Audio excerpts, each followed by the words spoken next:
welcome back.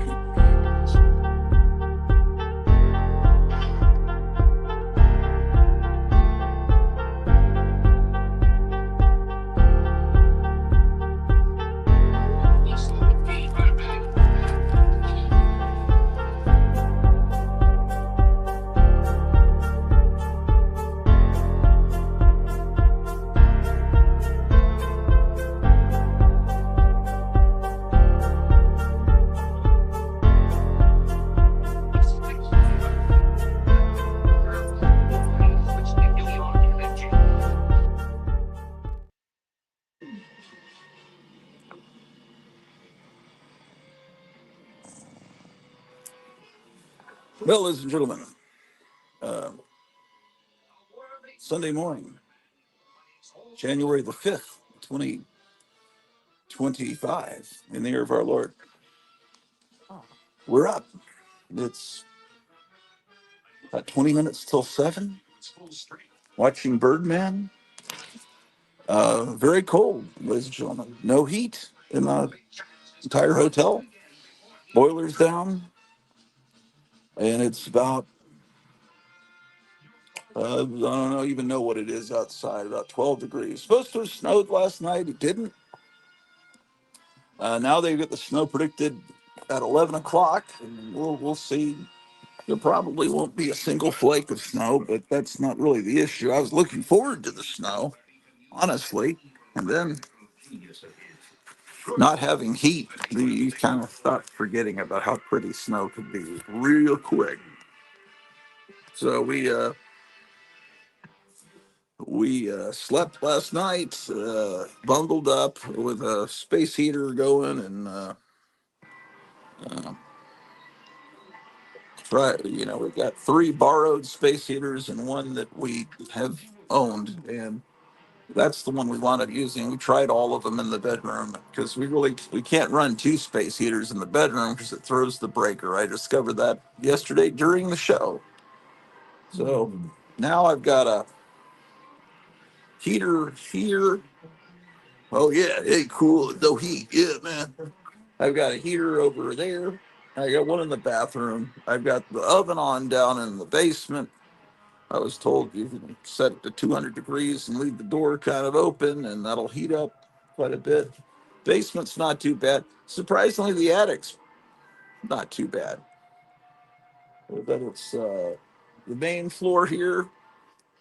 It's getting better since I got up. Uh, I've been well, I'm getting ready for a live stream. I've been asked to do a live stream this evening on the Night Tiger channel. If you look up Night Tiger on YouTube, I'm sure if you're watching this, you already know who Night Tiger is. He's only got about 2,000 or 3,000 more subscribers than I do, so I'm sure you know who he is. He's a really cool collector. He collects pretty much exclusively Golden Age comics, but it's an admirable thing.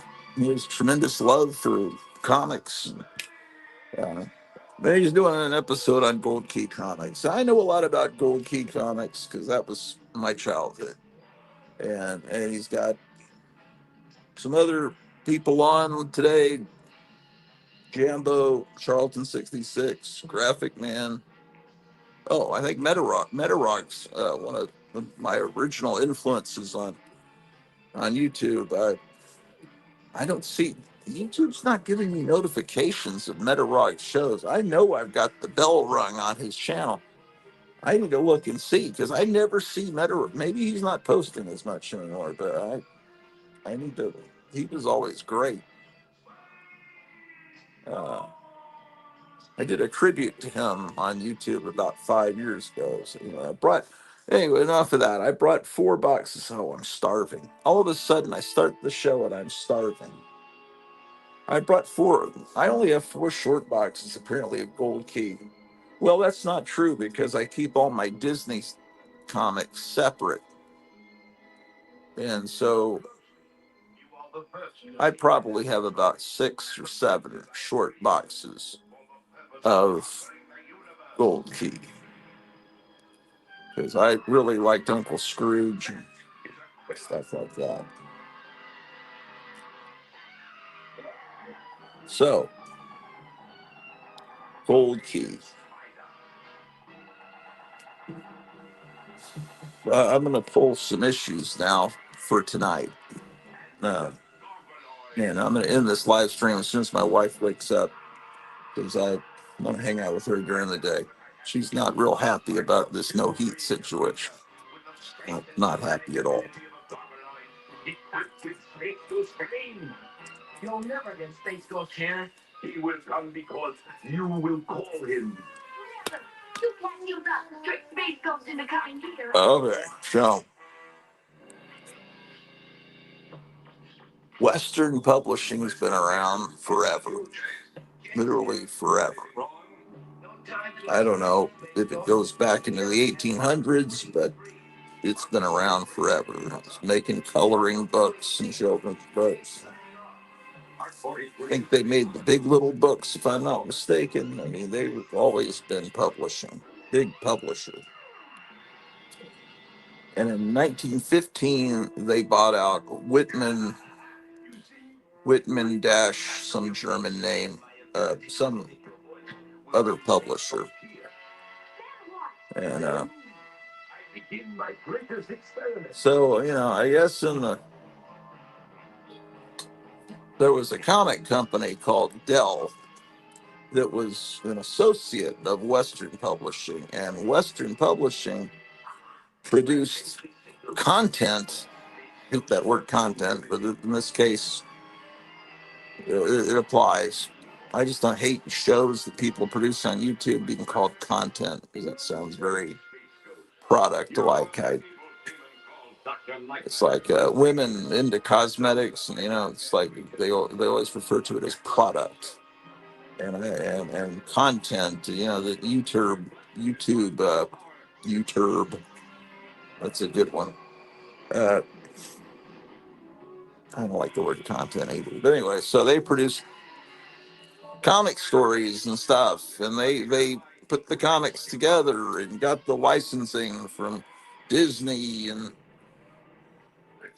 and whatever else, and then they would give it to Dell, and then Dell would put out the comics and distribute them. Right. Well, at some point, Western decided, why not just print the comics ourselves instead of putting it all together and giving it to Dell and they put out the comics?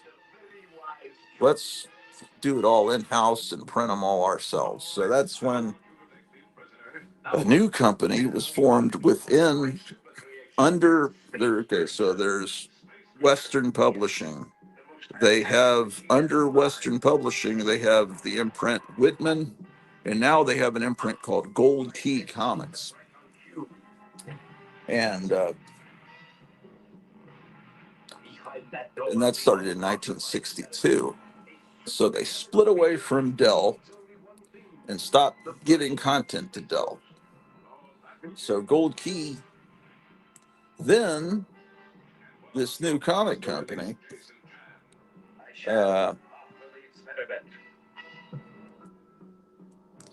they kept the big titles like the Disney stuff,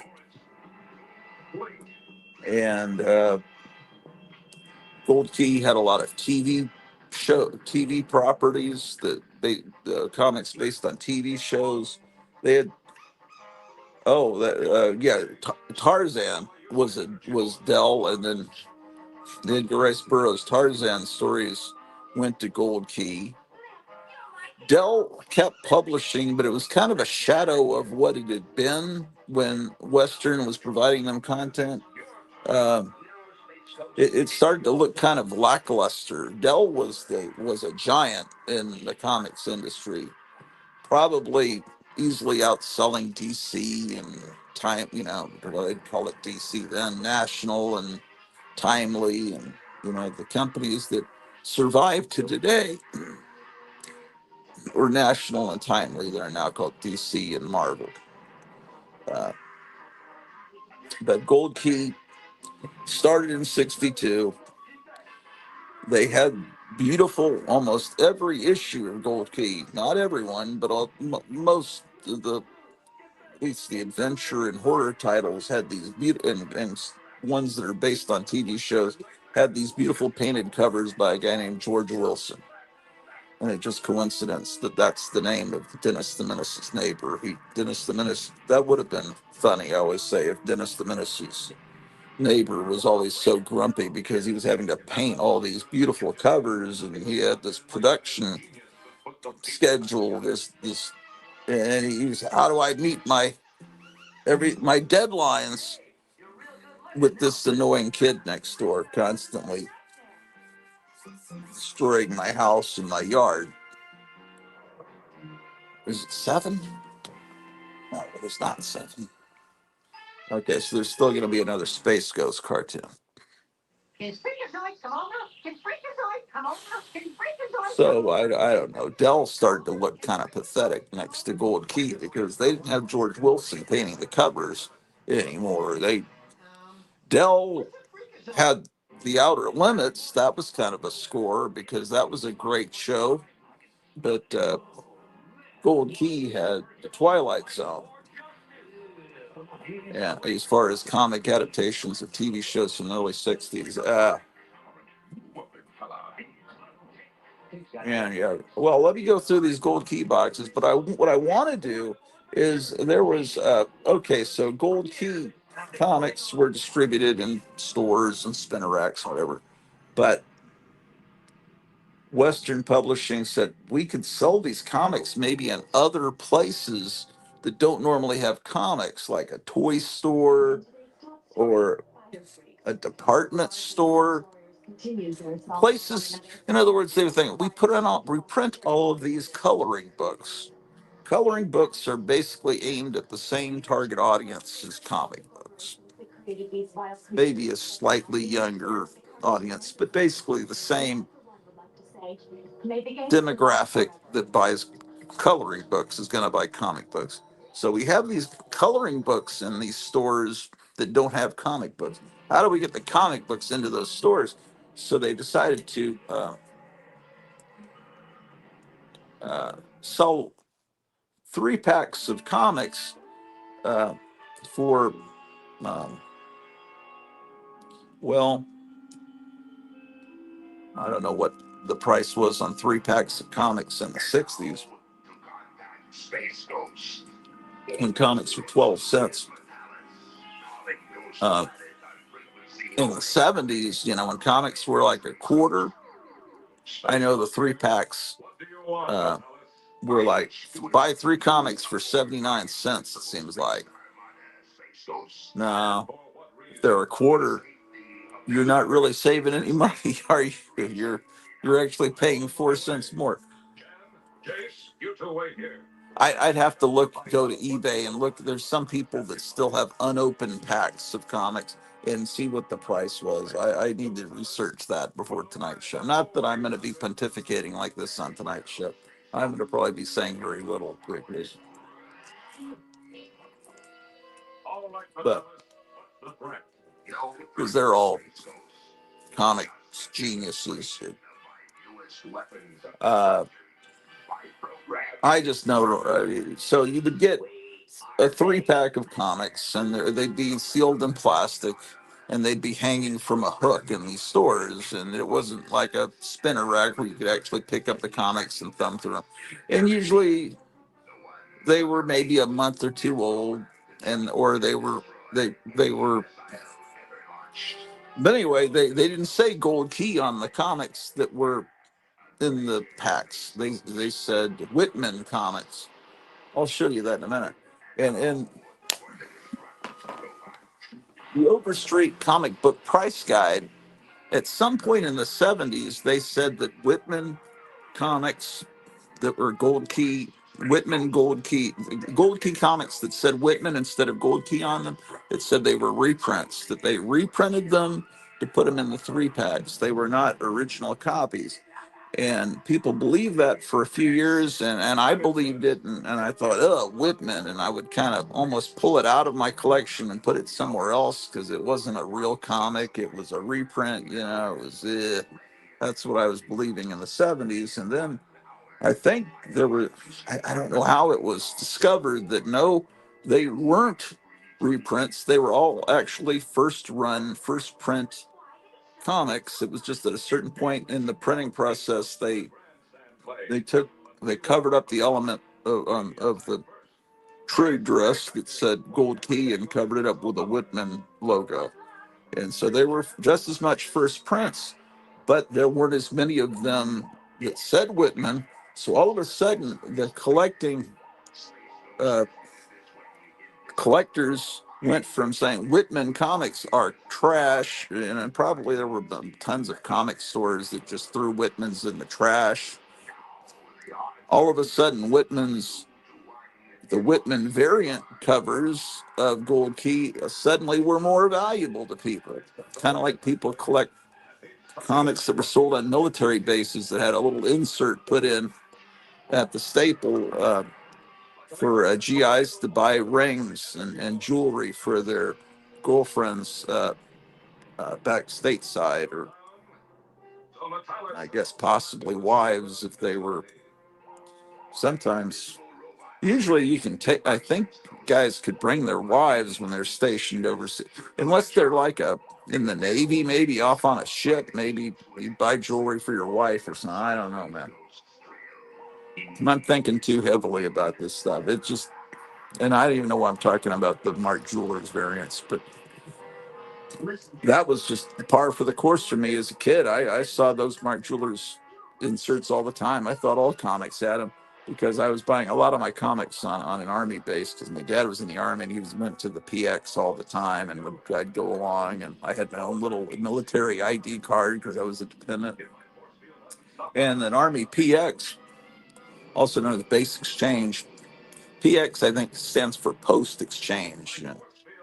And I know it should be PE, but X, exchange, PX sounds better than PE because you think you're going to class. It's like the PX, it's not like a Target. It's a little classier. Maybe it's kind of like a Target is more upscale than, there's Walmart is horrible. And Kmart I always thought was better than Walmart. But looking back on it, it just was fun because what age I was when I went to Kmart. Walmart looks like a big warehouse. You look up, you see the girders and stuff.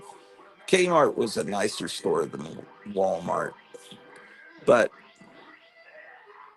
Target is a little classier than, we're just talking about blue collar shopping. It's not like Neiman Marcus. But a PX is kind of more like I'd say more like a Sears, like high class.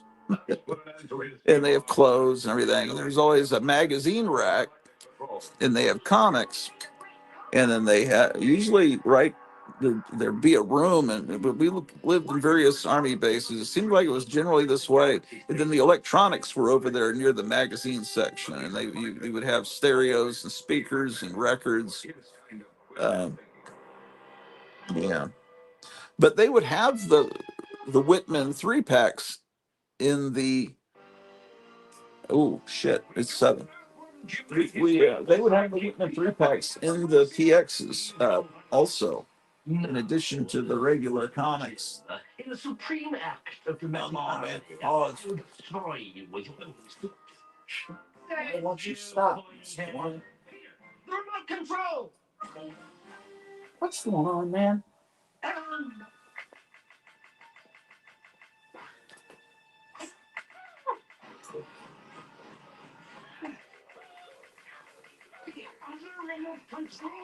Okay, I'm recording cartoons. And so what I'm wanting to do is look. I've got 4 of the earliest price guides I have. I'm trying to find where they said that Whitman comics were trash. They were valueless because they were reprints. I think it was an interview with Jim Shooter where they were talking about how Marvel was also, see, Whitman also did 3-packs, not just of the Gold Key comics, but they did them of DC comics and Marvel comics, and the DC comics say Whitman on them. The Marvel comics just have a diamond, and I'm not sure. I think that those might just be the copies that Marvel was sending directly to comic shops. They would have a diamond on them, and I think that those were the ones that were in the 3 packs. But anyway, someone did an interview with Jim Shooter in some magazine, and he said no, those Whitman comics were not reprints. And then I think everyone did an about face on that. And all of a sudden, everyone was seeking after Whitman. I mean, somewhat. I mean, people don't. These people you see on YouTube that talk about Key Comics and everything, they're not seeking after Gold Key Comics because, ironically, they've got Key in the title of Gold Key Comics, but they're really,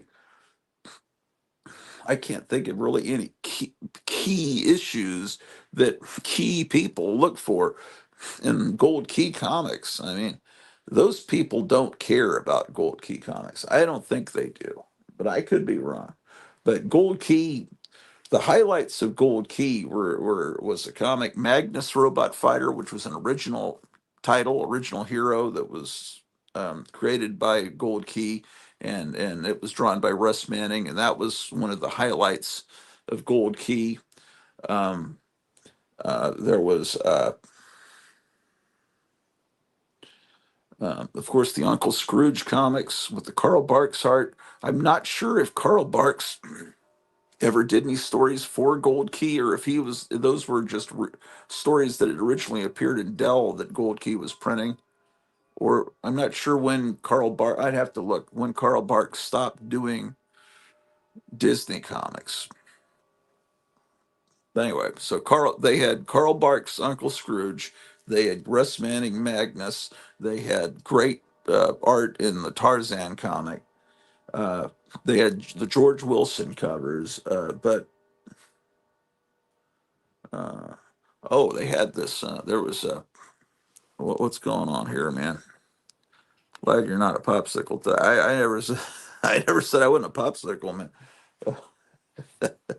It was. It hasn't been easy, trust me, and I've heard a lot of complaints.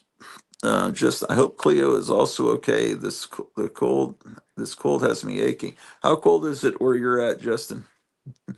Yeah, this is pretty brutal. Being in a yeah, this is a very large square foot building now, and there's no heat, and I've got a little heater there.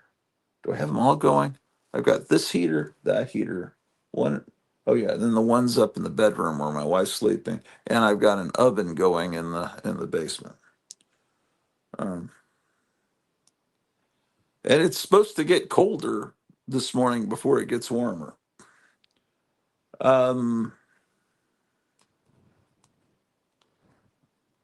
well, today um, I'm looking forward to David Wilcock. I'm going to watch him this afternoon. Uh, what was I talking about a minute ago? I was talking about Gold Key had some great stuff. Uh, oh, something that you really need to be something you really need to be about 10 years older than me to understand. And even people that are 10 years older than me may not remember it accurately. Maybe a little more than 10 years older than me. Um, okay.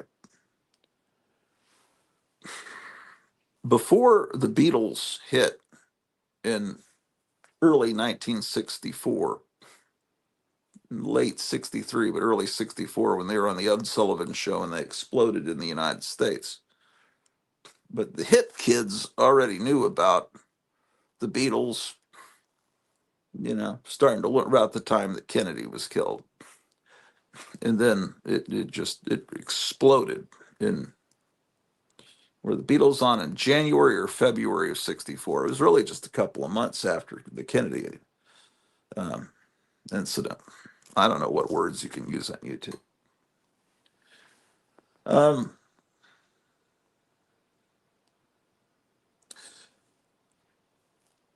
rock and roll exploded in 55, and then the government kind of put its thumb down on rock and roll.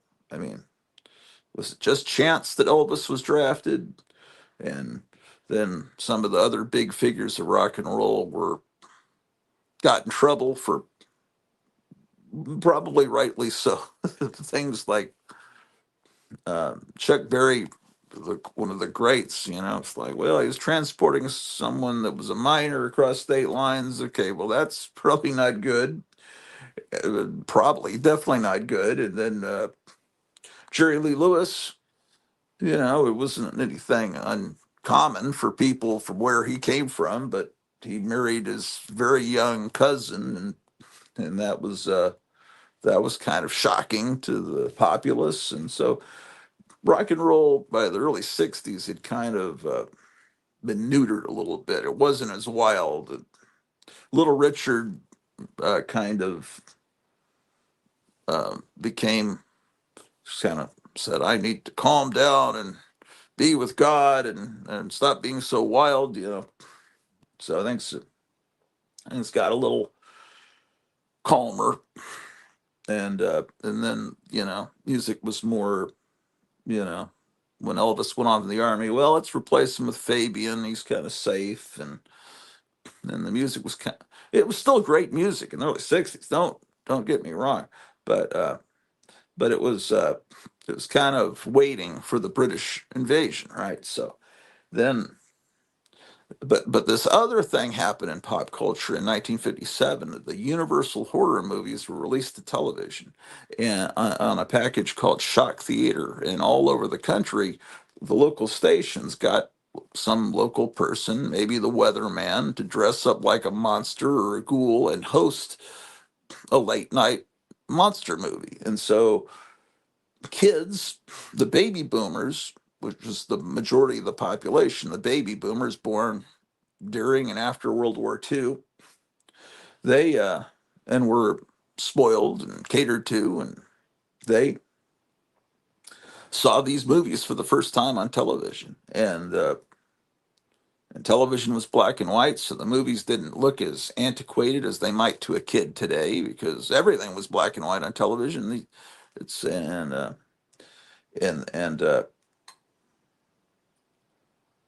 all of a sudden, Frankenstein became a huge cultural hero in the United States. You don't, if you study pop culture history, you'll realize that that is the case. There's a surprise. You wouldn't believe how many rock and roll kind of novelty songs were sung about Frankenstein. Frankenstein was really cool.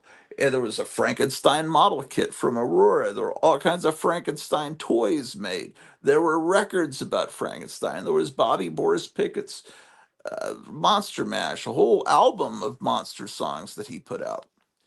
And he sang it with Boris Karloff's voice. That's why he was called Bobby Boris Pickett, because he could do a good Boris Karloff impersonation. And then a few years later on Shindig, about 1965, they got Boris Karloff to sing the Monster Mash, and it's like, well, it was him, his voice being done by, but now anyway, it's him singing it himself.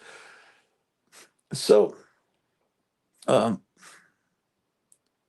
Boris Karloff had kind of been forgotten by Hollywood, and all of a sudden he was sought after because Frankenstein's still alive. And so they had he got a network TV show, Boris Karloff's Thriller. He wouldn't have gotten that if it wasn't for the explosion of popularity of Frankenstein from that movie and those other the movies in that series being seen on Shock Theater all through the country, syndicated, right? And so all of a sudden, of course, he was very old. And, well, I don't know, how was he in his set? He was older. But he did the show Thriller for a few years. He was the voice of Dr. Seuss's Grinch That Stole Christmas, and he got some movies. He made a really good one called Targets. a fantastic movie, Targets, where he plays this guy. I don't know. I think his name is Orlock. It's changed a little from or Karloff, and he's a horror movie actor. And he's going to a drive-in to make a personal appearance in the movie.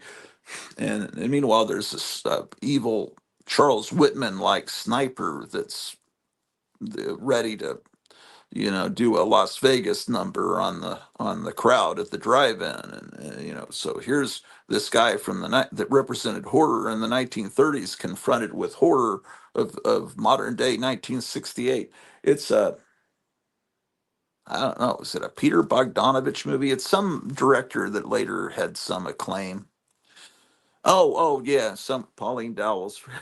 Of course. Yes, thank you. Let's see what my hold on. Let's see what these humans are saying. Let me get back to the beginning here. 18 degrees. Yeah, same here. Supposed to be colder still. You've told me a bunch of times before. What state are you in, Justin? I'm just curious.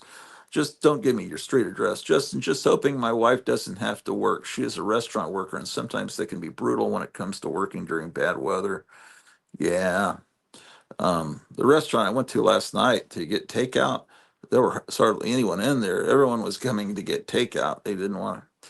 But yeah, Pauline says, don't forget the Munsters. Yeah, I probably would have, of course, thought of that. Of course, the Munsters was put out by Universal, and he was basically Frankenstein. I mean, they pretty much admitted that in the show that he was Frankenstein's monster. Herman Munster looked like Frankenstein. He was actually supposed to be Frankenstein. I mean, there was a couple of episodes where they said he was of the Frankenstein family, uh, and Grandpa was supposed to be Dracula. I mean, literally, he was supposed to be Dracula. That was said in at least one episode. I'm sure of that. So anyway, Frankenstein was huge, and when the Beatles came, uh, was it man, what was that? Was it Soupy Sales that did a song like when the Beatles meet Frankenstein? I swear to God, there's a song. Let me see if I can't find that. If I just type in Beatles and Frankenstein into the search engine, I bet I'll find it. Anyway, the Beatles came along and kind of eclipsed Frankenstein. But even through the 60s, if they wanted to sell a comic, they'd put Frankenstein on the cover. Like I remember there was an issue of the X-Men where they put Frankenstein on the cover to sell it. And then Bob Hope, the Bob Hope comic, they're trying to sell Bob Hope to kids in the 60s. And he was definitely not the baby. He was a World War II generation comedian being sold to baby boomers, and so they put Frankenstein and Dracula on the cover of just about every issue of Bob Hope here. Um, okay, but anyway, the point is, there was the Gold Key did a Boris Karloff comic, so he had his own comic book, and it was based on the TV show Thriller. But then when Thriller went off the air, they changed the name of the comic book to Boris Karloff's Tales. What was it? Boris Karloff. I can't brain fart. Anyway, he had his own comic and his photograph was up there in the corner, and can't think of any other celebrity offhand that had their own comic book, where they present. Alfred Hitchcock was kind of that way. He never had a comic book, but there were tons of books put out, kind of like Goosebumps was popular for kids in the 90s, maybe still is for some kids, but in the 60s, there were tons of Alfred Hitchcock tales of ghosts. It was just like kids would go to the school library. Oh, Alfred Hitchcock. He also had a TV show in the 60s, kind of like the same thing. I don't think the Alfred Hitchcock show or the Boris Karloff show ever reached the heights of the Twilight Zone. Was the peak um, of writing and everything. Outer Limits was a different kind of show from Twilight Zone. It was Outer Limits always guaranteed you would have a monster. It was always a monster show. Okay, I'm getting distracted. It is freaking cold. It really is bad. I'm I'm not, but I don't want to sit here and complain. Or I'm just I'm just hoping the insurance company doesn't give us any balking. The plumber doesn't seem to think so. He seems to think no, they pay, but this is really life and death. I mean, this we're hanging by a thread. If well, everyone is. If the electricity goes out, like if the power goes out for the town, everybody will be in the same boat, but worse. Yeah. And that's all the deep state really needs to do at this point is flip some switches, or because they were trying to spread a rumor. Oh, those MAGA people want to shut down the power grid. They always want to do bad things and blame. Like in elementary school, you do something and you teachers that look what they did, and it's something you really did. You want to get some kid in trouble. It's the same thing. These Satan worshipers, they're basically like little kids, and that's how stupid they are. Because you got to be pretty stupid to be a witch or warlock, one of these idiots. Beatles, and then I'm gonna type in Frankenstein.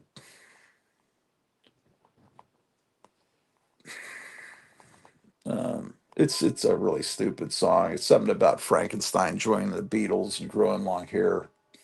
It's just, but oh, there's a great song called "At the House of Frankenstein." Have you ever heard that? There's so many great monster records. You could put together probably a 4 or 5 hour uh, mixed recording mixtape of all the 50s and 60s monster. Yeah, Frankenstein meets the Beatles. um, oh, it's Dickie Goodman. I'll get a copyright claim for playing that. He's pretty big. Dickie Goodman's the guy that did the drop-in records. um, it's like they were novelty records where it would tell a little story, and then there'd be little bits from different currently popular songs dubbed in, and it was really funny when you're in third grade. But it's if you're a little older than that, it's like kind of. I remember. Uh,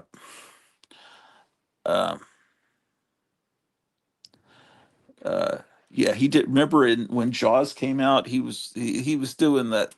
The first one Dickie Goodman did was the when flying saucers were big in the late 50s. He did a song called "The Flying Saucer," and that became a big hit. And then he kept doing he anything big he would do a drop in. They call them drop in records based on Watergate. I remember hearing that in third grade. But he did one in '75 when Jaws came out called Mr. Jaws, and there the this and it was always this annoying voice. This is Dickie Goodman, and he'd be interviewing the shark from Jaws, and then the shark would talk in little bits from songs. And um, I remember the part that I remember is he's talking is when the shark. What was that? Was that Melissa Manchester that sang that song? Wouldn't you give your hand to a friend? I remember when the Sharks sang that. I thought that was pretty funny when I was a kid. Okay. Yeah, Dickie Goodman's Halloween. I'll play it for a second just so you know that it really does exist. When the Beatles came to Frankenstein's town, everybody stopped looking at the monster. So yeah, so Frankenstein lost his popularity to the Beatles. Damn, this Dickie Goodman was like he made a career out of those goddamn songs, man. Uh, anyway, I'm just talking about about Boris Karloff and the resurgent, and then he passed away. He but he was able to. have a resurgence in his popularity just long enough to for people, for him to know, hey, people remembered me. That was good. Same thing with Betty Page. She had a rough life after her days of pinup photography, and then Dave Stevens, the artist, and who else? The guy that put out the Betty Page's magazine, Greg Theakston, and a couple other people were searching long and far and wide looking for her, and they finally found her and got her signed up and got her making money signing autographs, and she was no she would at least found out, before she passed away in the 90s. It was when she was rediscovered, that people loved her, and so that's a good thing when someone doesn't leave this world, not realize, then they get rediscovered, too late. Let's see here. There's Mr. Jaws. Uh, yeah, this will get me a. Oh, anyway, I was just trying to show you what these things sound like. Mr. Jaws, before you swim out to sea, have you anything else to say? It was like that. Yeah, it's real funny. Like I said, if you're at like 7, 8 years old. So, with no further ado, let's look at some of these. Oh, I want to look at these price guides. Is the sun out yet? Sort of. Not a single snowflake came down, but it is bone chillingly cold, and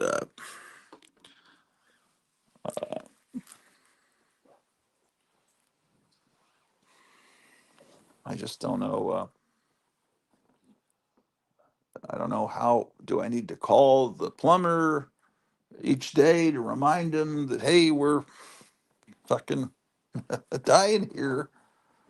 Because it pretty much needs to be, I think, him talking um, to the people. I got to get this cat covered up, man. I don't want to scare the cat.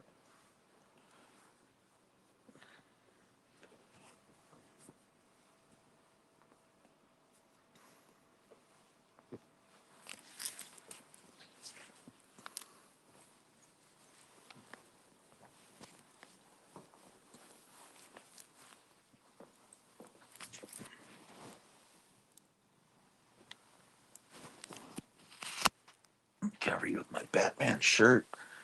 Oh, no, no, stay there, Alan. I'm trying to cover you up, man. It's okay. That's how you stay warm, man. Okay.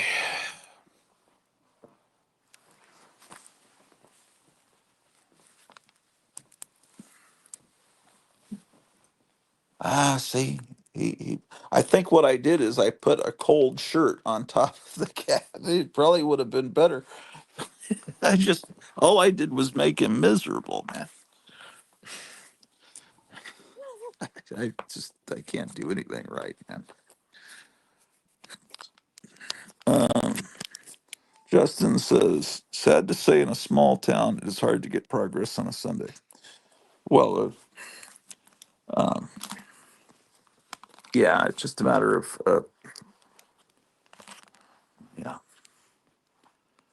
Okay, fantastic. Uh,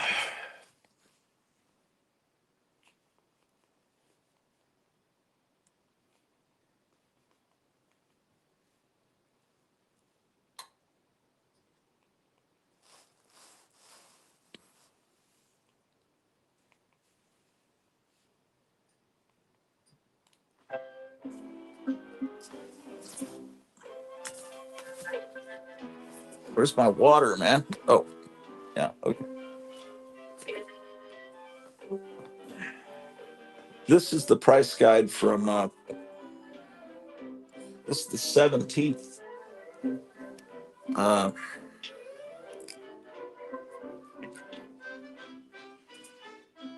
1987.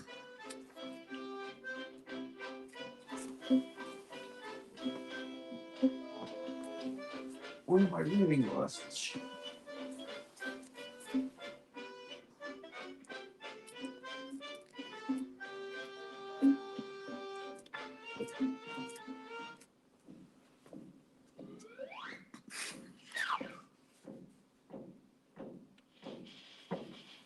Oh man, they were using the term key comic back in shit. I didn't realize the term key comic goes back that far. Chronological list of key comic books for period 1933 to 1943.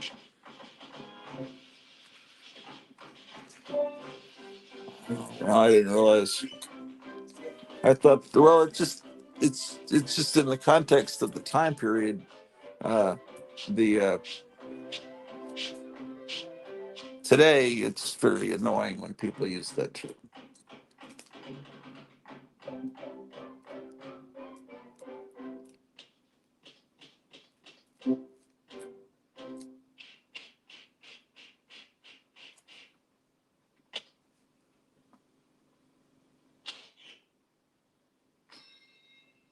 Antediluvian period.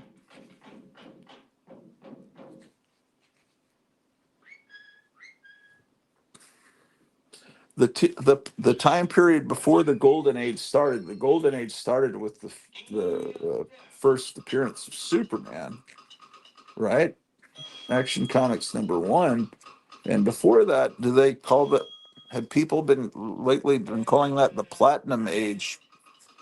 But I think, but back then in the Overstreet Guide, they were calling it the antediluvian period, which antediluvian means um, does that mean pre-flood? Um, does that mean like before the sinking of Atlantis? Something I don't know. I guess that term didn't stick around. Oh, someone's asking me something.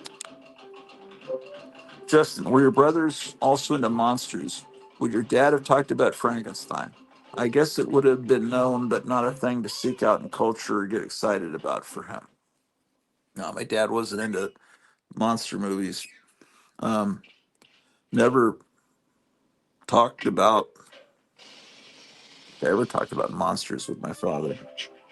Uh, Older brothers, they weren't guys that read famous monsters.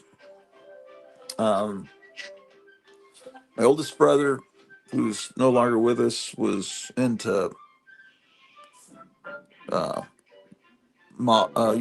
train layouts. He read Model Railroader. When I was a little kid, like 5, 6, I remember him reading Model. He was much older than me. He graduated high school when I was in. When I graduated first grade, he graduated high school. So there was a little bit of age difference there. Uh, yeah. And then my other brother, when I that oh, you don't have any context of year. That's important. That would have been the 71-72 school year. He was the class of 72 graduating. I was the first grader that graduated in at the end of the 71-72 school year. So um, I remember seeing a Justice League comic or two in his room when he was in high school. I remember the floating heads on the side, which is one of the reasons I love floating head covers, because I remember seeing my older brother, he was my other, yeah, my other, so he read comics. And my other brother, I talked with him more about comics, and he graduated in 74.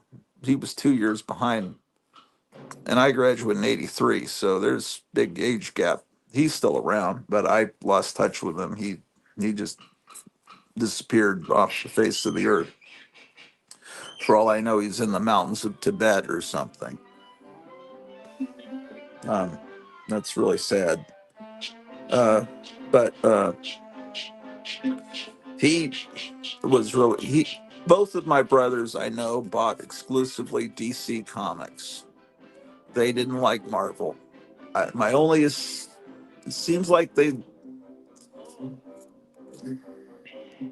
I don't really remember if it's my mind concocting, or if my brother, younger middle brother, told me why he didn't like Marvel. I think it was an art issue, maybe, because I think some kids just don't get Jack Kirby's art, or yeah, I don't know why. Maybe it was the continuing stories. I just know that I think they mostly bought war comics, and DC was more the war comic. Uh, Marvel had one war comic, which was good, but DC was war central. And I know my brother told me that he was really proud that he had the entire every issue of Dial H for Hero. And so I sought that out when the comic book store opened in the summer of '77. I thought, I got to find this comic that my older brother, because none of these comics were handed down to me. I remember they were all kept in my dad's foot locker, and they must have been tossed when we moved from San Antonio to Germany in about 1969. That's when they must not have made that travel across the ocean. I wish I had my older brother's comics, but I thought, well, maybe I can get those comics that my brother had. And so I figured out the Dial H for Hero, just looking through these price guides, was not a comic. It was a House of Mystery. It was House of Mystery had a feature called Dial H for Hero for maybe a year and a half. I don't know. So I have most of them. I don't have all of them, but I just trying to reclaim my legacy that I should have, my rightful heritage. Those comics should have come to me. Anyway, that's all I know, man. About that. But no, I don't think they were into monsters. I could be wrong. I don't know. I don't know why I'm into monsters. It's something I saw them and I thought monsters are wonderful. And my mom said, "No, you can't buy that," and then that made me want it more. Yeah, I don't know if I'm going to find where they say that this is where they have updates on what happened. Oh yeah, this is '80s. They're talking about Dark Knight was by far the biggest success for both DC and the comics industry that year. It says important warning to investors in new comics. During the last few years, there's been a virtual explosion of new publishers. Oh yeah, they're warning people not to buy up a lot of these new independent comics. Oh, okay. Here we go. DC, Gleason, Harvey, Classic.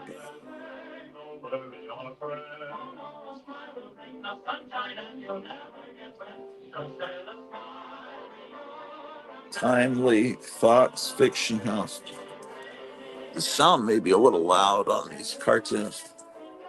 It's nothing like 1930s cartoons. They're the best. Gosh, damn, they're great. Um,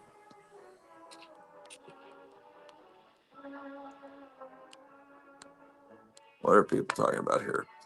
John Gores was watching the '80s Clash of the Titans last night. Oh yeah, it's got some janky blue screening with the golf at the beginning credits sequence. Surprised they let that pass. Yeah, I kind of had the impression that movie was rushed. Something. Pauline Dell says my dad was into monsters. He had all the monster models. Um, I remember he took us to the movies to see Godzilla. He was just as excited as us kids were. Yeah, that's. Oh no, that's. I'd have the wrong comment up. I'm sorry. Pauline says my dad was into monsters. He had all the monster models. I remember he took us to the movies to see Godzilla. It's just, yeah, that would have been cool to have a dad like that. Um, my dad was born in the late '20s, so Uh, well, he was the right age to have loved those monster movies when they were coming out in the theater.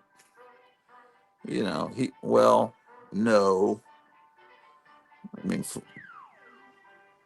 the Universal Monsters movies started in the early 30s. He would have been, like 4 or 5. But all the other, yeah, he would have been a kid when all the Universal horror movies were coming out. That whole series. Yeah, I don't think that was what he was into.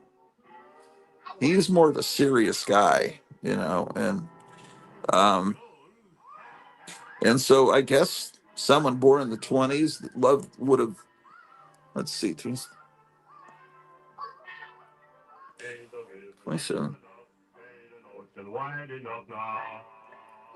When those Universal model kits started coming out, my dad would have been in his early 30s. He would, and there are guys in the early 30s that would have been excited about those model kits and built them. My dad was not one of those guys. He was, you know, military guy. He's, he's not, he would have been watching, when those model kits started coming out, my dad and the family that I was not yet a part of because I hadn't been born yet were stationed in La Rochelle, France.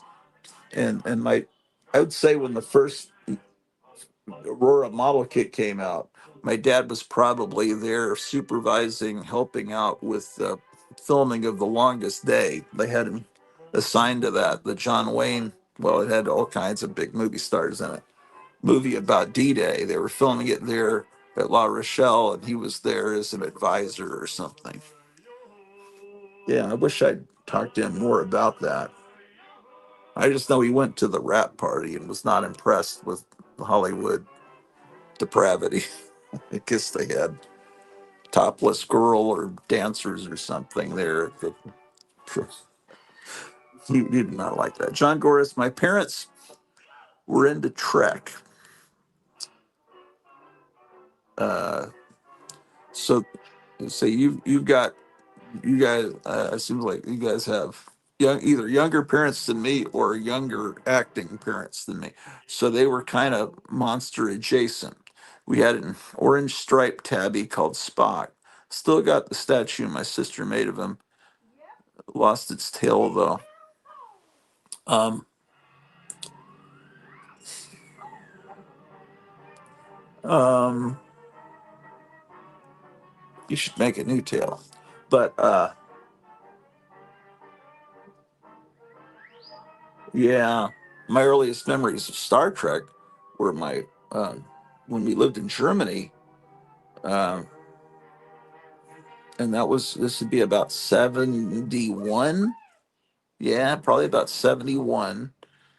Star Trek was not everybody had a television in the barracks, not barracks. What do you the it's the living quarters that the military families live in. It's like a big apartment complex, multi-story complex, and people brought their TVs over, but people thought, oh, there's no American stations, and so everybody just didn't even bother to try. But my dad went up and put a TV antenna up and got a signal from Ramstein Air Force Base, I think, and it was um, Armed Forces station, and it showed different shows from the United States, but without commercials. And Star Trek was on Saturday nights. And I remember my brother and a friend from high school would come. He would come over, and they'd watch Star Trek. And I remember hearing the theme song, but I was too young to really understand what it was. But I knew it was something cool that my older brother and his friend watched. And then a few years later, in '73, they started syndicating Star Trek really heavily all across the country. And at that point, I was living in San Antonio. I was third grade, and I watched the commercials for Star Trek is coming, and I thought, oh, that's the show my brother used to watch it. So I saw the first episode they ran was The Devil in the Dark with the Horta that looks like a pizza that eats through rocks, and it turns out it's really a good alien that's just trying to protect its eggs, and that's why it's killing people. And his Spock mind melts with it. And that show blew me away. And then I watched it every day when I got home from school. And right at that same time, they started a cartoon on Saturday morning of Star Trek. So, and then there were all these explosions of Star Trek model kits and toys. Star Trek and Planet of the Apes was being shown on television then. Were two '60s properties that exploded in popularity in the early '70s, more so than when they originally were released on TV and on in theaters. My dad was born in 1921. I think my mom was born in 27. My dad was like 1928. Yeah, well, if your dad is born in 21, is building model kits, then yeah, he's in his uh, mid to late 30s building them in the 60s. That's cool. I mean, some people are kids at heart. They always. My dad was like, I don't know if he was ever a kid. He's, I that's what he was just, I just, I look at pictures of him. I get a picture. Yeah, he looks like he was kind of a cool kid, but I don't know, man. Um, he grew up in a house with about 20 brothers and sisters, and his dad was kind of a stern professional baseball player that was known for being somewhat violent. I don't not with his children, but he was he was not someone you mess around with. And he expected, or he what he wanted was all of, he didn't have 20 kids, but a lot. Uh, he wanted all the kids to live in the same neighborhood and just be around him.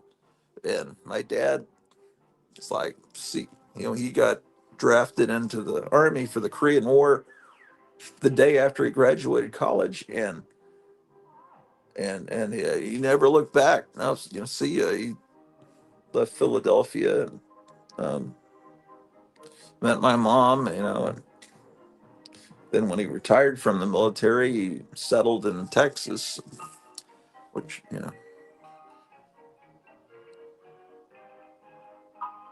Justin, it could have been monsters or westerns for your dad, I guess. Yeah, I never heard my dad talk about westerns either. That's just that. Well, I talked to my dad about comic books, and he remembered Captain Midnight, and he remembered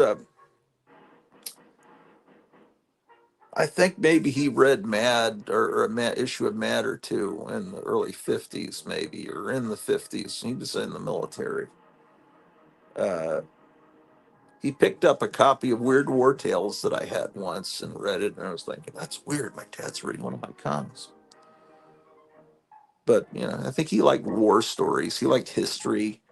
Uh, um,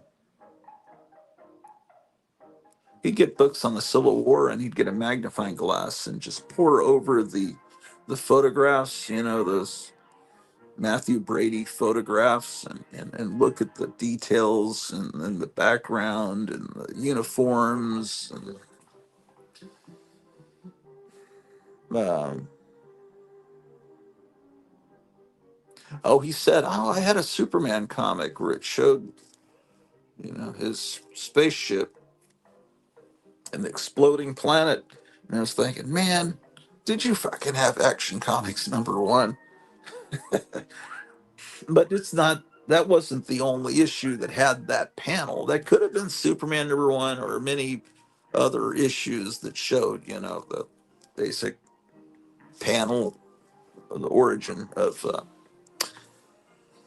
Superman. But I see Gratu's dad is more of a film noir political thriller guy, says John Goris. Yeah, I don't think he'd be into film noir either. I think he's into war movies and historical movies. Uh, I just don't think he's into anything. I don't think he was into crime movies or what did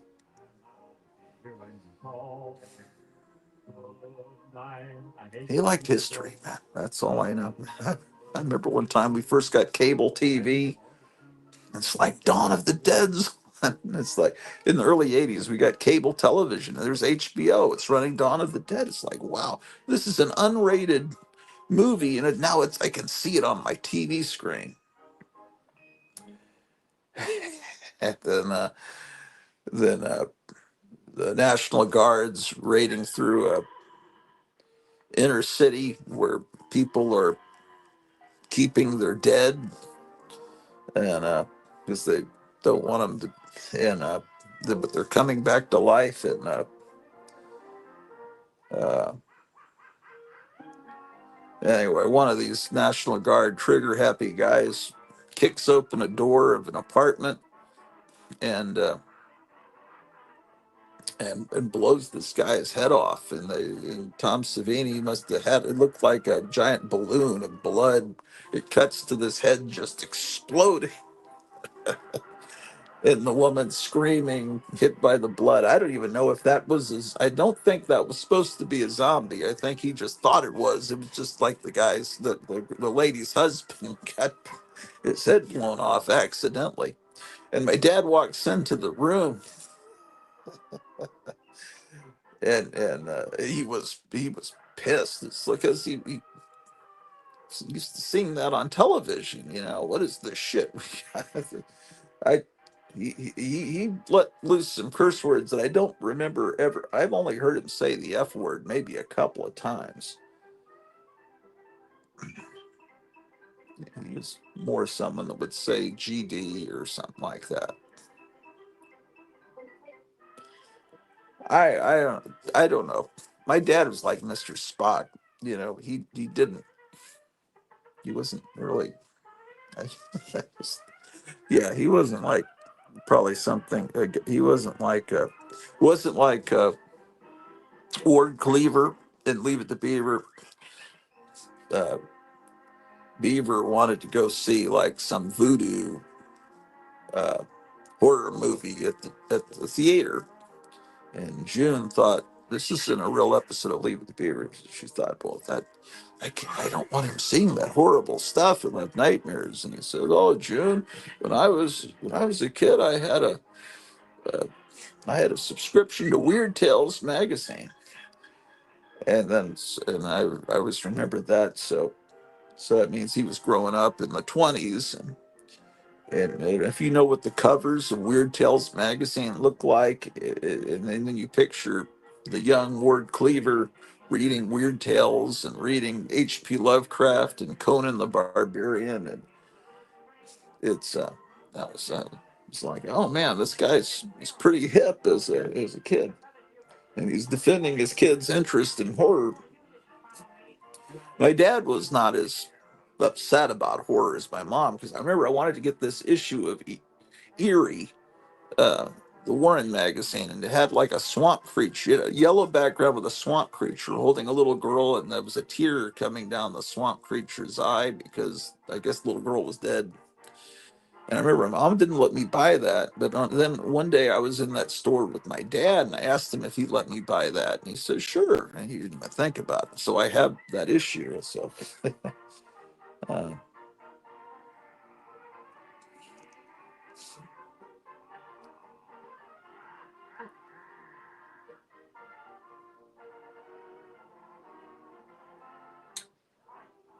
yeah, it must have been in Bart Bart's original art.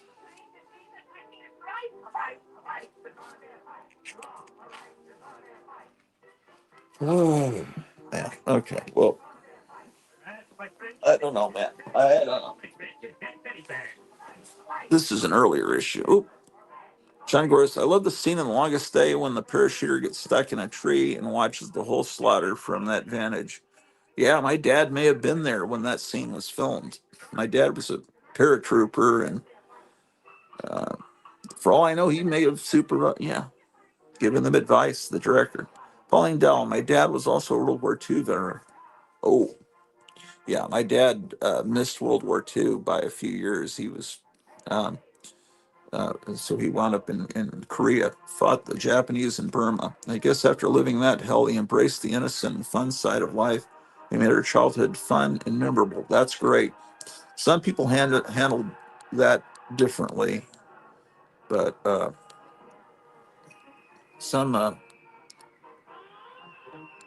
some, some that's why all that exotica, Les Baxter, Martin Denny music was so popular. And the 50s, guys had been in the islands and remembered that music. And then, of course, when Hawaii became a state, that also made it cool. But a lot of, I mean, the guys from World War II were treated as heroes when they came back, so that helped. But still, there was a lot of horrible emotional, stuff underneath, and they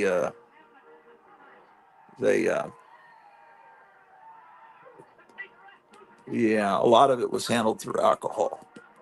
I look at these Time and Newsweek magazines from the 50s and 60s that were read by the dads that were in World War II, and every ad is for liquor. It's like there was a lot of drinking, and that was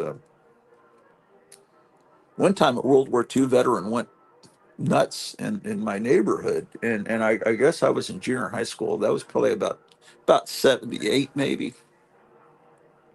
Well, I my dad came out.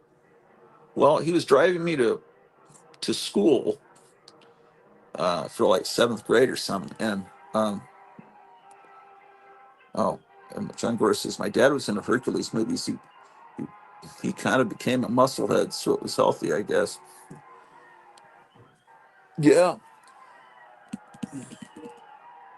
yeah. The Steve Reeves Hercules movies were fun. Um, and then Jason and the Argonauts had Hercules in it, but it was more of a that was a very interesting depiction of Hercules. That was great, in fact. Uh,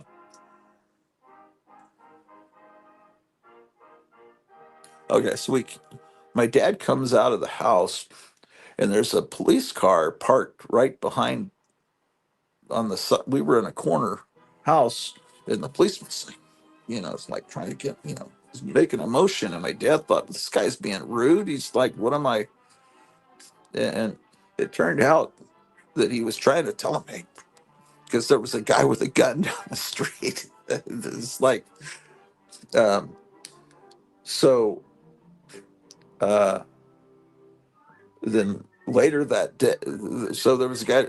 Anyway, there was a guy that had his wife, I guess, tied up in the house, and he was on the front yard, and he was a World War II vet, and he was throwing like Coke cans into the street like they were grenades, and had a gun, and he was like completely flashbacked into thinking he was at Guadalcanal or something, and he wasn't killed. They got him, and he was just having a mental health crisis. And but the film crew from the local TV stations, I wish I had recordings of this, but they don't.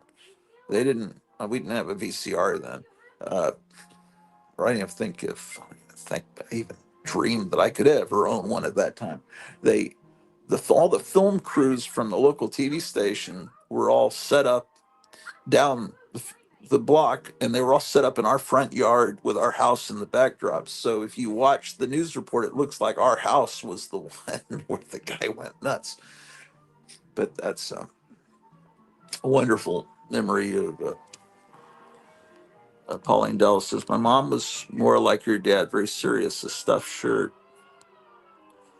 Yeah, yeah. My dad was kind of, yeah. When he was older, he was like more open and "I love you," and he never said that stuff when I was young. That's why I kind of it's hard for me to be human because I haven't ever really seen it much growing up. Justin, my grandma talked about her and my grandpa buying early Marvel series and tossing them after reading. Reading. Oh, okay. She just said that's what she did. They were disposable, but they kept reading them every month. You say Marvel, or you talk, or so I don't know how old you are, Justin. Are you talking about like the early '60s Marvel, or are you talking about the timely days of the Human Torch and Submariner, like World War II? I don't know. Sean Goris, Willie, Willie. I don't know if I get that. Oh yeah, Willie, right. Dawn of the Dead is a very Catholic film, warning everyone of the perils of Moloch worship. It's also very schizophrenic. Romero also being a big lib. Yeah, all of those yellow fever movies with William Holden in the 50s is, um, yeah, whether or not George Romero would say, yes, this movie was meant as a parable about consumerism, and that's why I said it in a mall. I don't know if he thought of that later, and it's like, or if he really was intending it to be that. All he wanted was a Pepsi, just one Pepsi. All right, man. Oh my God.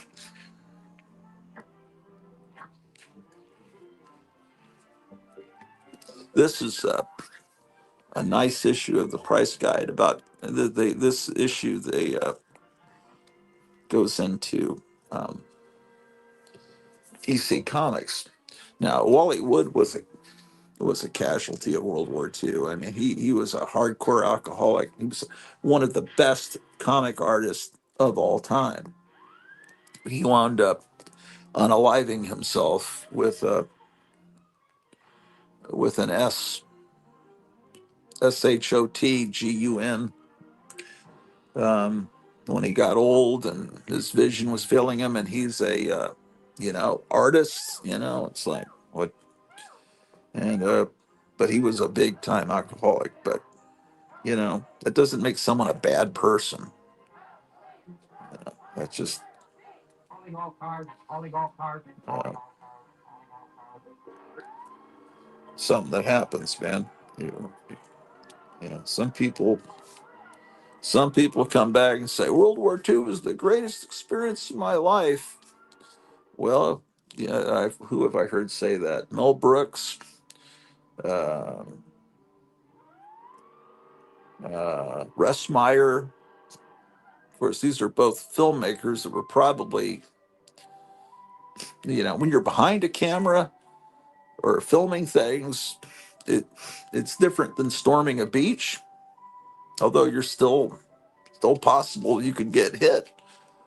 Um, Tom Savini was in Vietnam. Speaking of Dawn of the Dead, the special effects guy from Dawn of the Dead and Friday the 13th and all that. Well, he did great gore effects, but he saw the real thing. He was a combat photographer, but he said, because there's a camera between me and what I was looking at, it distanced me enough that didn't have all the baggage. But war is a terrible thing.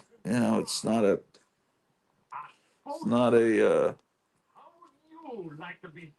of course, there are people that make billions, if not trillions, of dollars from that, so they want it to continue. Look at this ad for forbid. I don't want to break the spine. See, the thing is, look at this spine. This is how I'm completely anal retentive about spines. This is a book you consult a lot. There's not a single. I read books like this, and then I'll turn it to read this page. These people that open a book and break the spine, man, I don't understand that.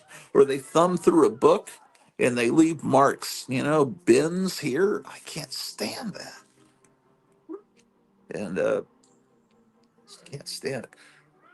It's freaking cold. It's getting colder, actually. It's getting colder. Yeah, they said it was going to get colder this morning, and then let me see what the temperature is. Yeah, my toes are starting to get frozen. Um, it's it's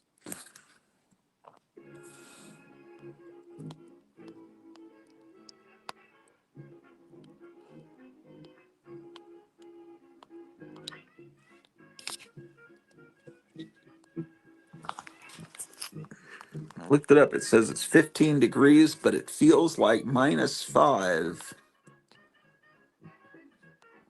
Pepsi's one Pepsi. Haha, Pepsi. There's a funny Savini story about how some duck in Nam triggered a tripwire and somehow saved Tom and everyone else's life. Forget the details, but from there on, Savini would never eat duck. I don't know if I've ever tasted duck. I don't know. Oh, speaking of ducks, okay, I looked at this one, didn't I? This is the one from '87. Yeah, I don't know. I'm starting to have no fun here. It's starting to get cold enough that I'm not having any fun anymore.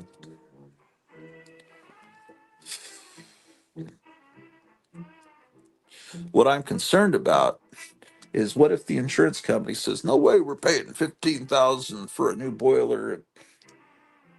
I know there's a part he can get to make that thing at least work, half-assed work. Well, to make it work, not run 100% properly, but at least heat the house. And it's like a $300 part. That's what he did last year. So and if it's going to take a week or something to get this boiler, I'm going to probably have to tell him, I go ahead and get that $300 part, because this is going to get real bad here. This is not good. This is real bad, in fact. And yeah, I don't know. Um,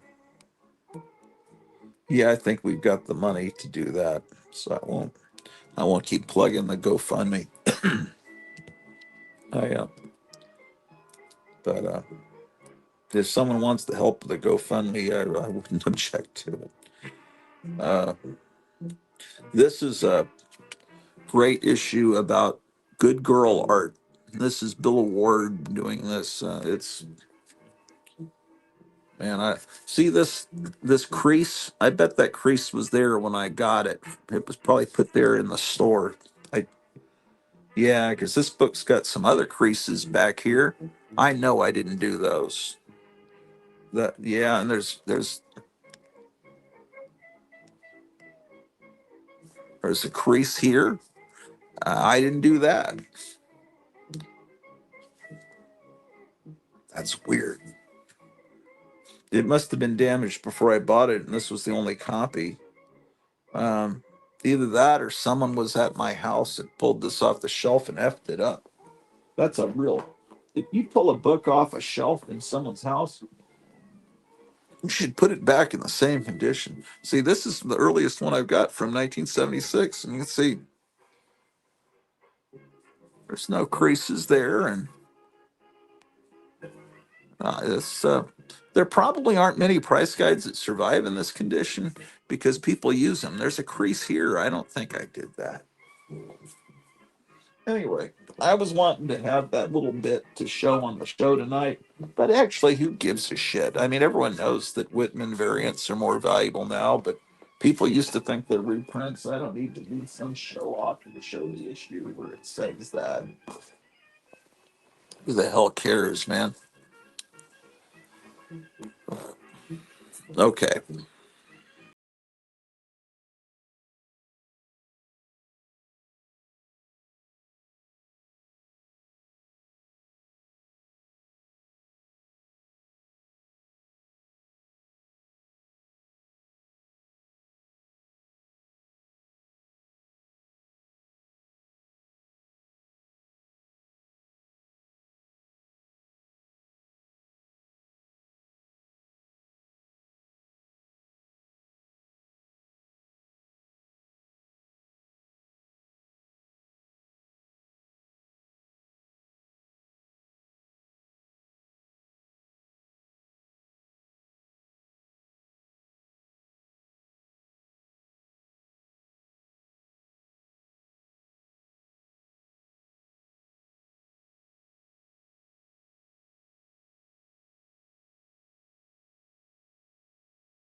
Oh boy.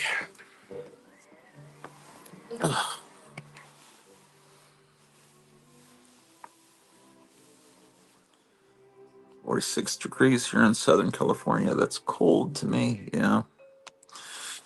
Yeah, it's what you're used to.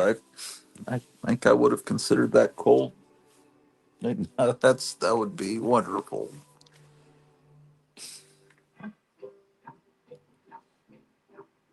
It's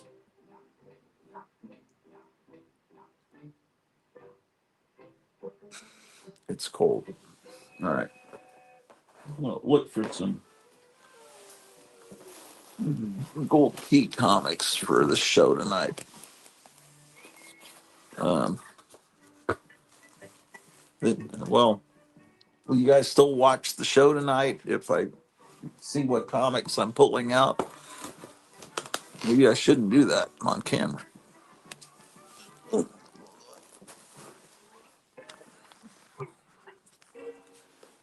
The dog's under those blankets up there.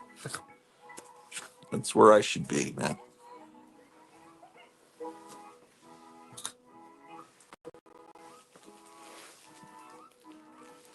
What?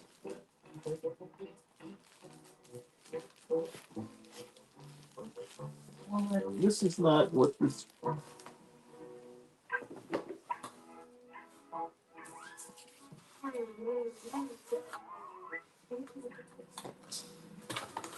This is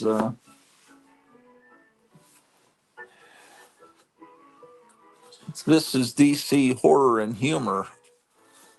But the other side of the box says Gold Key Comics Box 2. But that's not what's in it.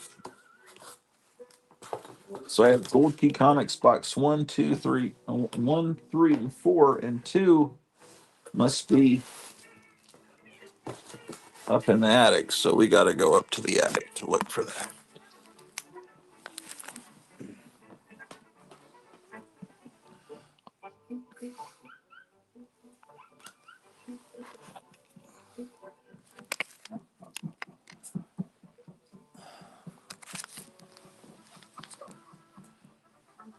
Missing a Gold Key box.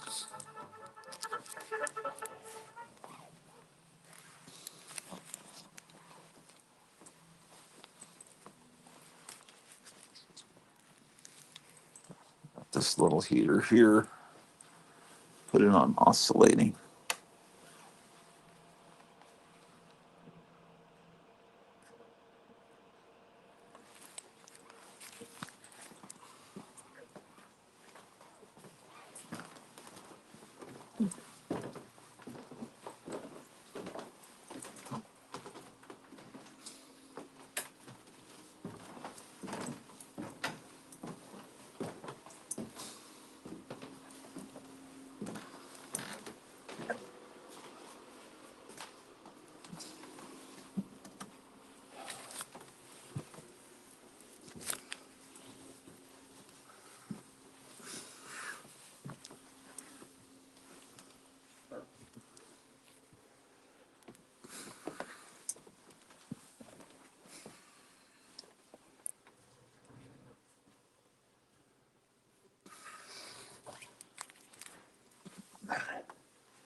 This is Charlton Comics. Um, oh boy. Oh man. There's the hammer that I was looking for the other day. Oh, there's Gold Key Comics. Yeah, man, that was not hard.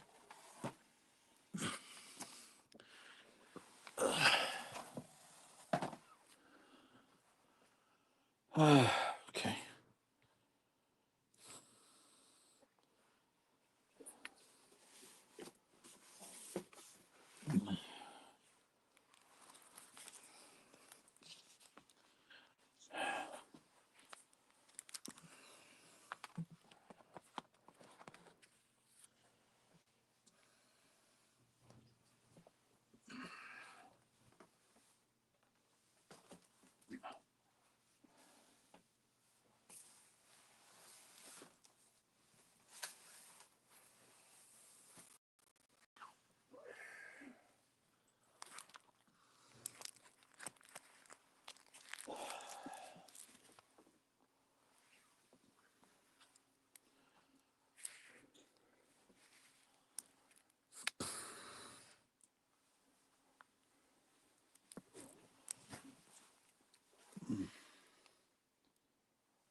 Right, I found the box.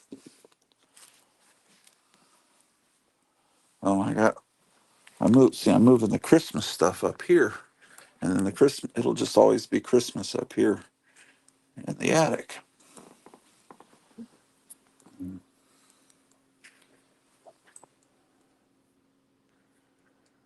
Well, that's the idea at least.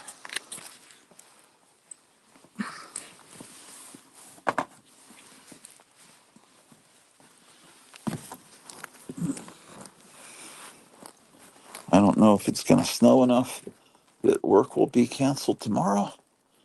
I was kind of hoping so. 'Cause, then I can, but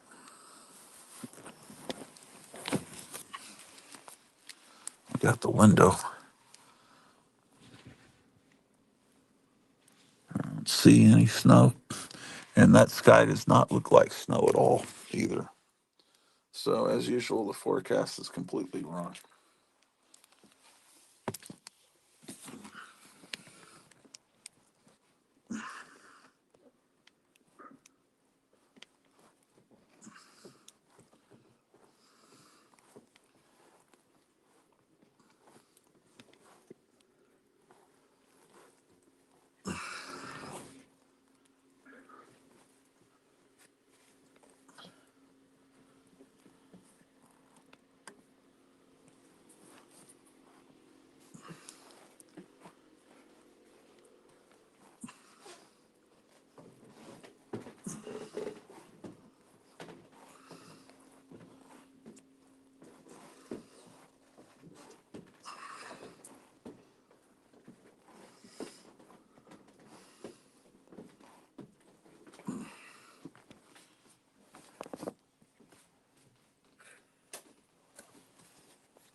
Oh, you want to see the commercial for the show tonight? Where's my remote?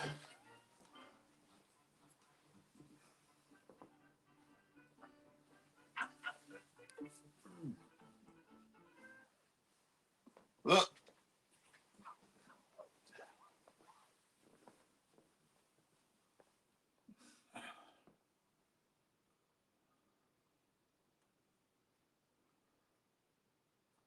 Kansas City frozen. Ice storm paralyzes city and Chiefs. That's south of us.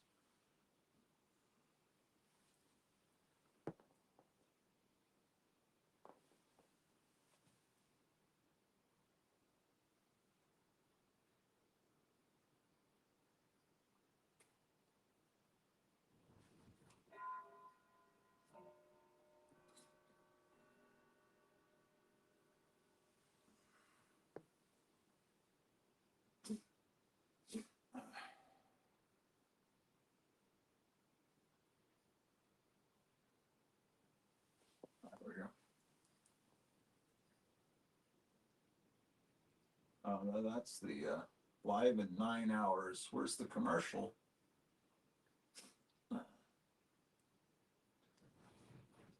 Oh, here it is. Let's see how many people have watched this commercial. It's had 70 views.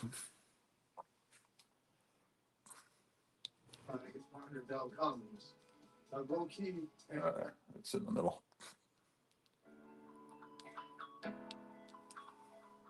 Oh my gosh. Must be public domain music.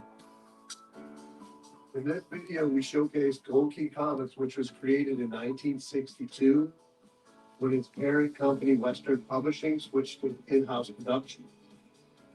Rather than branding and distribution by its partner, Dell Comics, Gold Key, like Dell, was another major American publisher that never had or used the comic code seal on its covers.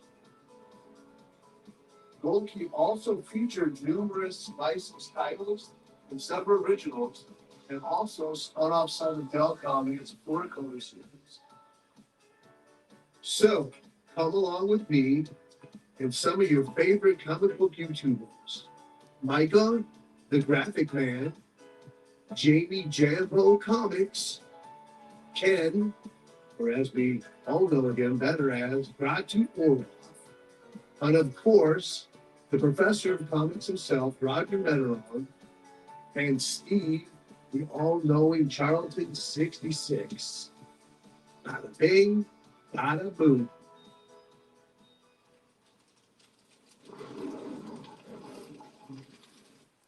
That's the commercial.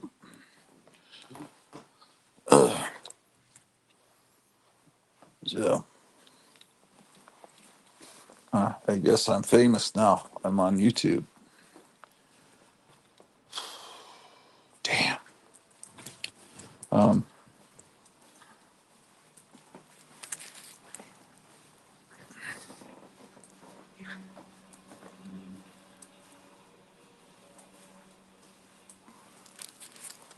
I'm going to see how it is in the basement. Oh, warm it is down here.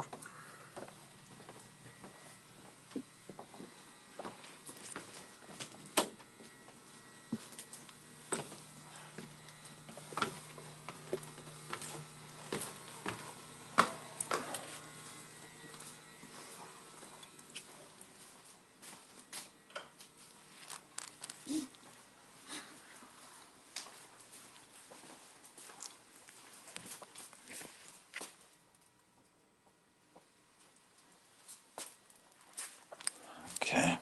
Well, that's warming it up a little bit. But,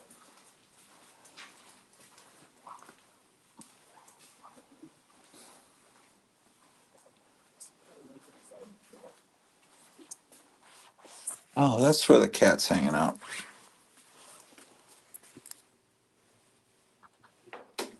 No, that's not the cat.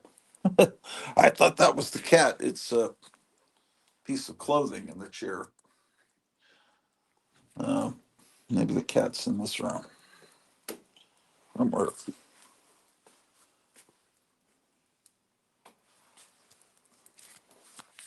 No, the cat's not here either.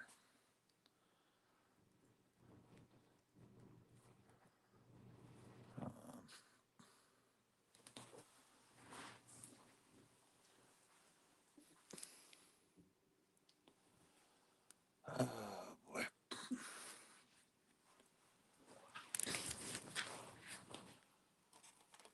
I think I should move this.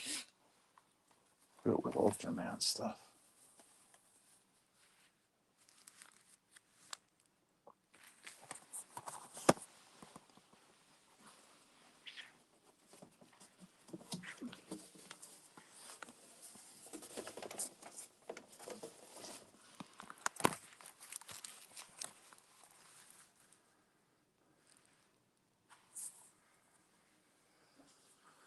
I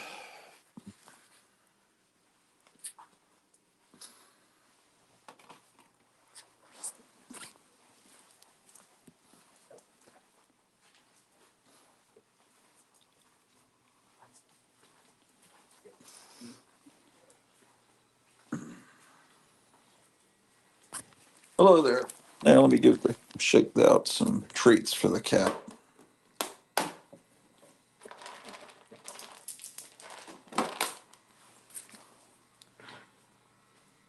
Bronco says, "We're at in Southern California, Pauline."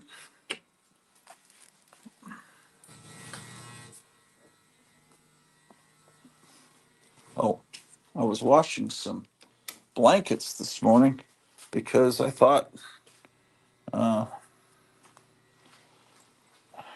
that we could we could bundle up with them.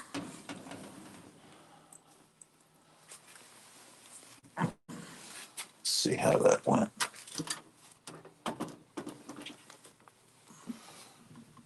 Sometimes this washing machine gets off balance and the stuff comes out soaking. It's just sopping wet. But it looks like it. Okay, everything's cool. All right, amazing.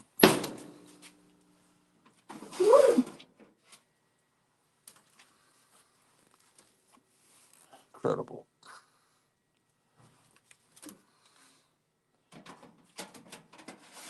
Night Tiger said we encourage giveaways, like to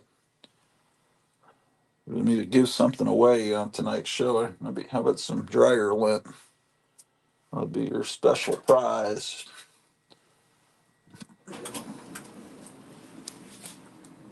I don't like going to the post office.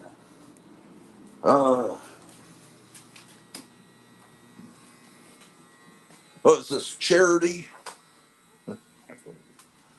Oh man,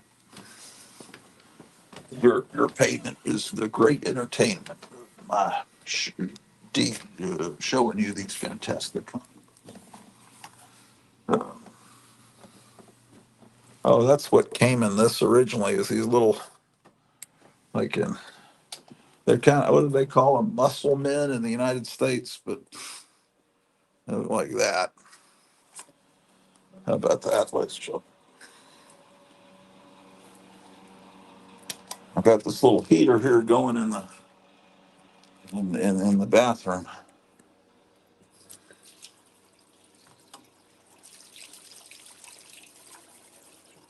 So I've got three heaters going on this level. And nothing has no breakers have been thrown, and I've got a heater going on the next level up where my wife's I assume still asleep, and I've got that oven going on in the basement.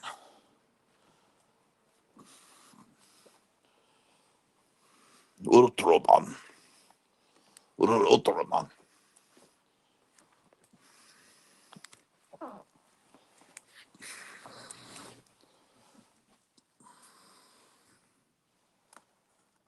There we go. Swine. Oh, Alex Jones did a Saturday night show last night. I need to record that. Okay, so everybody watch this commercial so it gets more views. So he's gonna think he's gonna get a lot of major American publisher. 7 p.m. Eastern. Or use the comic code CO Farms covers. Gold Key also featured numerous licensed titles and several originals, and also spun off some of Dell Comics. We should just watch this over and over again and give him like 1,000 views. So, come along with me. And then tonight he'll say, "I can't believe how many views the commercial had. We're gonna have thousands of people watching that." Jamie Jambo Comics, Ken, or as we all know him better as Gratu Orloff. Gratu Orloff. How about that? How about that? I'm famous. When was this film? This must have been last year. I mean, you can't be fooled by the Christmas garland because I keep that up all year. I don't think I worn that sweater in a while.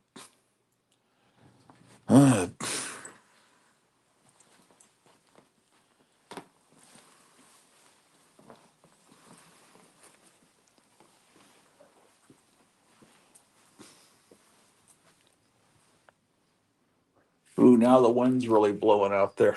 Damn shit. Oof. Well, this is us tomorrow, man.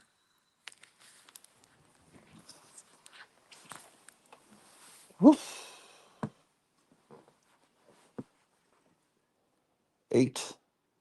8:27 a.m. Just a moment, Joe. I got to check something.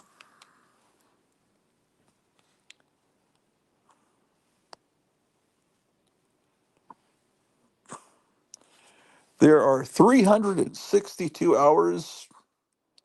Well, no, 362 hours until the inauguration. 15 days in minutes. That's 21,750. And until the inauguration, it is 1,305,037 seconds. So to be precise, 15 days, 2 hours, 30 minutes, and 30 seconds until Donald Trump is inaugurated. And I don't know. Could you even hear me? Oh, someone coming. Oh, Bone Daddy's here. Man, that just. Hello there. Hey there. How's it going, Gracie? Um, you don't want to know, man. It's cold, but I'm alive. That's always good. That's good. Did you get What? your furnace taken care of, or what's up with that? What's news? There's nothing new. The boiler is not working, so it has to be replaced. Mm, Um, so the plumber said, you need to wait about a day, before he contacts the insurance company because they're going to say, "Did you look for parts?" And he needs enough time to make it look like yes, he did. yeah, He said that's just part of the game. You got to play, and then he said usually they'll just immediately replace it anyway. But so once they I guess he has to they get got approval, and then he can go and pick it up in a neighboring city, and maybe it'll be fixed in a few days. But in the meantime, uh, I don't know. It's not a good situation because there's heavy wind blowing, and it's probably about 14 degrees outside, and yeah. It's so I've got this heater that the plumber lent me, and then I've got two that the maitre d at the restaurant, she also works at the Casey's. She lent us this one and one that I have in the bathroom. Then I've got an oven going down in the basement at 200 degrees and then there's the heater we've always had upstairs where my wife is sleeping, and that's all we got. So, you know. and There it's was one time. six. Yeah. I'm sorry. Go ahead. No, no, go ahead. There's one time. What happened? There was one time I was renting a house, and the power went out, and it was the middle of winter, and um, we couldn't get anybody out to look at the furnace or anything until the very next day, and so we rounded all of our pets, everyone. This was before we had kids. We rounded up everybody and uh, got them into the bedroom, and put a space heater in the bedroom, and put blankets at the base of the door so that we wouldn't have any cold coming in the house, and Right. or into the bedroom at least. And so all of our all of our pets and everybody was huddled in the bedroom, and with the space heater on, and we stayed warm the whole night through. But oh man, the rest of the house, we walked out, you could actually see your breath when you walked out. It was like, oh my god. Yeah, that's what. Yeah, we went through that in Texas. Well, we went through it last night, actually. In the bedroom. But Yeah, yeah, the dog and the cat aren't going to be able to be in the same room together too easily because the dog will flip out. But um, yeah, well, we had the power. In Texas, they turned all the electricity off in the whole state. yeah, it's Um, because of the whole Biden thing, probably. yeah, that was right after Biden was elected. It was a revenge ploy. Yeah, definitely. And and the whole weather event was also generated artificially. So it Oh, was I'm 0 degrees, and then the electricity's turned off, and then so that was worse than this. And that's terrible. at least I have electricity, so I can run heaters. When you don't Yeah, have any electricity either, all you really have is the only chance you've got is a fireplace. And yeah. this house had a chimney at one time because there's a picture from probably about 1920, and I don't Is know how is the chimney totally gone, or I mean, it's just gone. There's a lot of stuff they did to change this house up when to turn it. Yeah, because see, right here where this jukebox is, this is hollow. This is the air conditioning duct that goes up through all the levels. But oh, this is okay. where the fireplace would have been. I'm pretty much certain. Yeah. So, but So they now it's probably they probably just put in new ducting just for the air conditioning, and then I don't know, yeah. the fireplace. I mean, I bet you could still, if you took out the ducting, you could probably fire up a fireplace somehow, or and then get Well, get a put a new chimney up at the top of your roof. But I well, don't if you know. built a chimney, it would probably be better to build it like on over on the sidewall or something. Yeah, But it's just a matter. Yeah, that would be a fireplace would be a helpful thing. And trust I me, I had a was friend. reminded of that a bunch of times last night. And my wife was so pissed she called the local hotel to see if they have rooms, but they don't take pets uh, unless they're certified uh, service animals. And so the guy was talking about I don't know. She got talking to the clerk at the hotel, and he was talking about the heating, that he has at his house, and she said that she's not used to it because she's originally from Los Angeles, and he says, "Oh my gosh, that's a dystopian hellscape." It's like, oh my gosh, and then my wife said something about uh, you know, maybe she's hoping that her hometown will become better under the new presidency, or and then he says, "Well, I stopped smoking opium years ago, and I gave up hope several presidents back." And then you realize he says a couple presidents back. Okay, he's talking about Trump. He says, "I don't think billionaires care about any of us." And okay, so we know his political slant.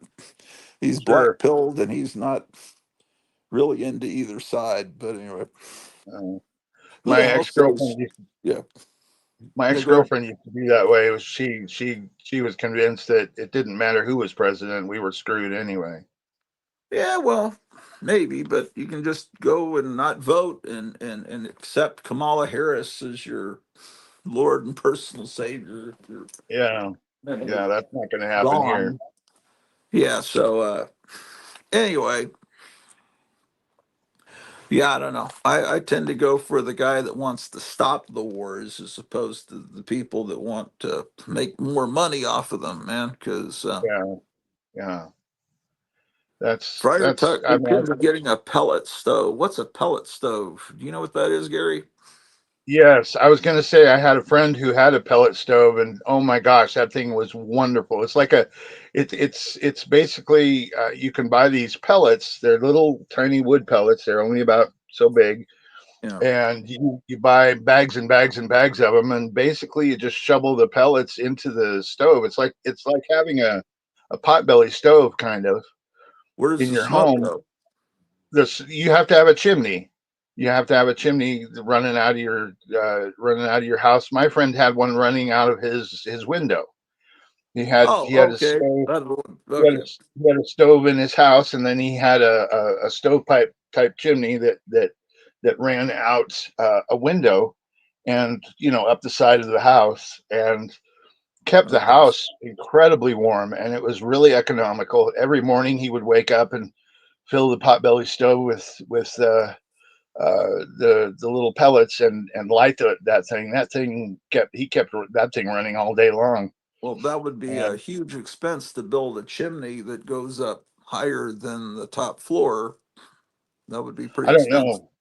I don't know what you're looking at as far as expense, but that may be an option. I mean, Yeah. and then that way, if you could find a central location for it, maybe you wouldn't want to put it on the bottom floor. Maybe you'd want to put it on the floor because didn't you say the bottom floor was warmer than up above, or what? Well, the basement is supposed to stay warmer because it's underground. Is that what you understand?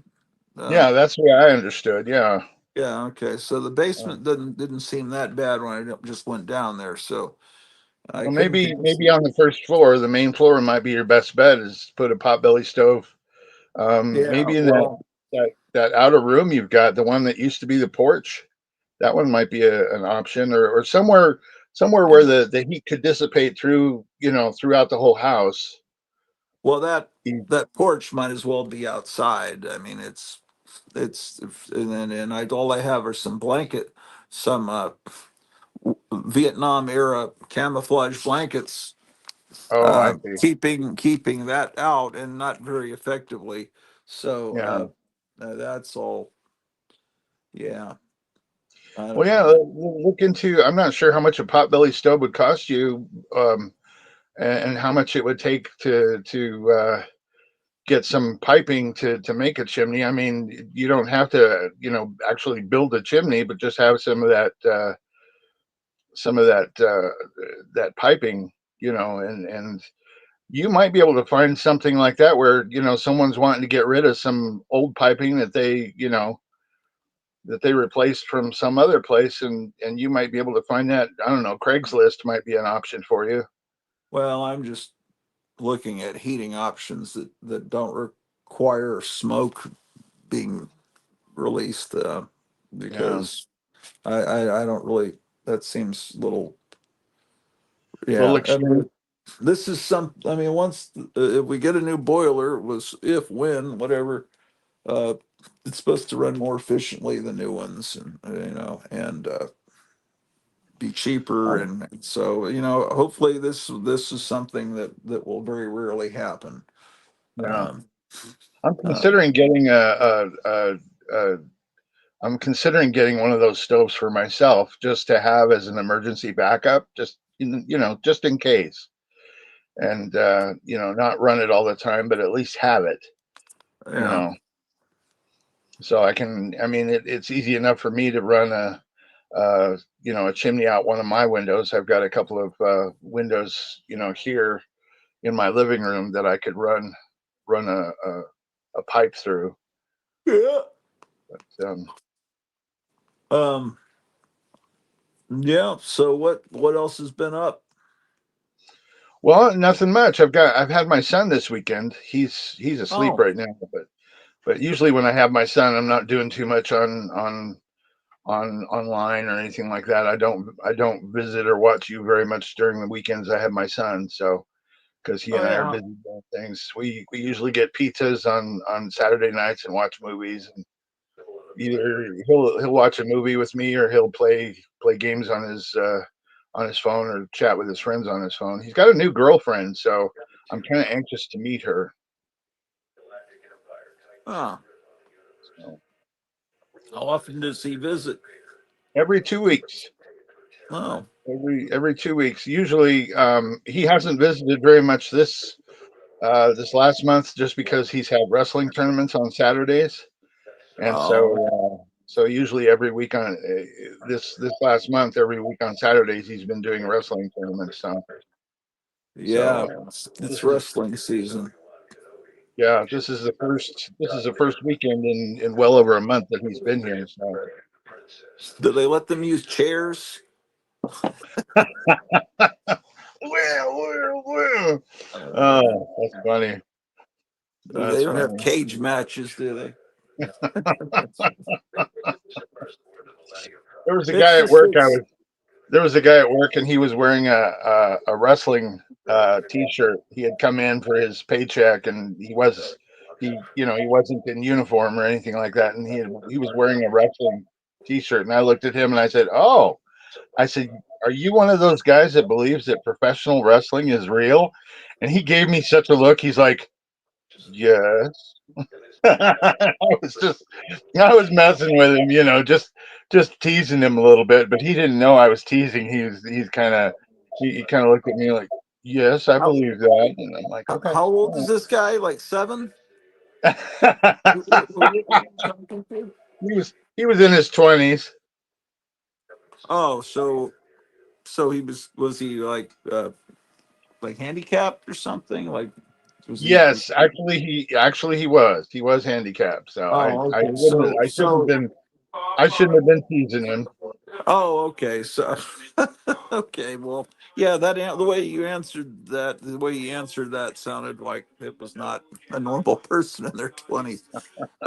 Yeah, it's actually a real sport that these high schoolers. But is there any other sport where it's like serious for kids in high school, and then the professional wrestling that you see on TV is just a cartoon? What Yeah, other sport football, is like that? basketball. No, I'm just joking. Well, I mean, I mean, nobody watches real, legitimate wrestling on television. Yeah, They watch the no. cartoon spectacle. It's like, so Well, it's really not that a would be sport, bold. I think the only professional wrestling that is serious wrestling is like Olympic wrestling. You right? know. And so that's the only thing you could do is if you're good enough is get to the Olympics, because what they do in professional, it's just they're stuntmen. It's Yeah. they're comedians. Yeah. It's a show. Yeah. But, But there are people that believe it's real. Yeah, oh yeah. Yeah. wow. Hey, I So, watched I watched an episode of I think it was John Goris. You had said to everyone that you were going to watch John Goris with your wife, and you went into the bedroom, I guess, and left the chat to go watch John Goris. And just out of curiosity, I checked him out. I was watching probably the same episode you were. uh, are you what? You're talking about John Goris, the animator? You're probably I'm talking sorry, about not David John Goris. Wilcock. I'm sorry, I'm You're getting talking mixed about up. David Wilcock, right? That's right. I'm sorry. I didn't mean John Goris. Because I can't think of John Goris having episodes, or that I'm going to go watch John Goris with my wife because they're like little 5-minute cartoons. But okay, yeah, David Wilcock's fun. He's going to come on It's today. it's Uh, early. It's early, so I'm just like John Goris, David Wilcock, all these people that Gratu mentions. Oh yeah, you got to write them down and check them. Check them out when you can. Because if I tell you Yeah, something is good, it probably is good. I don't know that yeah. one. Well, I was kind of curious. Does he really believe the stuff that he was saying about the aliens and stuff? I mean, does he really believe that the stuff that he's saying, or is he doing that tongue in cheek? No, I think he believes all of that. He's he he believes that he's a reincarnation of Edgar Casey, and he believes that he's been communicated by the archangel Michael and given a whole. I mean, he's a Christian guy, but yeah, he believes in some crazy stuff, and some of what he says might actually. It's just like Edgar Casey. Some of the stuff, wow, that seems pretty. Some of it's like, whoa, that's crazy. It's just, Yeah, it's fun to I listen was to just him. It's like, I guess I it's like watching pro wrestling. It's like, do I believe all of that? No, but I just enjoy watching it. It's fun. Yeah, I know I it's was enjoying I was enjoying watching. I wasn't being critical of you, Gratu. no. What I I'm was saying is, I saying think he does legitimately believe what he's saying. Yes, yes, he okay. does. But I didn't I mean, know if if he he was a was guy just grifting and bullshitting, I mean, some people think he is.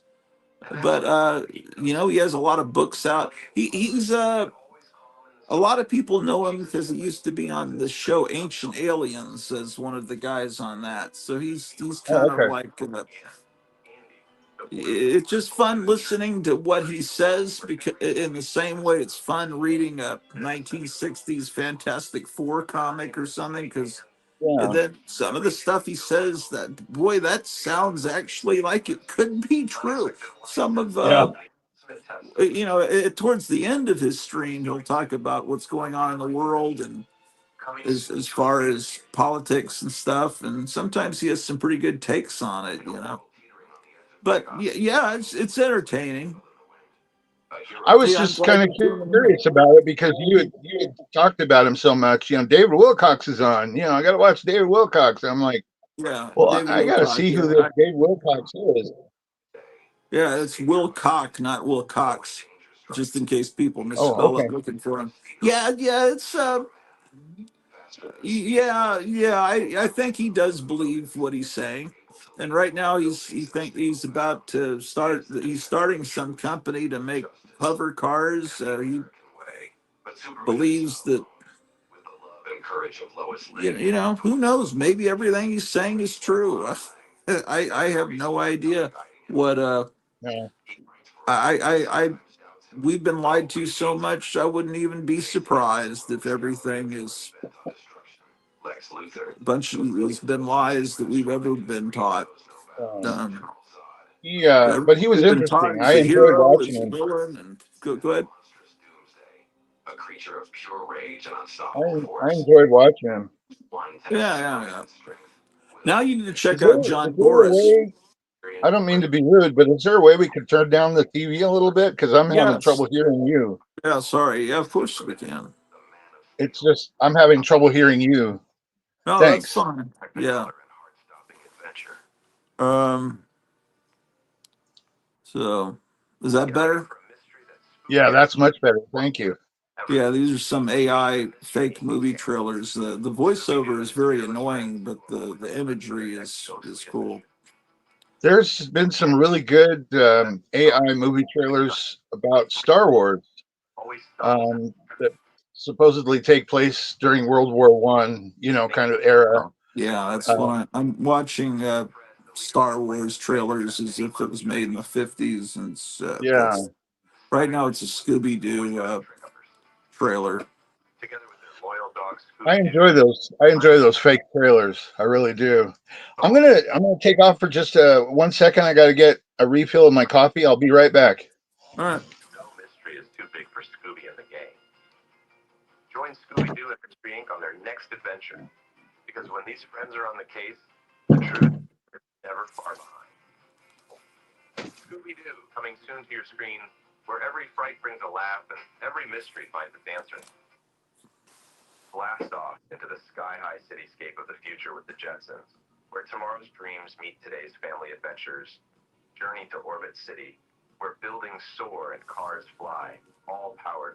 Phone's too far away for me to read the David Clark comment. I'll read it in a second. I don't want to scare the cat away. Maybe I'll have Gary read it to me.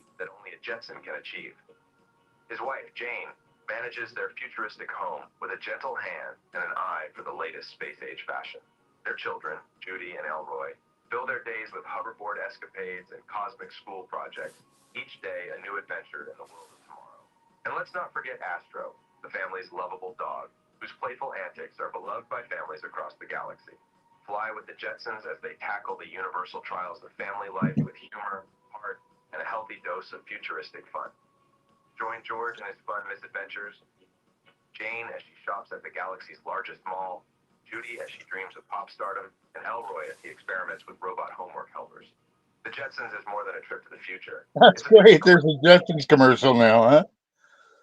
Yeah, it's Jetsons. Yeah, it's Jetsons was mid-century, but it's like completely 1950s live action looking Oh Jetsons. yeah, yeah. I can imagine them kind of doing the Jetsons in the fashion of Flash Gordon or something like that. That'd be kind of. That's I could pretty see much that. what it is. Yeah. Now it's a Flintstones one. That's cool. Where is that online? Is that on a Oh, these are particular? all just on YouTube. Oh, Uh, okay.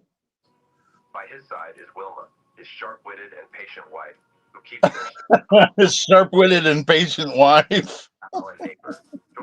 yeah, I wish I could just get rid of all the narration. It's really bad, but the images are what I like. Oh yeah, And sure. um, I'll have to check those out on YouTube.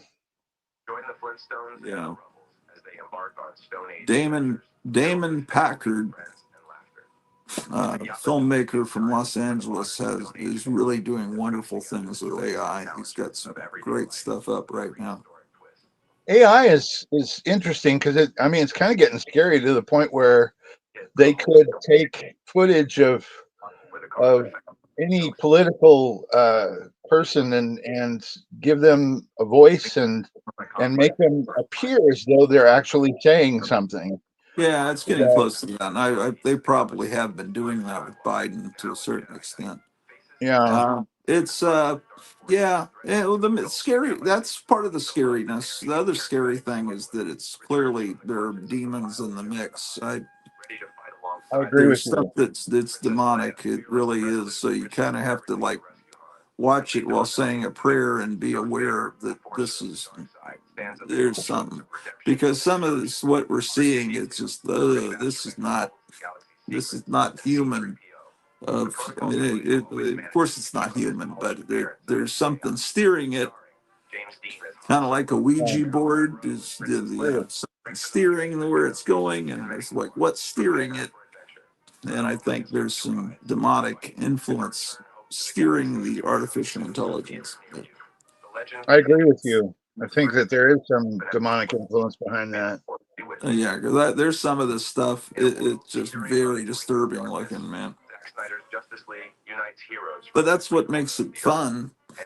Yeah. So if I'm aware of what's going on, maybe it's, I don't know. That doesn't make it good, but Well, anymore, I tell like my niece is really big into uh conspiracy theories, and she's like, she's always looking into things, and she said this person said this, and I said, really?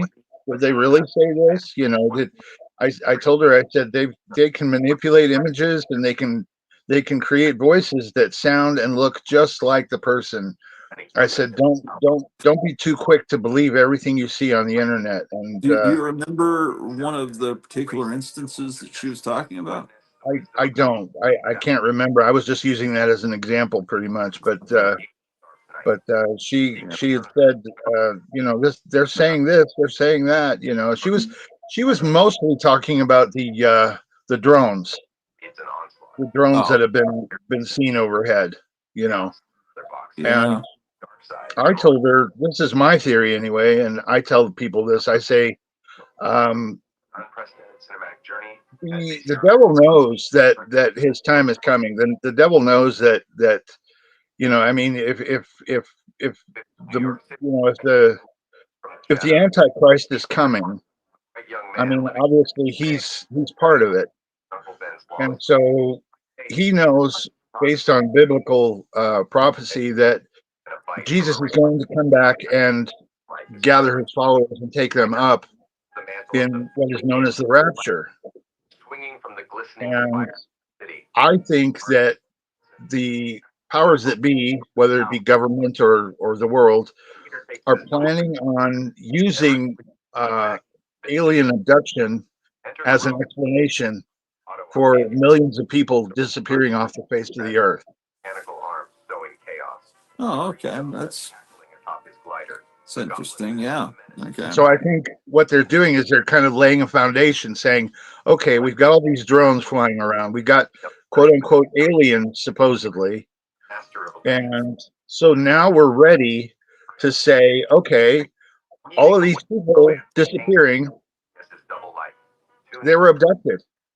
They were abducted by these quote unquote drones or aliens, and it will thwart a belief in Jesus. It will thwart a belief in Revelation or prophecy or the end times. It will take that and basically give an excuse instead of the actual truth. Yeah. Yeah, yeah. I don't know, man. You She know. was talking. She was talking about the possibility that these drones are actually uh, cherubim or seraphim, angels. Oh yeah, yeah. That's kind of the take a lot of people have, that they're fallen angels. I've heard it Yeah, both ways. yeah. That's kind of the David Wilcott kind of area. I What believe is that's a this? possibility as well. David Clark, it's Foddy here. What does Foddy mean? In Wrightsville Beach, in North Carolina. Foddy equals, 40. Oh, okay. In North Carolina, you guys say Foddy? Foddy. It's Funny. Foddy. It's Okay, yeah. funny. So that's like Foghorn Leghorn kind of. It's Foddy. So it's Foddy. Hey, Water. son. Gotham City Comics. Hello, good morning. Yeah, you're like, hi. And Kevin. And Last Frontier says, good morning to all. Good morning. Oh, boy. Grouchy, So didn't you say you were doing a gold key thing?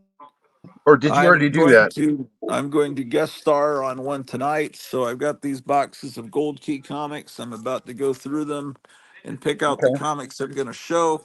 So I'm not the only one fiddling. Oh, let's see what else is here in the box. So that's what I used to do on Four Color Fossils in the beginning. It was like we were told what to have. It's like today we're going to just look at comics with dragons on the cover. And it's like, oh shit. I where am I going to find it? So I'd go through boxes and boxes and pull out dragon covers and or Yeah. dinosaurs, and then it's going to be sports. And it's like I don't have many sports comics. And then I found some wrestling comics and a Marvel did some wrestling comics in the '80s. I found them in a dollar bin, and I'm going out and buying comics to fulfill the assignment. I felt like I was in high school and I was being given assignments. And then after a while, we were told, "Oh, well, just show whatever you want," but uh, um, you know, I I I would just pull things out at random because it's like I was the guy that didn't study for the test. Everyone else was pulling out select things and having a nice stack, and so I was always just I'd pull things out at random, and some usually it was successful because I'd pull out things that I had interesting stories about, because I don't Yeah. like to just here's this comic, here's this comic. Yeah. Here's this comic. Yeah. Here's this comic. And I like to tell stories about them. So what I like to Absolutely. do is like find some of my childhood, like the first one I bought, that kind of thing. And Exactly. I've got Dell mixed in with Gold Key. I know, but because Dell and Gold Key to me, I mean, Gold Key split away from Dell, but some of the books that were Dell, the numbering continued, like the Disney titles, Tarzan, and so I just put Yeah. them all together. That's I didn't what know that. Strange Life does that too. Huh. And I used to have all the comics alphabetized, no matter what company. And I probably should have just left it that way. But at a certain point, I decided I wanted to separate time periods because I really feel like that was the thing to do, is get have everything from like 1971 back in separate boxes, and then I started splitting them out by companies, and I don't know. Did you, when you were a kid, did you ever buy or read a lot of the digest sized comics? When I was a kid, not really, and there was a reason. Later, I'd buy them. Now I've got a bunch now, but they're really not fun to read because they're printed so small, and that's okay if you're a kid. But when you're you can't I can't read them without a like almost a magnifying glass now. But Yeah. especially in the late '70s when they started to use cheaper printing presses, they started using when comics started to look kind of shitty. I don't know about what years when the printing presses were they started using shoddier equipment, and then when you print something that small, it's just like it's all kind of you can't it's not a good it's better to blow comics up than shrink them down to me. Yeah, Like those treasury editions were wonderful. yeah, But yeah, I have to answer your question. I didn't read them a lot as a kid because when I was a kid, my mother thought the print was too small. She had a thing about tiny print that it would hurt my eyes. She had a lot of rules like sit 6 feet away from the television, the color television, and she because there's radiation that comes out of the TV. And then I talked to people that were TV guys later, and they said she was absolutely right. Those early color televisions, you don't get right up in front of them on Saturday morning like you're in the front row of a movie theater because they are kicking. She's right. They're kicking out radiation 6 feet, and it's like okay, some of the stuff that my mom said was actually legitimate. Yeah. Uh, let's see. Yeah, then that's exactly. Thank you for getting me back on track, Kevin. Then you have a big mess of comics to put away. Yeah, and then you pull a bunch of comics out for your appearance on the big Wednesday show, and then 6, 7, 8 months later, they haven't been filed back, and that's exactly what I'm about to do today. Is pull out books, and then I'm gonna have to refile them back in, and that's gonna be a pain in the ass. So it's almost like shit. You want to do a show or just let's just look at comics, but okay, it has to be gold key. But I'm going on against people that are really well. Charlton 66 is a Charlton guy. I guess he has a lot of gold key. He's more of a Charlton guy. Metarog is going to probably have just about everything. Uh, Graphic Man, I think he went and bought every single issue of Boris Karloff in the entire run. I just have what I bought as a kid. I mean, I'd love to have the whole run, but I just bought what I could over the years. I mean, I could go to mycomicshop.com or eBay and click a bunch of buttons and run up a credit card and have the whole run of it. But I don't know. I guess I don't know. I don't have that much. I've got 4 boxes. Um, I accidentally pulled an extra box out that isn't gold key, but so I have 5 boxes here. So, and who the else is only on? thing I could Jambo's on. Jambo's more of a. I always thought of him as more of a golden age jungle girl guy, but I'm sure he has a lot of gold key too. I don't I. But anyway, they're going to have better collections than me, so I gotta step up my game and pull out some really good ones. I guess.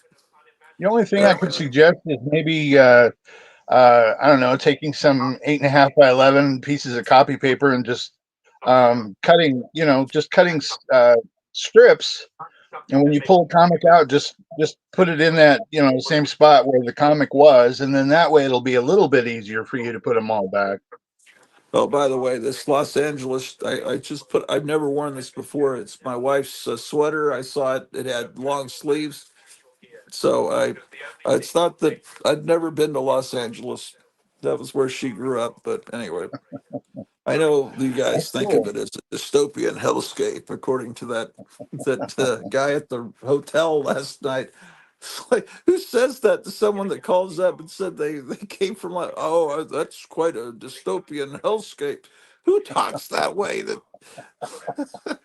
um, I know the word dystopian. How many times do you think you've said the word dystopian out loud in your life? Do you think you can Maybe count five, it on one hand? 5 times, maybe?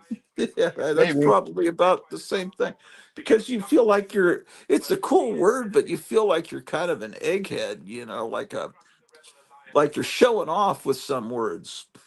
Well, Some of the that was the words, word. That was the word that I usually use to describe movies to someone. I would yeah. describe someone who's never seen a certain movie. I would say, yeah, it's a dystopian culture, a dystopian civilization, and they would look at me with They a look usually of, don't know what that means. That's the thing is then you yeah, have to explain what the word means, and then you're like in school teacher mode.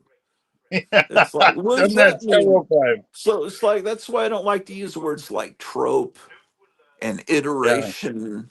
And I hear people on YouTube use them all the time, and they're perfectly good words, and I know what they mean. It's just like I think I should say that in a dumber way because, and I'm not trying to be like Vivek Ramaswamy, who was saying, or who was saying, and Elon Musk was kind of saying Americans kind of value stupidity. They didn't say it that way, but everyone's mad at them because they're saying we need this H1N1 visa or whatever to bring in the top people from India and places. And it's like because people in the United States kind of value mediocrity and people say that's outrageous. How would you say that? Well, I went to school in the United States. I know that the smart kids were bullied, that unless they were from rich families, in which case they were, oh my gosh, you're going to be a surgeon someday. I must marry you. Uh, yeah, you were punished unless you brought your grades down to C's to be like everyone yeah, else. That yeah. is the way it is in American schools, maybe not in prep schools. So that's actually accurate. So I don't, but these people that got, like Steve Bannon got really upset at Vivek Ramaswamy and Elon Musk for saying something that's just true. If you how do you not? But they were saying, we're a tough country, and they're kind of like, and you shouldn't disrespect the jocks, and it's like, oh, okay, Steve Bannon, you were a jock. That's, I mean, you're obviously very well spoken, and everything, but we can see where Uh, you were in the hierarchy of high school. I'll use the word hierarchy. I think most people know what that means. I just yeah. don't. I don't try to sound like some college professor is and I know all the words. I know what Well, iteration means. the point is, you have to know who you're speaking to as well. I mean, you can't Yeah, just use morons. all these. You have to use all these. You can't use all these highfalutin words Yeah, that most people don't use or don't even know the definition of. If yeah, you want to communicate an idea to somebody, yeah. I need to take care of something real quickly. I'll be back in about 2 to 5 minutes. Okay, Okay, that's fine. I'll be right back.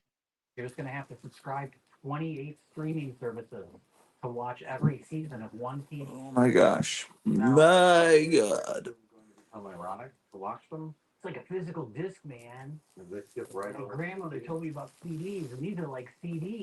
Little Monsters. This is a comic from my childhood. I'll talk about Little Monsters. The crypt, I'm thinking the Crypt Keeper of Castle Hills. Now that guy, he Little Monsters was like like his favorite comic, and it is one of the great comics. It's like the Monsters. It's the whole family, every one of them, the mom, the dad, the kids, all look like Frankenstein's monsters. These comics are cold, man.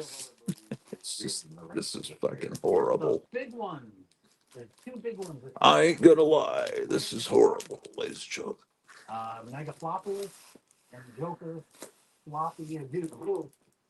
Magnus Robot Fight. This is one of the greats.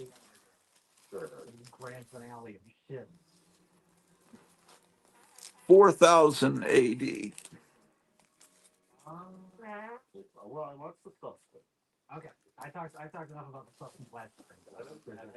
How is this movie The Substance? Everyone's talking about it. My wife's wanting to watch it. Is it like a David Cronenberg body horror kind of thing? Um,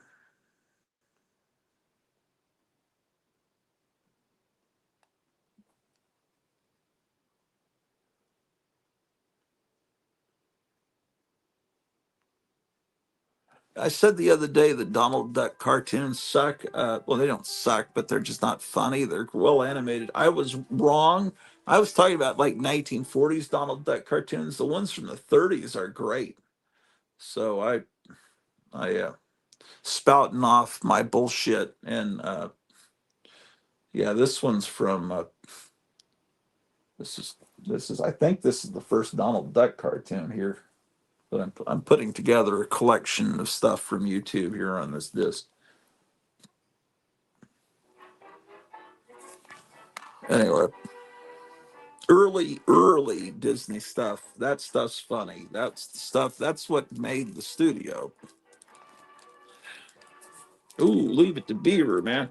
Well, that's Adele.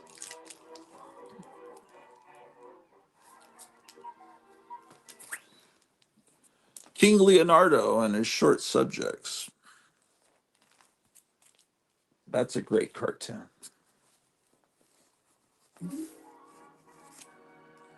Cave Kids. You know, when they were teenagers, they had a rock band, but when they're, um, let me make, let me change the layout slightly, since I'm showing books here. I can't turn the light on over there because I've got this heater plugged in, and I can't plug a lamp into the same outlet. I don't want to risk turning the electricity off. So you're just gonna have to deal with this lighting, ladies. Hannah Barber, I have that filed under H for. Look at this. The truth about spacemen. This is fractured fairy tales. Ooh, Frankenstein Jr. and the Impossibles.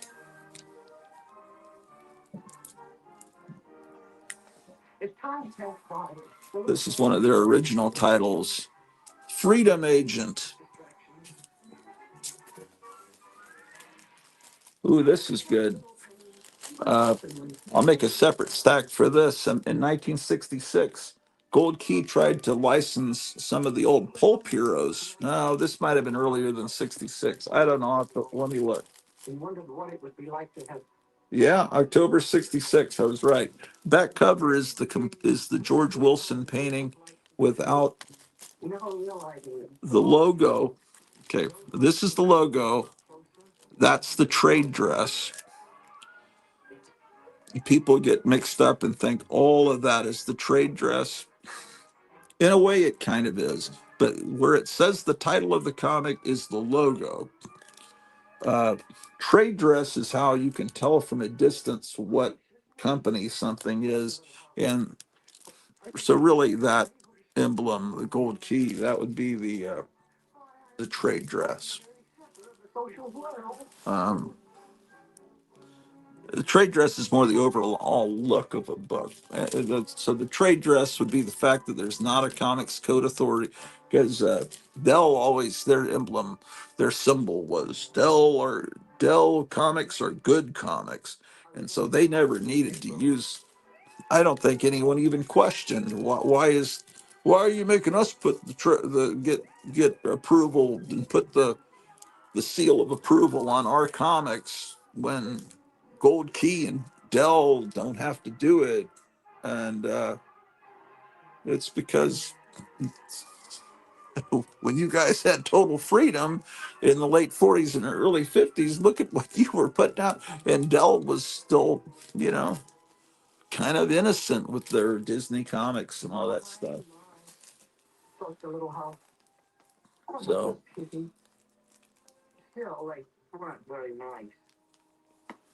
yeah, buddy, man. Oh, boy. Guns. Funky Phantom, indeed. Ooh. Yeah, I was right. I don't have the space. There were I think just two comics in this series. Oh, yeah. And there are other people are going to show this comic. Unquestionably, there's going to pull this. Oh, this really in bad shape. There was also a Space Ghost one. I don't have. I don't think I have that. I'll check and see. A lot of good stuff in this box.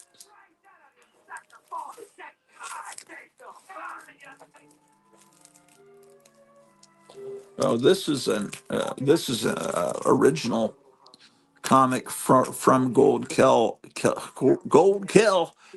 Key. It is not a licensed property, although I think it's really basically Pussy Galore's Flying Circus from Goldfinger. That's kind of what it is. Basically, Jetsons. They'll show Jetsons. I don't need to show Jetsons unless I have a really. Rocky, while I was gone, I was kind of listening to you a little bit. Did you say you pulled up Little Monsters? Yeah, yeah. I pulled up a couple of copies of I have a lot of issues of Little Monsters. J Evil Scientist is really good too. That was a good one Yeah, to pick up. I just did. Yeah, but yeah, Graphic Man's going to show those. I wish I had all of those. That's a great. This is another free original title they came up with. Man, I'm pulling too much stuff out. This is Um, ridiculous. Wacky Witch is a good one. Yes, yeah, I'm in a box that goes from I think G to Magnus Robot Fighter. Ooh, here's a Mandrake comic that I need to. These these Is, these King comics shouldn't be in this box. I now have a special place for those. is Um, Mangus Robot Fighter an original from Gold Key, or is that some based off of something else? Do you know? no, Magnus Robot Fighter is original to Gold Key, and has never been used in other Well, they've never used in other media except in the '90s. Some other company, Valiant or somebody, bought Turok and Okay. Magnus, and I think Dr. Solar, and they made new '90s style comics. And then from those '90s comics, they made there was a video game made of at least Turok that was pretty popular. I don't know if there was a video game of Magnus. Magnus would Sure. have been a Magnus is a property that would be a lot of fun to be made into something else, but I don't know. It was a good comic. Shit. I've Okay, so never I didn't experience much Magnus when I was a child, but oh I think I might have one or two copies of it.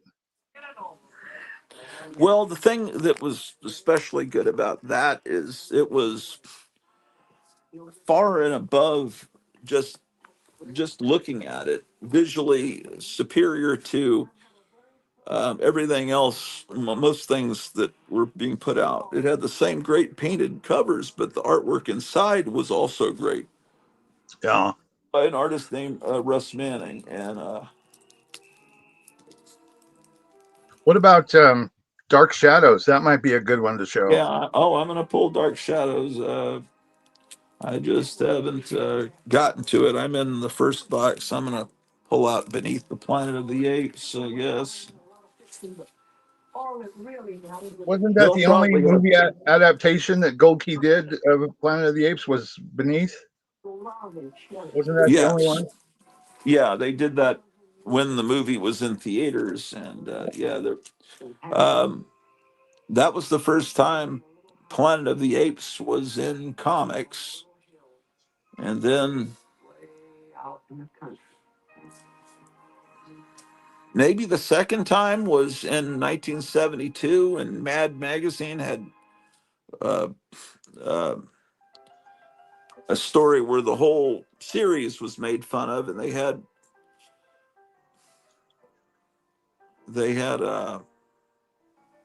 I guess Alfred Newman was taking off his mask, and he was Cornelius or Caesar underneath. And then Marvel got a hold of Planet of the Apes, and about the same time, Power Records did adaptations of all the movies for uh, except for Battle. Conquest of the Planet of the Apes. No, they did Battle, but they didn't do Conquest, and because That's right. Conquest is more violent, and especially I never saw it till I never saw the uncut version of Conquest of the Planet of the Apes until it came out on DVD, and it's like I couldn't believe the gore that was in the final assault of the apes on Los Angeles. Yeah. There's like people shot in the head and blood splatters, Pretty, and it's like it it was wasn't pretty R violent. rated, but it was a pretty extreme movie. They actually, from what I understand, they actually edited it afterwards so that it wouldn't be quite so violent. Yeah, and I think they restored that original cut on on uh, on the disc, and it was like, what the heck? I don't remember that. Same thing. The movie Swamp Thing from the early '80s. Uh, like on DVD, all of a sudden there's a nude scene in it. It's like, what? This I saw this in the theater. That was not in it. Sometimes they'll That add was with, stuff back. wasn't that with Adrienne Barbeau? And she had Uh, a topless scene in that movie, I yeah, think. yeah, but it wasn't. That topless scene was nice. It was not the uh, in the theatrical version. It was. Trust me, I would have remembered seeing that in the theater. Because it was a PG movie. I think maybe they Yeah, cut it because they didn't want an R rating. Because I mean, it is based on a kid's comic book. I mean, I'm sick of arguing with people. Comic books weren't meant for kids. I can't. I can't even get into that argument anymore. It's so ridiculous. Yeah, no, no, comics weren't for kids at all. That's just a figment of my imagination. yeah. Okay, well, I pulled out this. This is from October of '64. It's them trying to bring back Buck Rogers. Oh, Uh, cool. and I've obviously never didn't seen that work. before. But yeah. Oh, this is important. The first comic book I ever owned, I no longer own it, but I later replaced it, uh, was this issue of Choo Choo Charlie. So I'll show that tonight because Can you that's show? important. Can I see that again? I've never seen that before. Can you show me again? It's Choo Choo Charlie. So I can say I've been collecting comics since 1969. Oh, Uh, I've never seen that no, before. yeah, Never December heard of it. '69 would be, well, just if it's dated December '69, that means that uh, October? it's yeah, yeah, it's early in the morning and I'm freezing. Yeah, so late 1969. That's how long I've been collecting. So, I have a question for you. Well, first of all, I finally got my Groovy Ghoulies thing framed, and here it is. oh yeah, hold on. Okay, that's something you got off eBay. Yes, Um, what supposedly, supposedly an original from I'm guessing the 1970s, but I don't have any knowledge about it or any background about it. But I was going to ask you, do you know if they ever made any Groovy Ghoulies comics? No, they didn't. I would own them. Sure. Groovy Ghouls was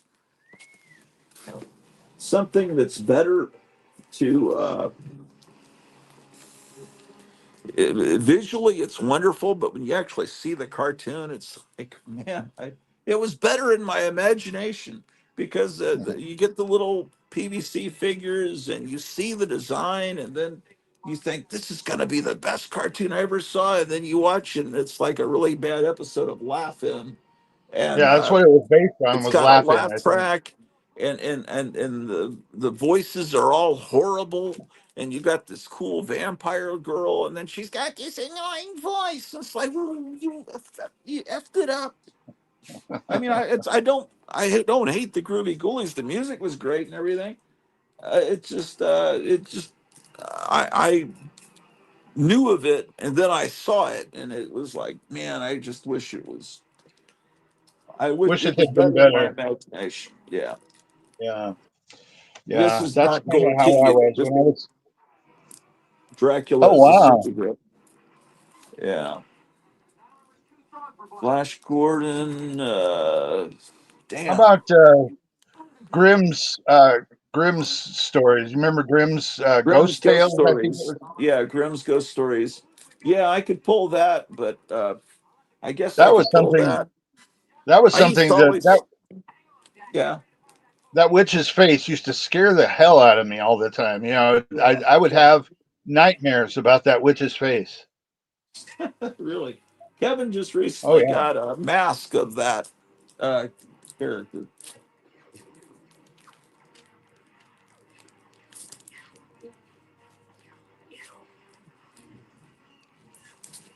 So, okay. Dr. Solar, maybe I'll show that, an issue of that. Oh my gosh. So, Wasn't Dr. Spector part of that Gold Key family too? yeah, I got Dr. that. Spector, you got him. Good. Yeah, I mean, I'm just trying to. Ooh, Deputy Dog. Pull out my Deputy There's a good Dog. one. All those Terry Tunes characters, those were great. And Hashimoto san. I've never seen that one before. Yeah. There's Dark Shadows. No, then wait. Where are all the Dark Shadows, man? There should be more Dark. I guess I don't have as many Dark Shadows as I thought, but I've got. I do have reprints of the whole thing and its look form, but this one I got as a kid, so I'll pull this one. I don't need to show the whole run of everything.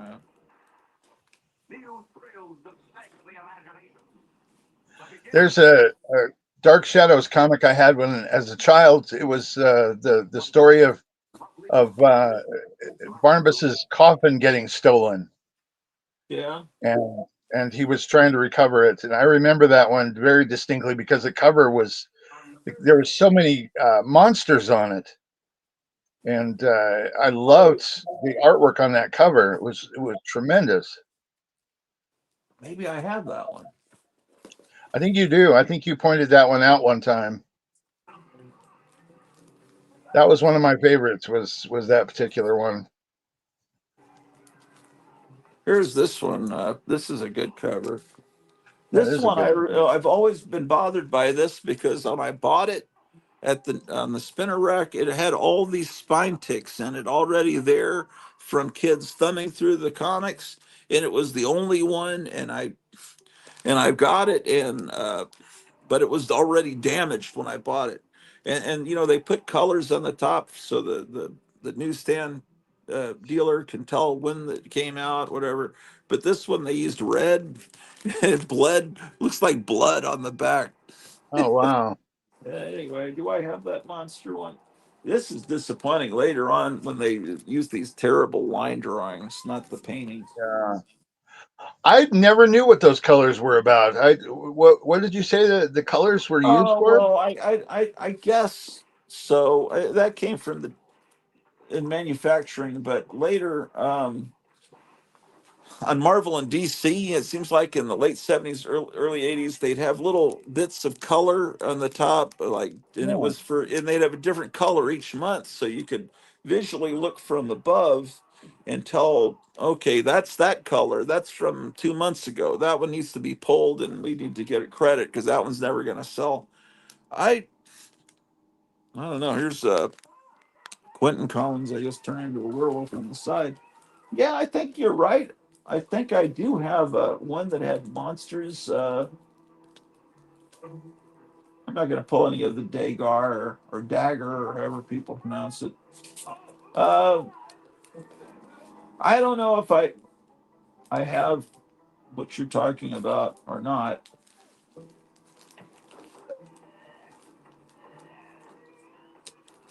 I was buying these Dark Shadows comics as a kid, but I had never seen the Dark Shadows TV show.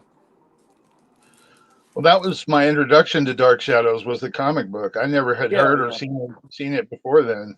Well, we were living in Germany, and that wasn't on TV on the Armed Services channel. Actually, Gold Key started the Dark Shadows comic when not towards the end, Dark Shadows had already been on the air like 4 or 5 years when they started it. They don't think they started till '69, and then they just kept going all through the '70s, long after the show had been canceled. Yeah. Um,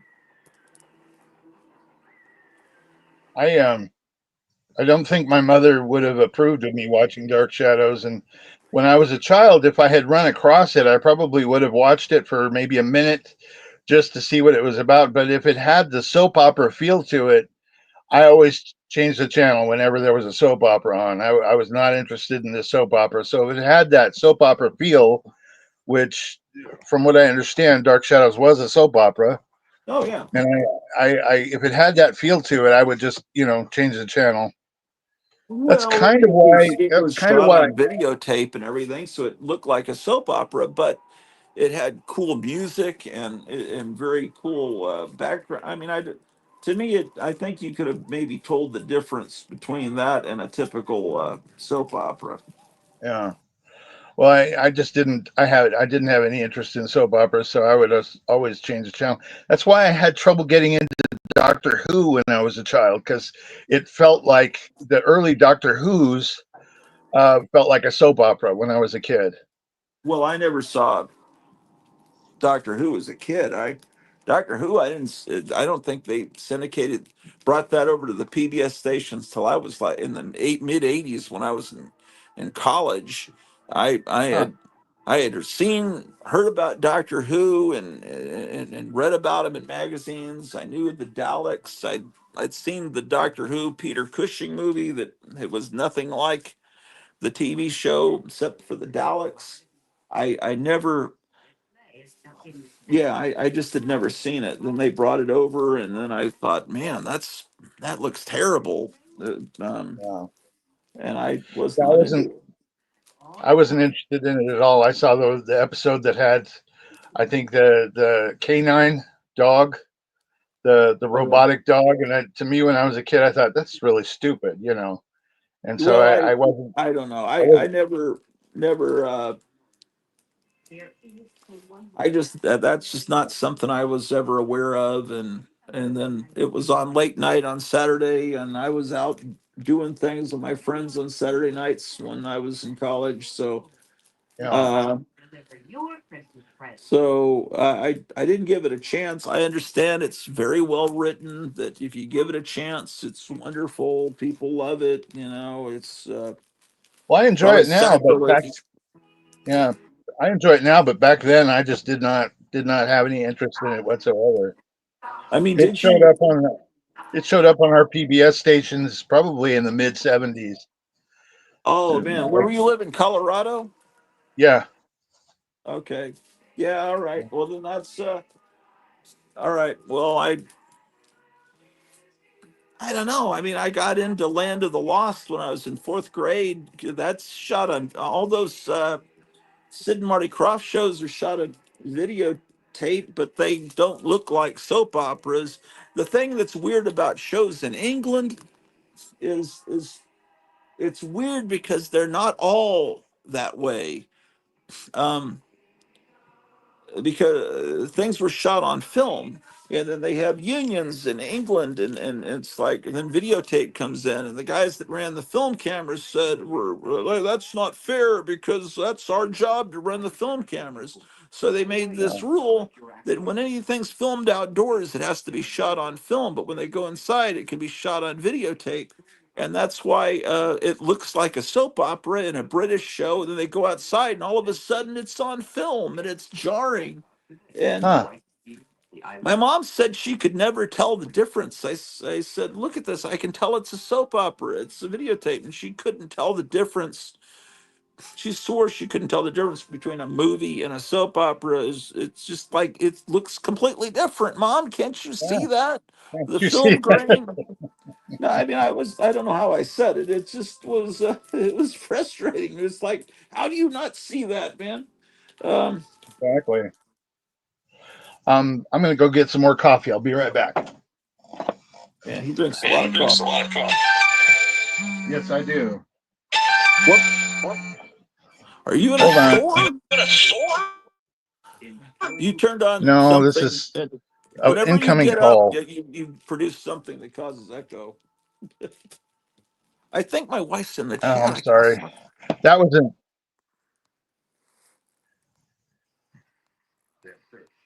That's all right. Uh,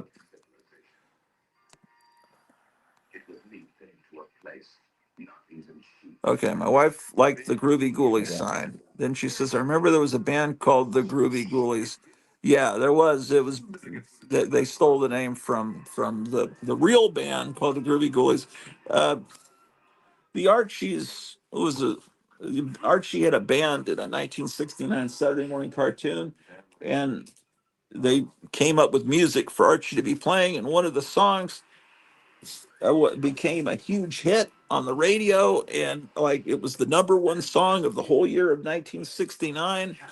And Sugar Sugar, and then every Saturday morning cartoon started to have a band because they were hoping they could rebottle that lightning. And so the Groovy Ghoulies was a spinoff of Archie, which is weird that the Groovy Ghoulies never appeared in Archie comics because they were a spinoff from the Sabrina cartoon.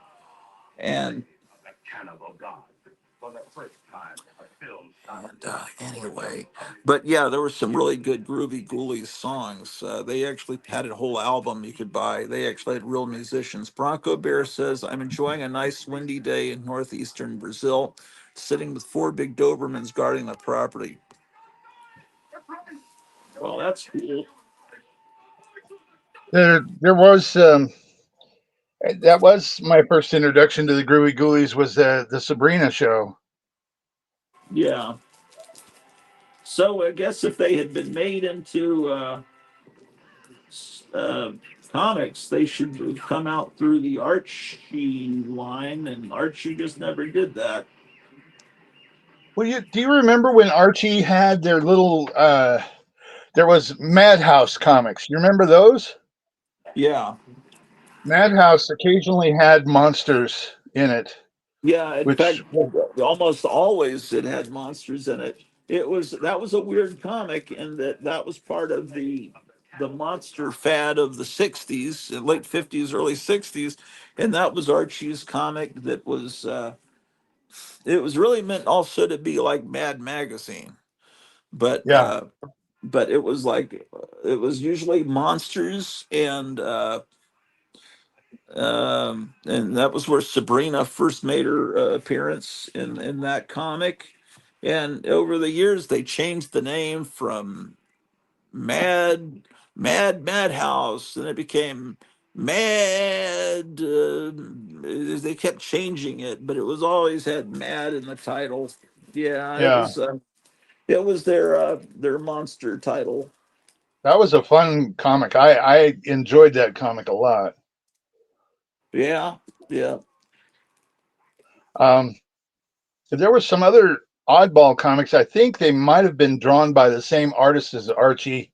Uh, one was called this comic is haunted, I think, or this I comic can't is remember. haunted. I think was Charlton, wasn't it? I couldn't say for sure. I don't know. But there were some other ones that had uh, a goofy title, and the covers were kind of goofy, kind of like Madhouse Madhouse comics. I Yeah, think they might have been the same artist. That I don't know if they were the same publishing company, but might have been the same artists. yeah, yeah. Oh man, it's cold. Oh, this is important. Space Mouse. And yes, to answer your comment, yes, I do drink a lot of coffee. Oh yeah. Yeah. I do, Okay, so especially when you it's know freezing this, cold outside. you know you know the story behind this comic. Um, I've heard several stories, but what story are you talking about? What story have you heard? Well, just that Space Family Robinson just uh, became the TV show Lost in Space. Yeah, yeah, basically, yeah. Then but it's the opposite of the way things normally go, where a TV show turns into a comic. It's the opposite way. But because Gold In Key the didn't. Oh, this is the last box. Yeah, I need to pull that Voyage to the Bottom of the Sea. in the Space Family Robinson comic, do they still have the same names of the characters, like Will Robinson and That's the thing. Is Gold Key was doing Voyage to the Bottom of the Sea, the Irwin Allen TV show. So yeah. Irwin Allen must have seen the the Space Family Robinson comic, and he must have been inspired by that to the idea for Lost in Space, and so the TV show comes on, and it's clearly the same basic concept about a family lost in space in the same name, although Swiss Family Robinson to Space Family Robinson, and they so I think Gold Key thought, well, should we sue? If we sue, then we're going to have a trouble with what was Lost in Space on ABC. We don't want to mess up our relationship with ABC and with Irwin Allen. We're already doing one of his comics. We'd like to. So I guess they must have worked out a deal where then they put Lost in Space on the title of the comic, and I know it must have confused kids in the 60s. It confused me in the mid 70s when I was watching the reruns of Lost in Space. This comic was still being published then.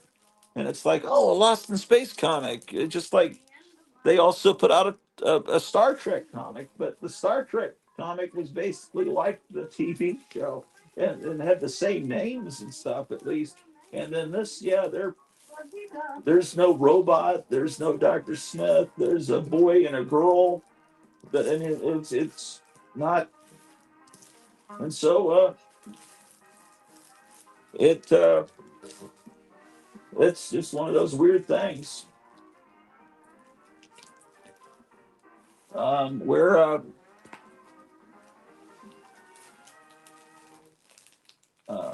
ooh, this is a childhood comic. I'm gonna pull that. This is a big thing from last night. This is why it's probably not good to do this show. I was invited, so I don't want to be a bad be an asshole. But I'm pulling all these books out, and this is gonna be a big hassle to put them back in. But at least I can get more content out of it. Putting the books back in will uh, be lots of fun. Okay, here's a Voyage to the Bottom of the Sea that I can use. So now I need to kind of put these together into little sections. So if I have Voyage to the Bottom of the Sea, I can show how they were. And then I'll put the Space Family Robinson books under that. This isn't all the ones I own. I just pulled out a few. And then I'll have the one where the name changed to Lost in Space. So that'll make sense. Then I can have like the Hanna Barbera Snagglepuss. I can. This is a childhood copy of Scooby Doo, which is apparently a. That's one of my favorite Scooby Doo's. I love that one. Oh, as far as this issue. Yeah, that issue is my favorite issue of Scooby Doo. Oh, okay. I I poured over that when I was a child, and I've got a copy of it right now. But I mean that particular issue I loved. I love the whole idea of them going to that castle and the castle being full of monsters, Yeah. and it was a terrific issue. Apparently, these are sought after and are high dollar now.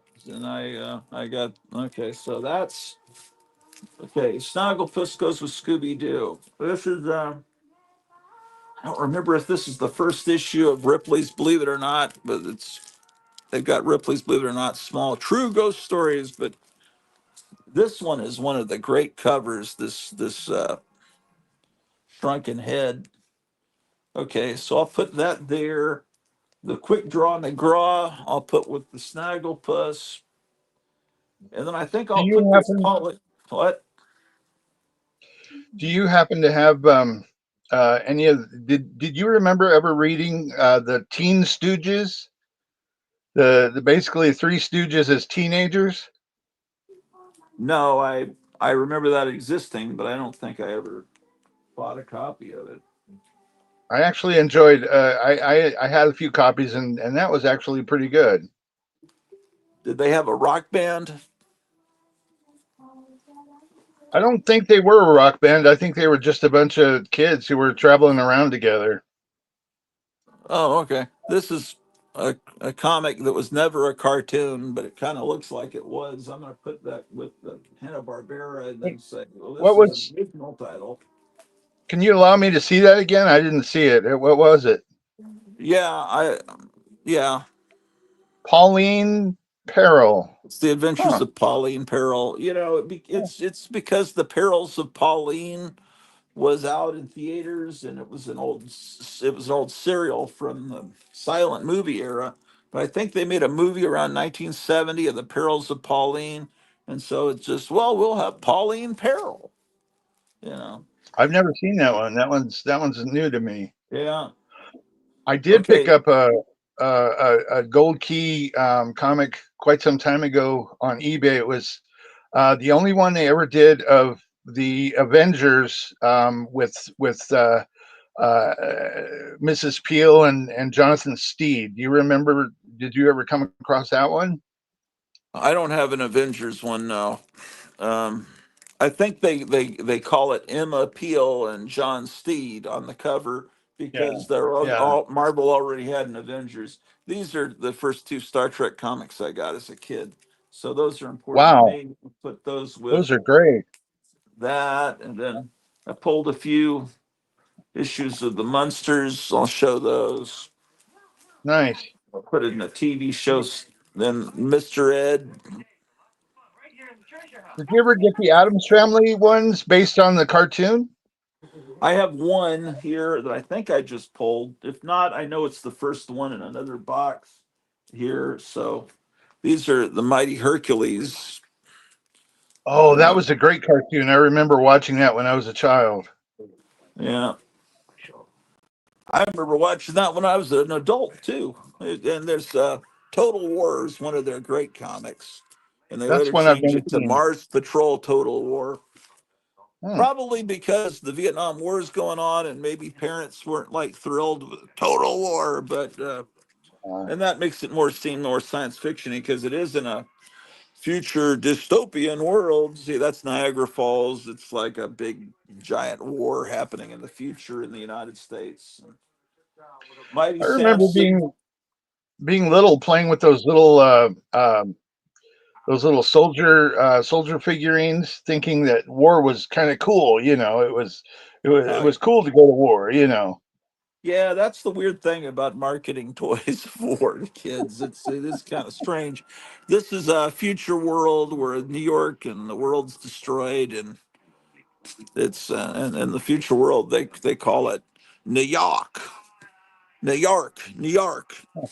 New So they York, New York.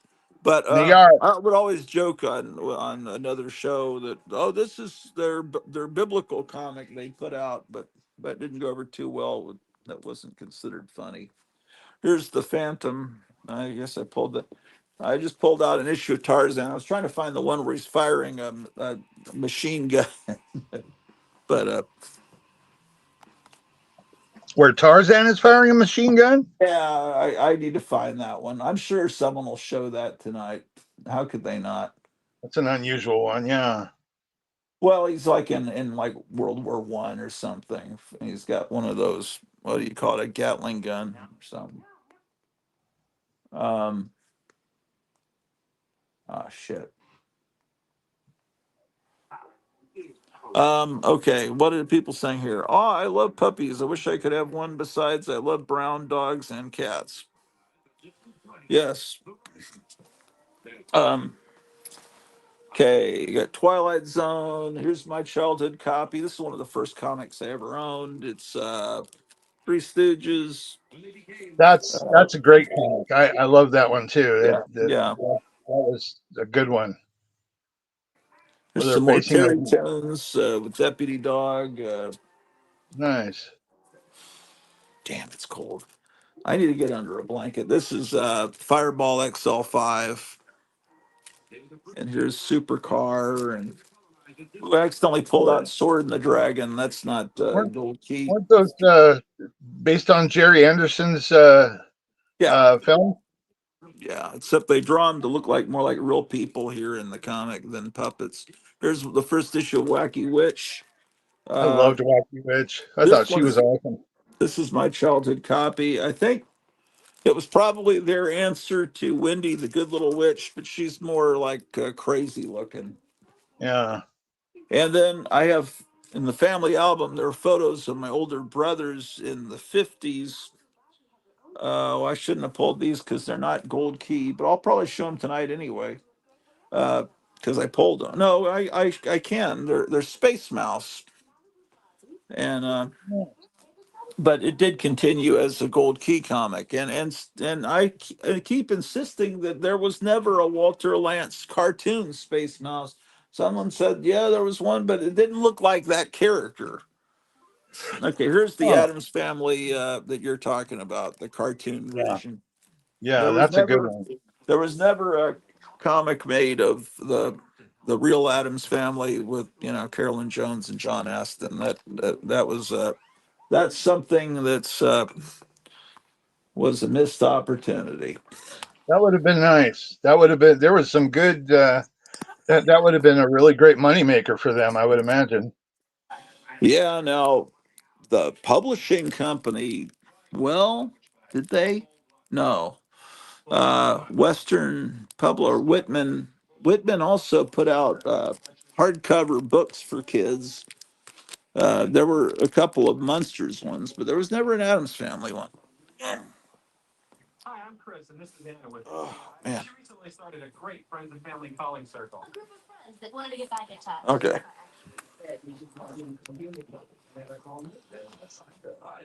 When are you getting furnace fixed? Says Prayer Tuck.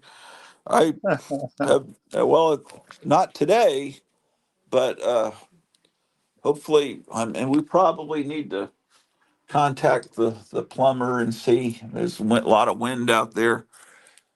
If he's called the insurance people, or we need to contact the insurance people, and they can tell us if the plumbers contacted them. And I was kind of, wanting him to talk to them because he can explain what's going on with the boiler. It's not a furnace; it's a boiler. So, um, so dog is bundled up. The cat is bundled up. I need to get something over the cat. I put something over the cat earlier, except I put something over the cat that was probably pretty cold. So the cat was like, "Why are you doing that to me?" If I could warm up a blanket that's already warm and lay, like maybe I can sit on something.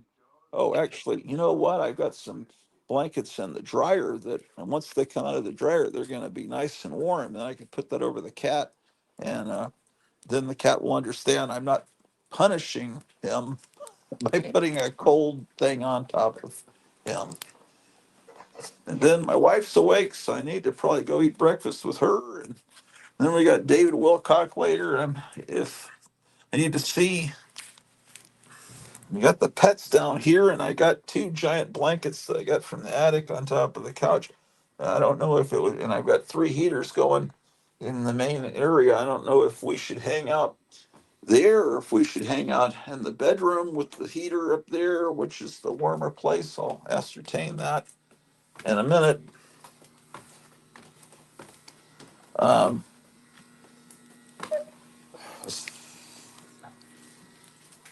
oh, we're in the basement now. I've got the oven going at 200 degrees. I got these open. Uh,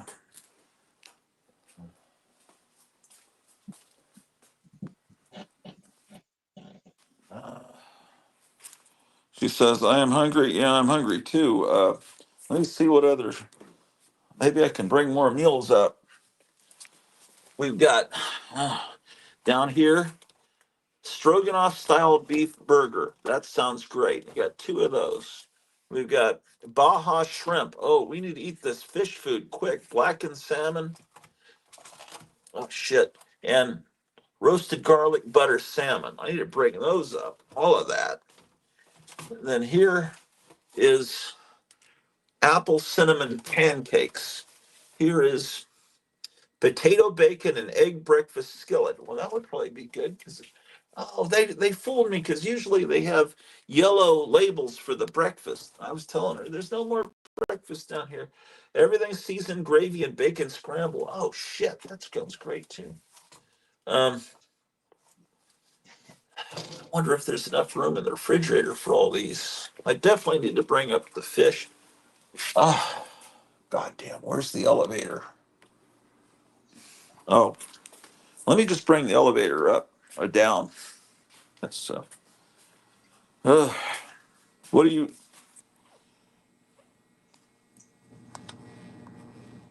let your faucet drip as well? Plumber already told you all that. Oh, I already know about the dripping of the faucets. Now that I've closed both doors in here, I'm getting somewhere. Well, we can do that. The cat'll probably be okay. The cat's not going to come into the room with Drew the dog. Um, but yeah, that's probably what I need to do. Actually, is go up there and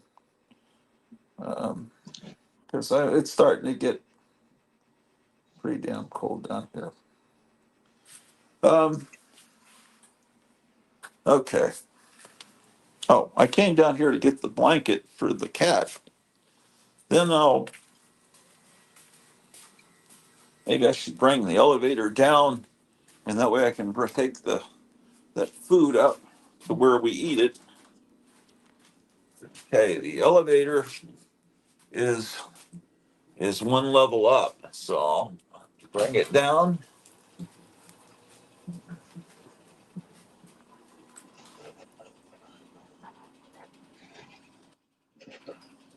I got a bunch of laundry on it. It's having trouble.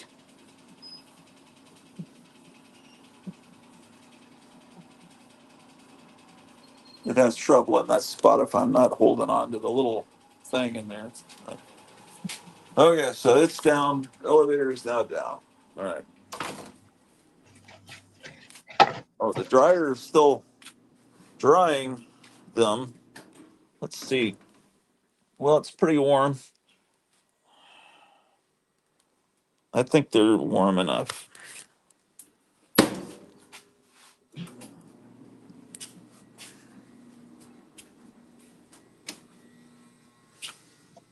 Warm enough for government work. Ugh.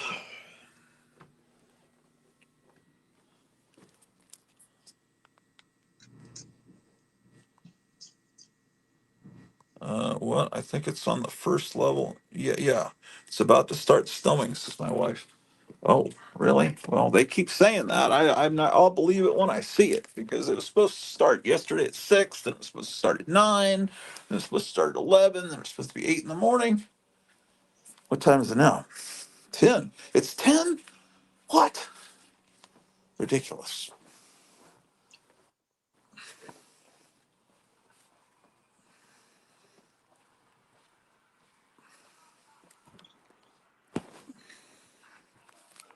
So I had a question about the show you're going to be on tonight. Is that presented by Night Tiger?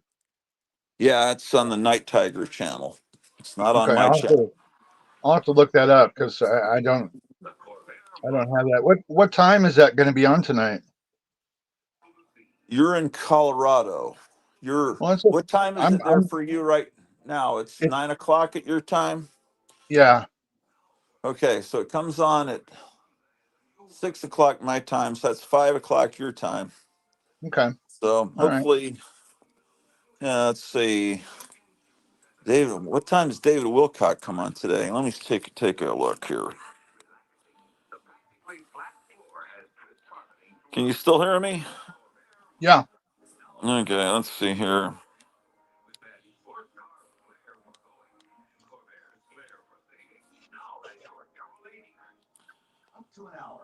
He starts in 2 hours at 1 o'clock. Wait, wait. What? How is 1 o'clock 2 hours? That's 3 hours. Well, anyway, he starts at. I guess he starts at one. Three, three, four. He'll probably be ending right about the time that Night Tiger's starting his show. Um, Does yeah, Night I think. Tiger is Night Tiger having a panel? Is that kind of what the show's format is going to be? That you and I don't know. I think it's gonna. Yeah. The first I heard of it, he put up a little thing for it that said that he was going to have people on. It had the people listed, um, and I thought, well, that's great. I wasn't on there, but he he later he called me up and a few weeks later and said, "Do you want to be on it?" And I said, "Oh yeah, okay." And I said, "Yeah, go ahead and put me on as one of the guests on the little thumbnail thing." And then he didn't, so I thought maybe he'd forgotten. And then he contacted me Friday night. He wanted to get my email so he can give you the super secret link to get on, because he's smarter than I am as far as not just putting the link for anyone to come on. I mean, I do that and it's great. People come on. It's wonderful that you come on and stuff, but you also get unsavory people that can click the link and which you can get rid of, but sometimes they're not, it can be bad. Sometimes it can be good when you just yeah, it's like letting your door open to whatever kind of person. yeah. Sometimes some people are good, some are bad. But anyway, so I said, "Oh, I thought I wasn't. I thought I was." And he says, "Oh no, because it says that. You see how it says it's going to have graphic man and this person, and then it says and more. You were the and more." Oh, I said, "Oh, okay, it's, all right. I'm and more." So, And more. and then he said, Yeah. he said, "I encourage You're, it to you're be like a the giveaway," and I don't have anything to give away. I'm too cheap to give things away. you're So, like the Professor and Mary Ann. yeah, but then the Remember? second season, I think they decided.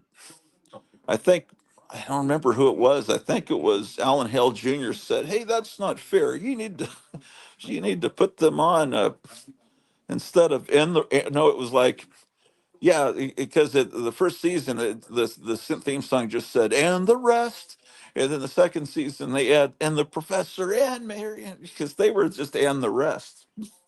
Yeah. But they were two cool Alan characters, Hale. so I hadn't heard that Alan Hale said anything about it, but I did hear that Bob Denver made quite a stink about it, and they said, or "Well, maybe tough." I And probably he have it got, mixed up. and All Bob right, Denver you got. said, "Well, it's called Gilligan's Island, so I'm Gilligan. So if you don't include them in there, I guess I'm not included either." So he Okay, threatened. I think your story. I was thinking it was Alan Hell Jr. But yeah, Well, no, I your mean you may story be sounds right. better. You I may be because right, but I remember hearing Bob Denver pretty much threaten to leave the show in case I think you're in 100% right. I think that is the story I heard, and it all makes sense because Bob Denver and Don Wells were probably pot smoking buddies, and it's like because well, I know that Bob Denver was, and I know yeah. that nothing wrong with that, I guess, to each their own. But my friend Tom used to live right next to Don Wells in Los Angeles, and he said that there was a very heavy. This is when she was probably, she was. This would have been in the '90s or '80s, yeah, probably the '90s. Yeah, you could definitely smell very intense smell coming from the next door, and then I I got one of Really? those old 50s looking metal chairs that kind of rocks back and forth. And he said, I bought this at a garage sale for Don Wells. He's like, really? This Marianne used to sit on this chair, huh? But then someone stole it off my porch in Texas back in the Oh no, wonderful world. that's sad. You could have sat. I would have loved to have sat in the same chair that Don Wells sat in. That's Oh kind of boy, cool. yeah, I bet you would have. I'm just kidding. Yeah, this was sent to What are me. you saying, Gratu? This this was sent to me by Kevin from Gotham City Comics. I think uh, I'm not going to leave it on the card because that's what, and it's not. Uh, I'm just wondering what I could do with a Princess Leia figure. What could I do? I don't think I ever bought a Princess Leia figure back in the '70s when, because those '70s ones were so horrible looking. They didn't even look like the people in the movie. No, The they ones I didn't. liked were the aliens from the cantina, though they were pretty good. The hammerhead guy, that was one of my. I thought that was a pretty Yeah, good he was figure. good. I had him. I had R2D2 and C3PO though. Yeah, yeah. I think I just saw them on top of that pinball machine over there. You ever watch Fred Flicks? This is a great channel, Fred Flicks. No, I never did. Fred Flicks. Oh, you'd love this channel. He just puts together compilations of great old commercials and cartoons and things. Oh, Fred Flicks, as in Flix. Yeah, with an X. Yeah. Okay. Look at this. Oh, I'll have to check that out. This looks The interesting. Munsters is brought to you by Frito Lay. Where else are you going to get the little commercial tags that went in the Yeah, Munsters? that's Bert Lahr. Bert Yeah. Lahr was just on there. Yeah. Yep. Yep. Yep. Fred Flicks. I'll have to check that out. I think it's all one word. So I got all these books pulled out. That's a big pain in the ass. I wish I hadn't done that.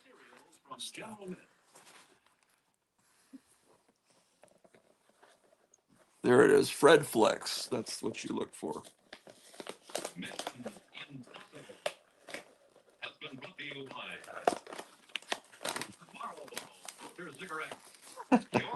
Back, back when they had cigarette commercials. Did they include a Band-Aid in case you cut yourself opening the package? I think it's the instructions. What does this say? Maybe it's a lottery ticket.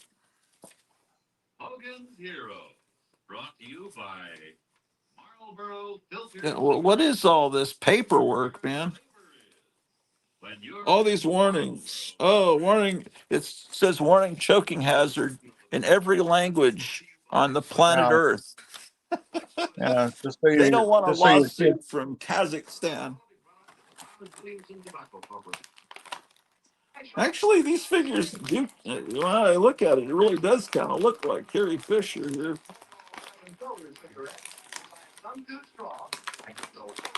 You get this stupid.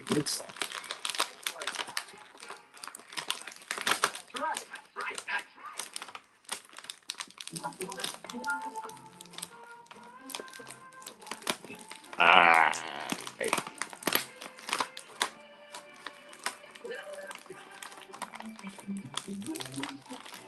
These guns look very fragile, and getting them out of this plastic, it's gonna without bending them. Where are my Just scissors? working on. Oh, she's got her hood.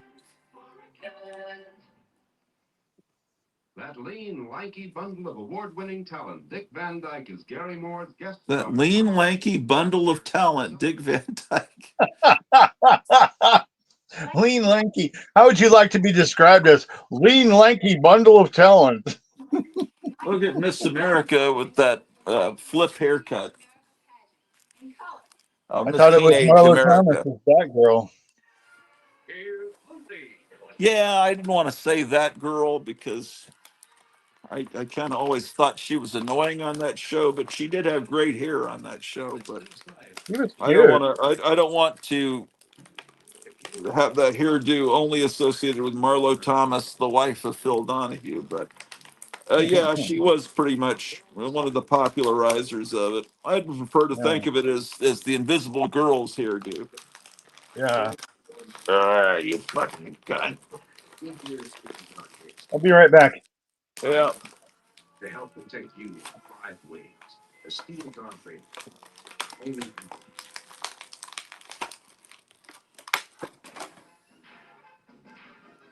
Really, you think this is a choking hazard? Why would that possibly be?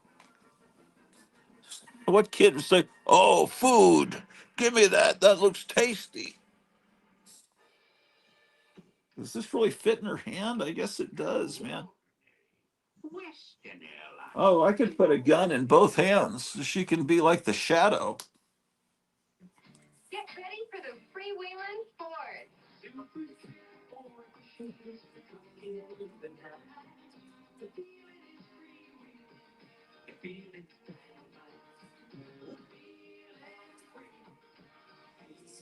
Yeah, this really reeks of 1977, doesn't it? Freewheeling means you can get options like panel interior, special paint. These things are so freaking small. Oh, yeah.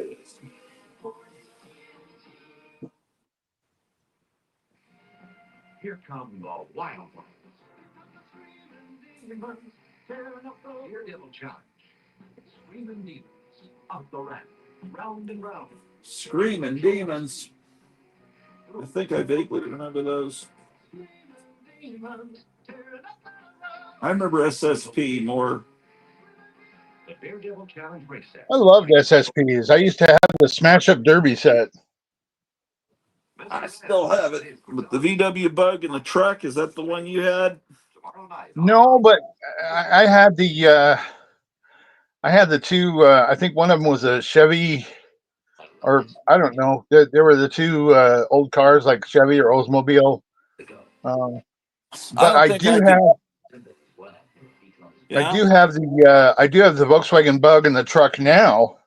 I picked Oh, that up yeah. at a I can't picked get that up both at a guns in both hands. That maybe that it looks like this hand fits something, but this gun, that's just gonna get lost. Anyway, so I guess Deny that this is one of the great advances in the history of. yeah, I guess let's. Where can I put her? The world's first battery-powered television set. She probably belonged here. Just like a portable radio, it works outdoors from the powerful rechargeable battery or indoors from regular AC house current. And the Safari is so Okay, fast. there she is. nice. Added to that pantheon. Okay, so Transistor TV. The Philco Safari. Just $250 list. Megan pop on late after Wilcock. I think Wilcock will be done before 6. Congratulations on 784 subscribers. Netflix is great. Watch them all the time. Yeah,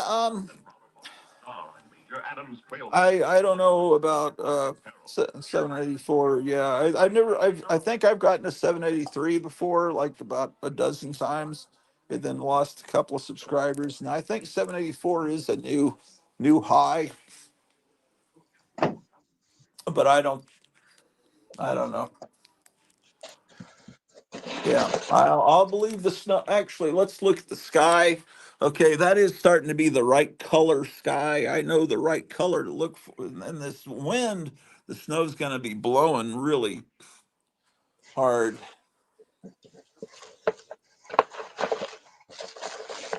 Um, okay, yeah, Fred Flicks is someone that I used to watch all the time about 6 years ago, and now I'm just remembering what happened to Fred Flicks, and so I put a bunch of his stuff in my playlist to record. Welcome, Doc. What can I do for you? Rabbit, who takes your sugar crisp because they're made of wheat to help give it muscle? That's so popular. Haven't seen enough.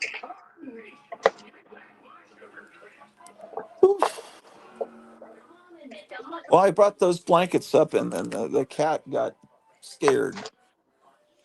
Trying to help him out. Okay, I'm gonna take that food upstairs.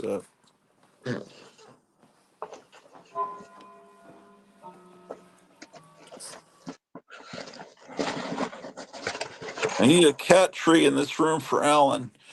Yes. I mean, if the cat got on the bed, then the dog wouldn't be able to mess with him, but the dog would be barking like crazy. Um, um, a cat tree is something we need to purchase. Oh, I need to clean the litter box. I was wondering what that smell was.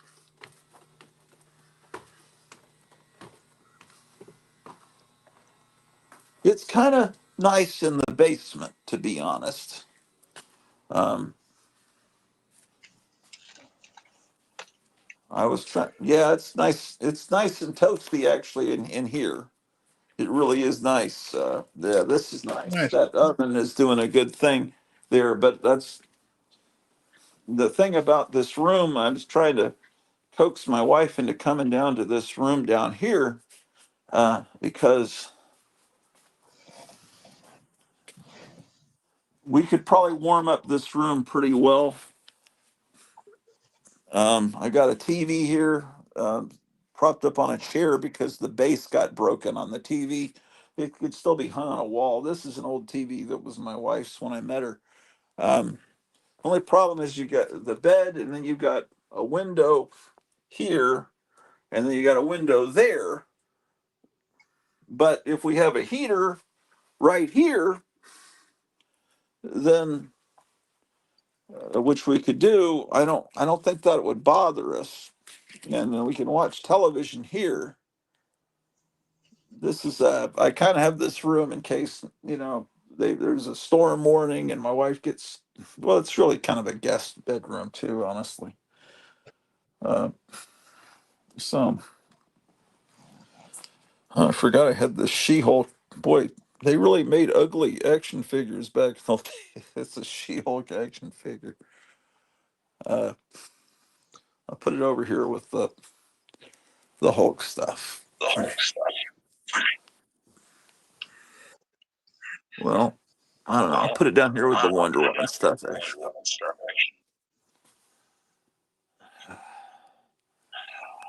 Okay, what I really need is to get the food. I got some echo starting. Did you change some settings? Nope. Nope. That's on you. I Oh, didn't do a thing. okay. Well, I don't think I did anything.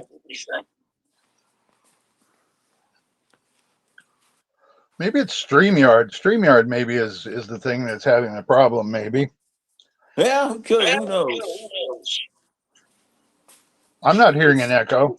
there's not an echo on you. There's only an echo on my voice. Huh? Yeah, I'm not hearing anything, so I don't know.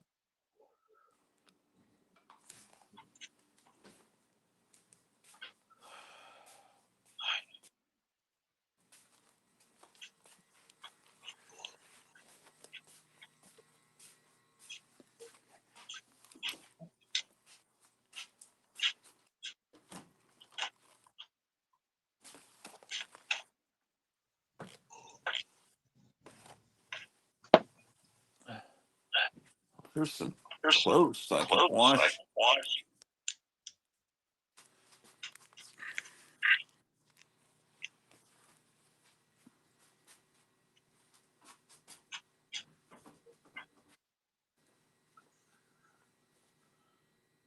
Is there any reason I can't wear these pants to work? There's because and then I have another pair of pants. You have to work today? No, but possibly tomorrow, unless it snows spectacularly here in a little bit.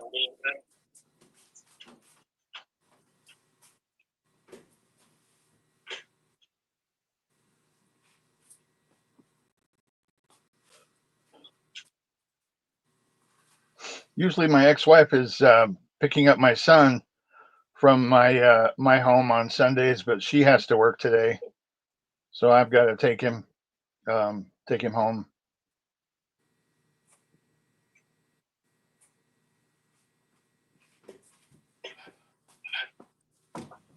Yeah. Is he awake yet? No, he likes to sleep in. He's a sleeper.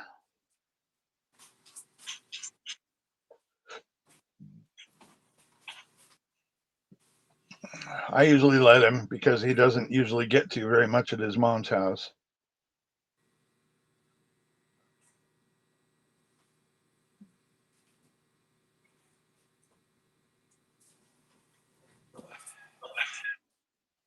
How old is he? High school? 16.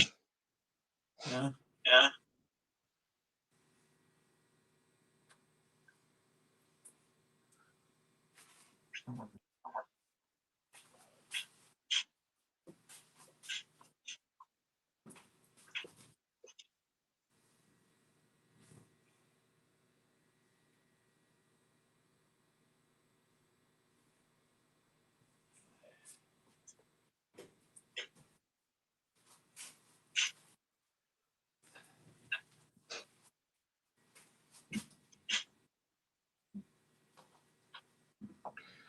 Yeah, my ex-wife and I adopted him. Um, well, we actually had him in our home the day after he was born. We were foster parents, Oh. and so the day after he was born, we invited him into our home. His mother was a cocaine addict, Oh my. and she she actually was doing cocaine during the whole pregnancy, and so he was born a cocaine. He was born a cocaine baby, and but after we heard about him, the agency that placed him with us asked us if we would be willing to take him, and we're like, of course we'd be willing to take him. We wouldn't have any problem. And we were kind of astonished that they asked us, kind of expecting us to be reluctant to take him, but of course we would take him. And So so we were yeah. with the county. They had a foster to adopt program, and my ex-wife and I couldn't get pregnant, and so we were hoping to adopt a child. And so we took him in our home as a foster child. For He was our foster child for a year before we were able to legally adopt him. His Oh. uh, his mother was a little reluctant to give him up for adoption, so it took us a while. But apparently, she was a cocaine addict who basically was churning out children, every year. I mean, she got pregnant. She was pregnant all the time. Um, uh, Willing to bet that it probably had to do with the drugs. I don't know. Probably Yeah. giving herself up for drugs. Sexual favors for drugs. I would imagine. Okay. Uh, but he ended Wow. as soon as we heard about him, my wife and I just started praying for him. Just started praying for his healing and praying that God would miraculously heal him.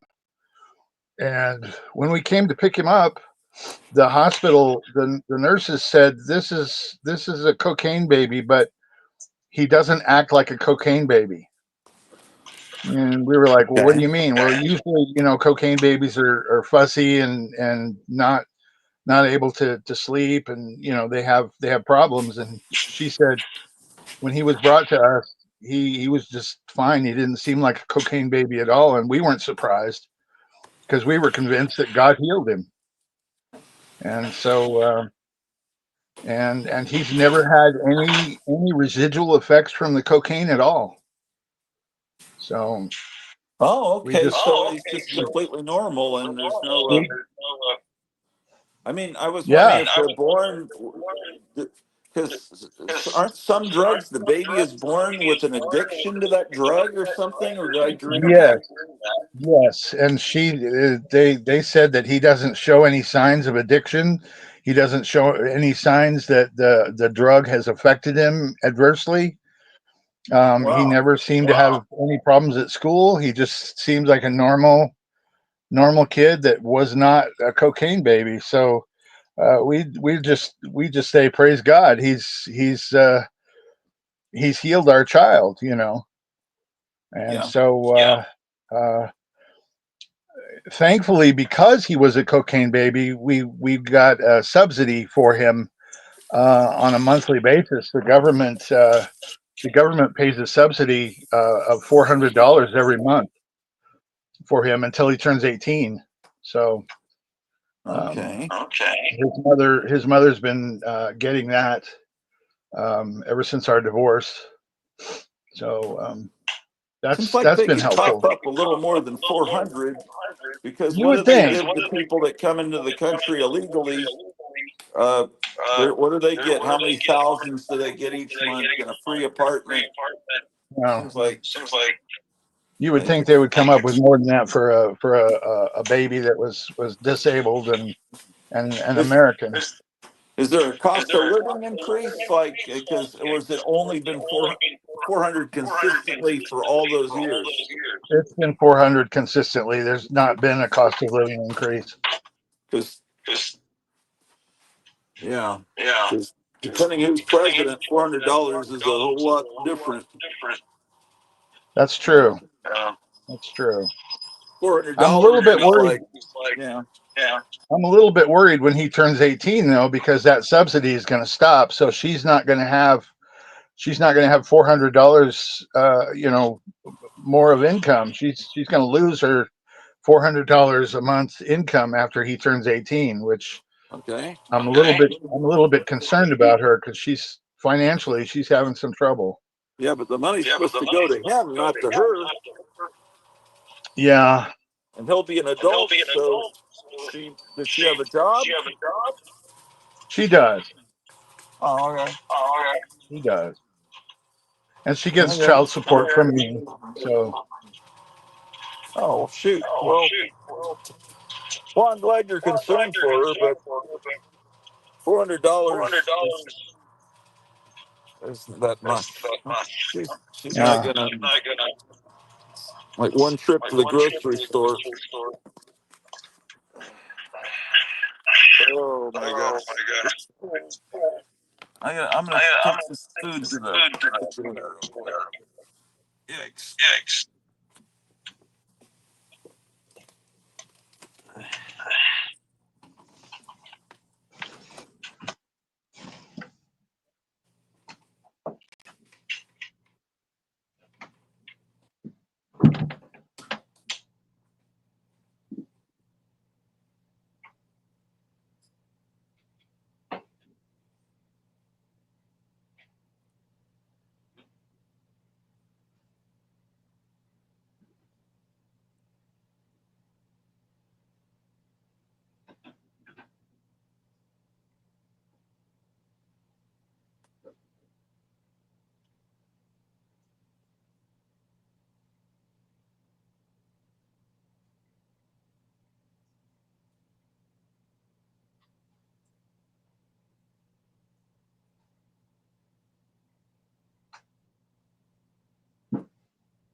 All right, I'm no problem.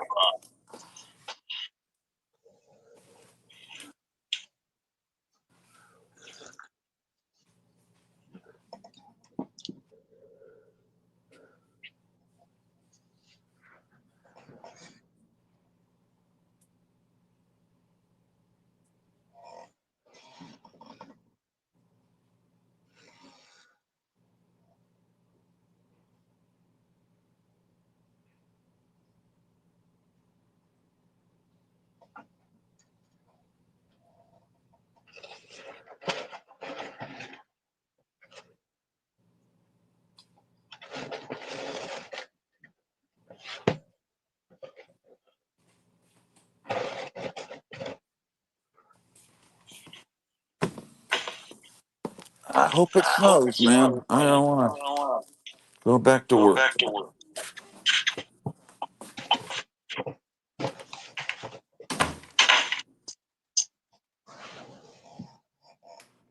Just wondering if the coffee house is open. I don't think on a Sunday. I slept in a bit today because it's so cold. I can cook you a meal here. Let me put something in the oven. Oh, that echo is crazy, man. Let me try going out, coming back in.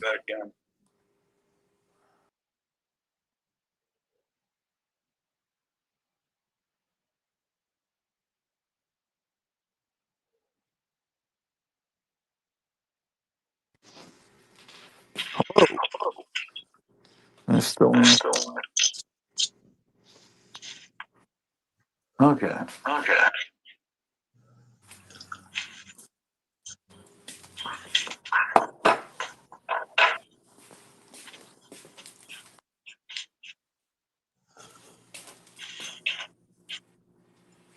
Um,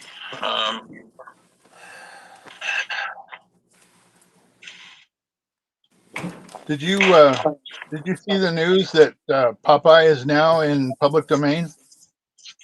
well, yeah, sort of. He's it's you could use the earliest version of the way he appeared in like that first comic strip of Thimble Theater where he appeared, but you're not going to be able to use the name Popeye. That's um,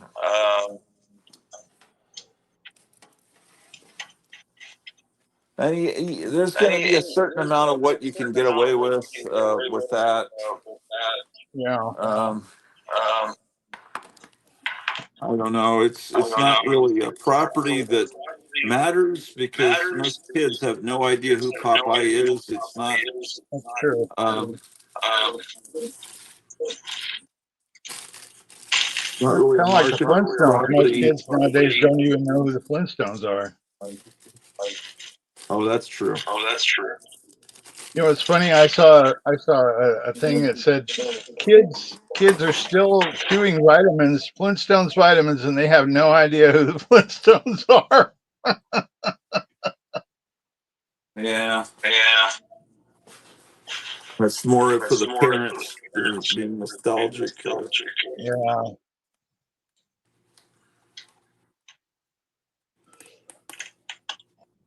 And I guess Cartoon Network is now defunct. Is it? There was never anything on it that interested me, and maybe in In the its early earliest days, it was days, good. but they always had an annoying logo on the bottom that ruined the recording of the cartoons. Yeah. There are much better alternatives to that now. MeTV has a good cartoon channel. Yeah, they do. And one thing, they started doing that Adult Swim, and that was some of that stuff was really. They hired people to do the Adult Swim that were um, something that started with P. With who? That were just scummy people. And it was just like they were allowing this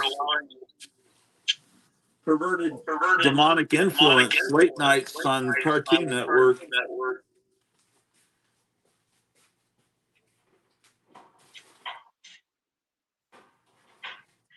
Yeah. It's kind of There like was a MTV. channel Not. called Boomerang for a while that was pretty good, and then it got bad.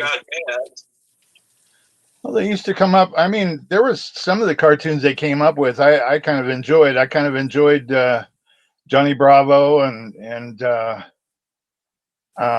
Courage the Cowardly Dog, and On Adult some of Swim? the not on Adult Swim, but on Cartoon Network.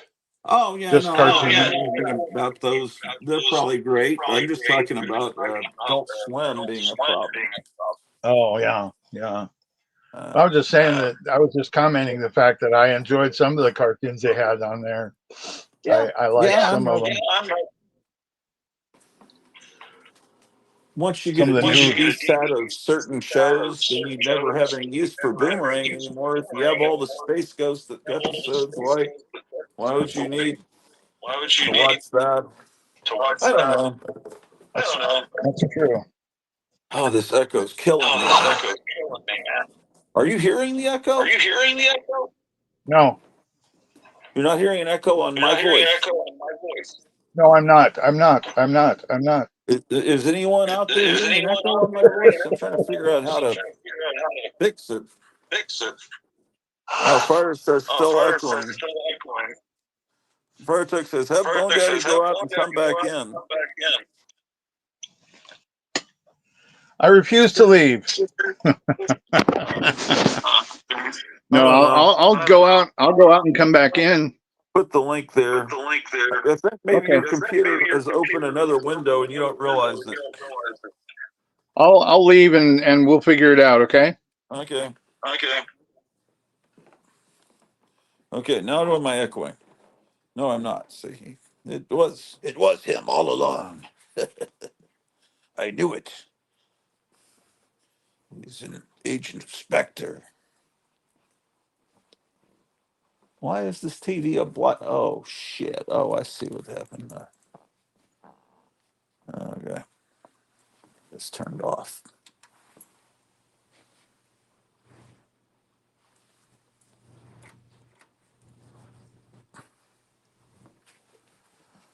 Whew.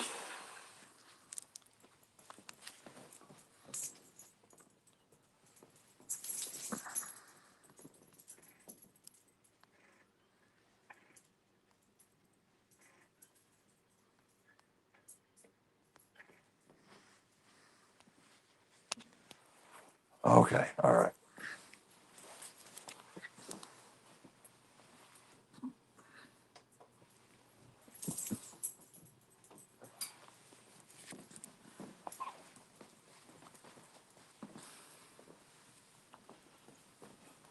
Oh, Drew hasn't eaten. Drew, are you hungry? What do you think? Are you hungry? Oh, he's trying to come in. Let's see if the echo has been fixed. Hello. Well, Okay, there's no echo now. So there was something went awry with your computer apparently. maybe when I got that phone call, maybe that's what started it all. Oh yeah, anything like that, some weird things like that can start crap. Yeah, I'm wondering if that might have been the source. Satan is the source. Remember back when the 80s they had the Mr. Ed theme. Someone played it backwards and said that they had backward masking in the theme song to Mr. Ed that said Satan is the source. Because these people thought that it's a That talking said what? horse. It must be a demonic show. You remember that? I didn't hear what you said. You said Mr. Ed backward masking, and then I didn't hear what you said. Mr. Ed, these people thought Mr. Ed was secretly saying Satan is the source. Because he's singing a horse is a horse, of course, of course. And someone played that backwards and they said, it says Satan is the source. Oh God, God help us. I Yeah, remember that whole backward masking hoo-ha of the satanic panic during the 80s. I remember that. That was awful. yeah, yeah. Those are the good old days, man. Good old Sometimes days. was really there. Sometimes there were artists that actually put it there uh, to be uh, to be funny or whatever because they knew people were going Yeah. to be. Well, I don't know if you remember the Christian band Petra. Yeah, I remember them. And They Striper. yeah, Striper Petra on purpose put some backward masking at the beginning of a song. Um, and it right before the song started, there was some and you played it backwards, and what it said was, "What are you looking for the devil for when you ought to be looking for the Lord?" Okay. Which I thought was really interesting. Yeah, was their music any good? Petrus, some of it was. I enjoyed it. Yeah. I actually enjoyed Striper too. I actually attended a Striper concert one year. It was really good. Yeah, I always just laughed at him because I had this friend. I've had this friend since seventh grade, and he would listen to those what do you call it, striper, and I see them in their striped uh, jumpsuits. I don't know. I would always laugh at him for it, but he says no, it's good, and I said yeah, okay. I didn't give it a chance, Yeah, in I his enjoyed defense. I enjoyed their music. It was headbanger. It was long haired headbanger. Big hair headbanger music. Yeah, yeah. But they never do a Christian punk rock band, do they? There was a couple of them. They did one. There was a band called Undercover, Yeah. and they were very close to punk. Very close. Yeah, but it's always kind of like one of those store brands where they're imitating, like Yeah, instead of imitating the instead of, originals. instead of Dr. Pepper, it's Drew. Stop. It's like Mr. uh, Pibb. yeah, no, Mr. Pibb was sort of a Dr. Pepper imitation, but it was good on its own. I'm trying to remember what some of the fake Dr. Peppers were back in store brands. It was like Dr. something else. Yeah, I don't know. Do I you don't want to make remember? fun of. Uh, Do you remember a Christian artist that was kind of in the new wave uh, time? His name was Steve Taylor. uh, sounds familiar, but I don't know if. Yeah, I don't know him. I'm not gonna lie. What He about him? he was kind of he was it was quite obvious he was trying to imitate the Talking Heads. It was quite obvious. Talking Heads. Yeah, the Okay. Talking Heads. You remember them? Yeah, I remember Talking Heads. Yeah, absolutely. Yeah, yeah. It was quite obvious that he was trying to imitate David Byrne from the Talking Heads for a Yeah. while. I'm looking Well, for there the was goldest key I have. what's that? So I want to use them as props. I'm looking for a key that's really gold. I guess that's kind of gold. I'm pulling out all my gold keys out of this box of keys. Yeah, I don't I've got a know. golden There is good Christian music. Usually, it's made by country artists. But I can't think of any artists where they only sang I mean, it seems like the gospel I like. They also record music that isn't that. They're not exclusively one thing. Uh, Yeah. I don't know. Maybe there's good stuff out there. I just don't give it a chance. It's just you just figure that can't be good, but maybe it can. It doesn't seem right that Satan has all the good music, but it doesn't seem right. Why is that? It's like, well, maybe because Satan is the Lucifer was the musician of heaven, and then he got kicked out or something. Maybe all There, music is evil. there was a Christian artist who wrote a song, released a song called "Why Should the Devil Have All the Good Music." Um, Yeah, but I bet that was a bad song. no, it was a great song. I Oh, loved it was it. a It was good song. Oh, okay. Well, that's good, cool. It's good song and a good artist too. Larry Norman. Have you ever heard of Larry Norman? no, he sounds like a science fiction writer. Who am I thinking of? Larry Niven? Yeah, I, you're thinking of Larry Niven. I don't know these artists, to be honest with you. I don't know.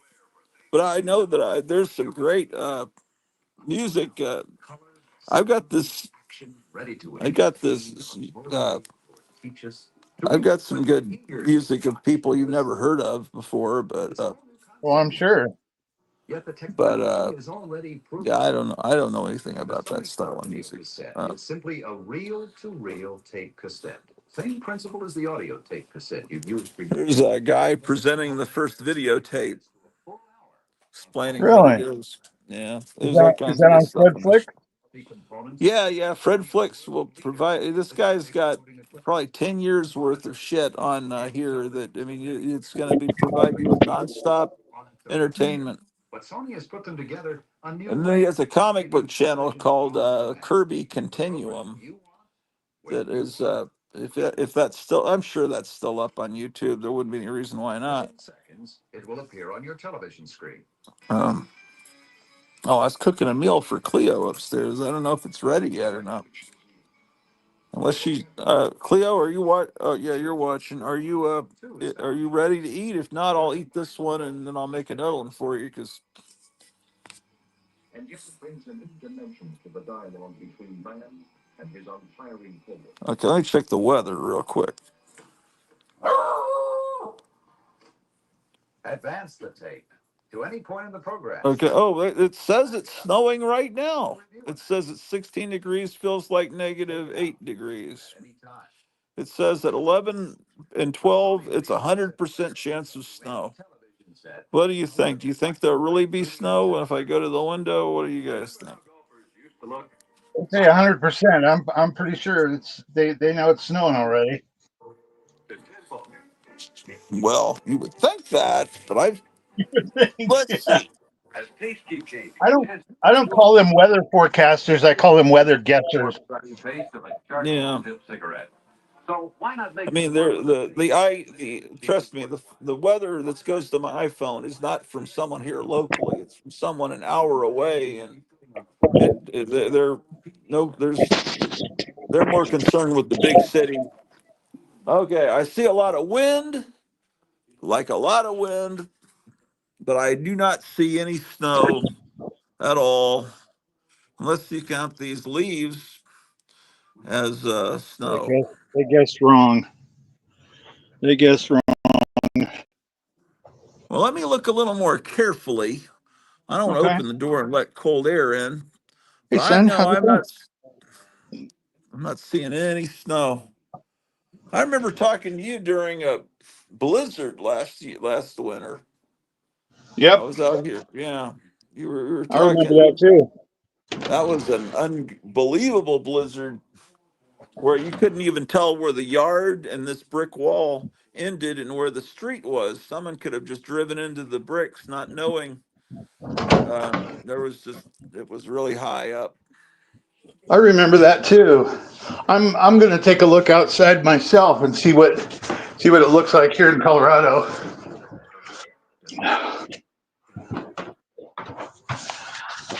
Looks like a sunny day out in Colorado, but that's deceptive because it could be uh, it could be freezing cold and sunny out. It's a sunny day sweeping the clouds away. Hey, have you ever There seen you my go. Kiss lamp? Did I ever show you this? Yeah. I went to a garage sale and this woman was selling a lamp that was made to look like Gene Simmons, and I said, "Oh my gosh!" I was like, "Who did that?" And she said, "Oh, I don't. I just." Then she finally admitted she painted it, but she didn't want to admit it because she was embarrassed. But once she saw how much we were fawning over it, and she it finally admitted she was the artist. Look at this. Huh. She just Oh wow. it's just Okay. a lamp without a shade. It's just That, I don't know. that's unusual. It doesn't look like it was originally a kiss. It wasn't originally No, it's not. It was supposed. never a kiss. She just took a lamp and painted it to look. How funny. No, this is How not an funny. authorized kiss product or anything. Wow. Look at her because she drew the chains. Dang, that's kind of cool. I like that. Yeah, Well, it's it's there's snow coming down here in Colorado, but it's not really a lot of snow. There's just little light flecks. I don't know if you can see this. This is just hold down on. my Let's zoom street. in big in you. This is I just see your down my thumb. street outside. There's nothing really falling here. Oh, you got sun and blue sky. Yeah, but there is some snow falling, but it's not that much. It's just really, really light.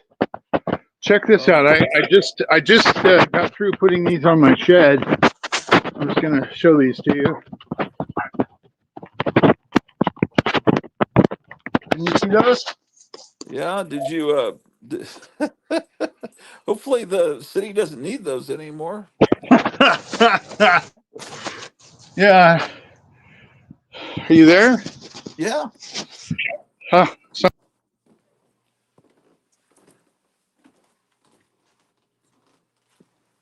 I think he lost his Wi-Fi signal by going outside. Maybe that's why. Oh, now you're There we back. go. There we go. But yeah, this is these are signs I purchased them all at garage sales. Hopefully, the person that you sold them to you had a legitimate ownership of them I'm because hoping, yes. That putting would them suck. outside could make the city want to repossess them. But I don't know if that's the case. Yeah, that's kind of a man cave type thing that I've been wanting to do, but outside, obviously.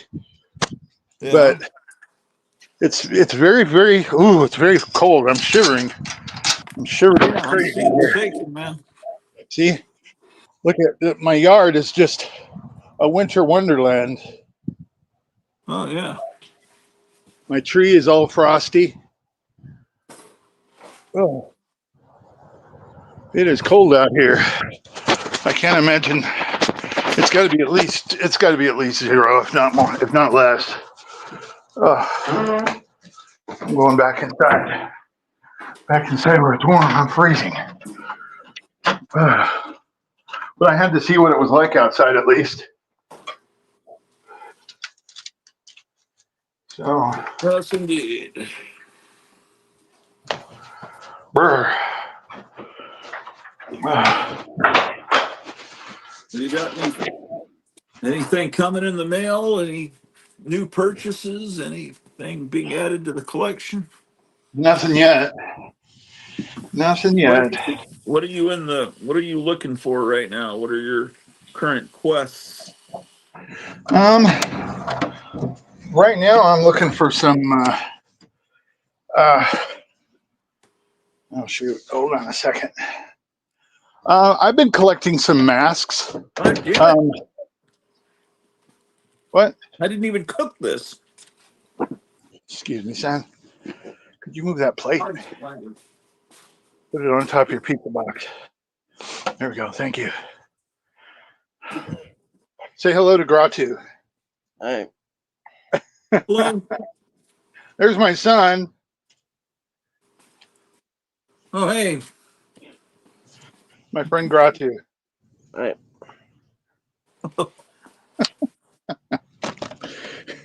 He's just waking up. Actually, he's been up for a little while.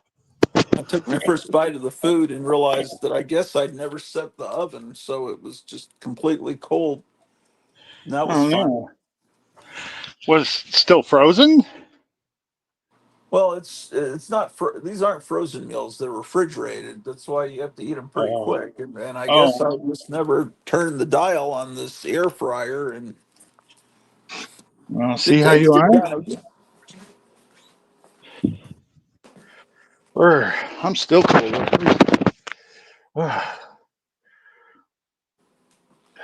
Well, astonishing.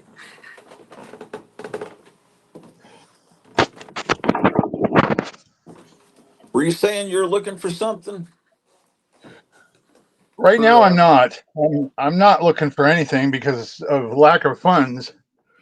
Oh Um, yeah, what about that sign you were going to do for Kevin at Gotham City Comics? Did you find I'm working materials for on that? yeah, I'm working on some sketches, and I'm going to get some materials for it.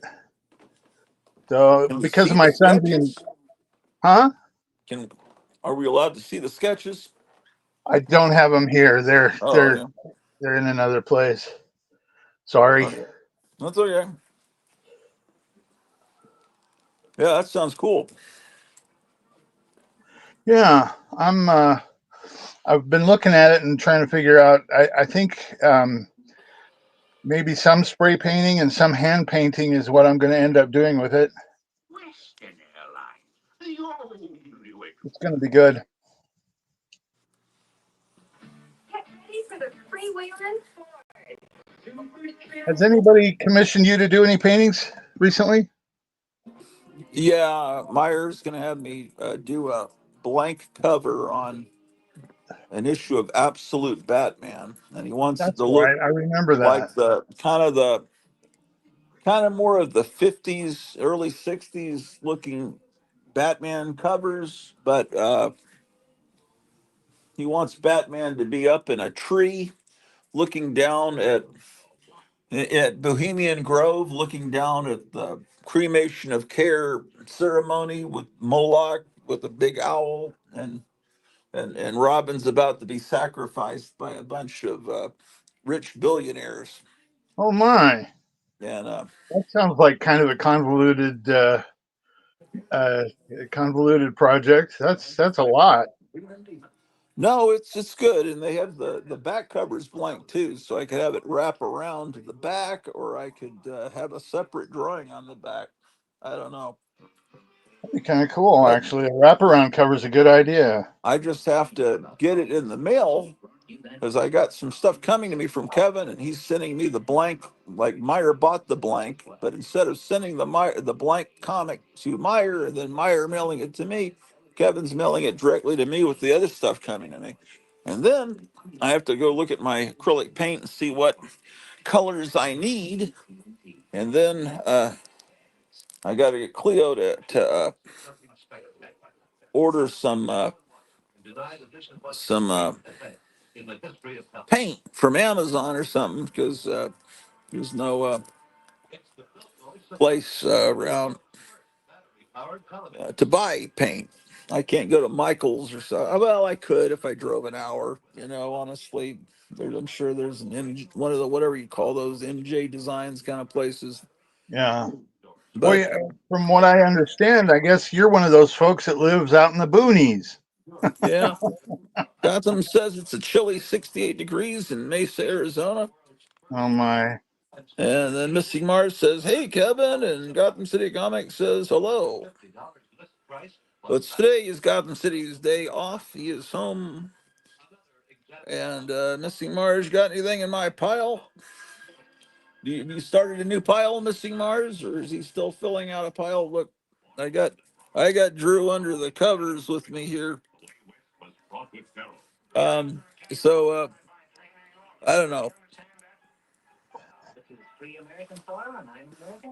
So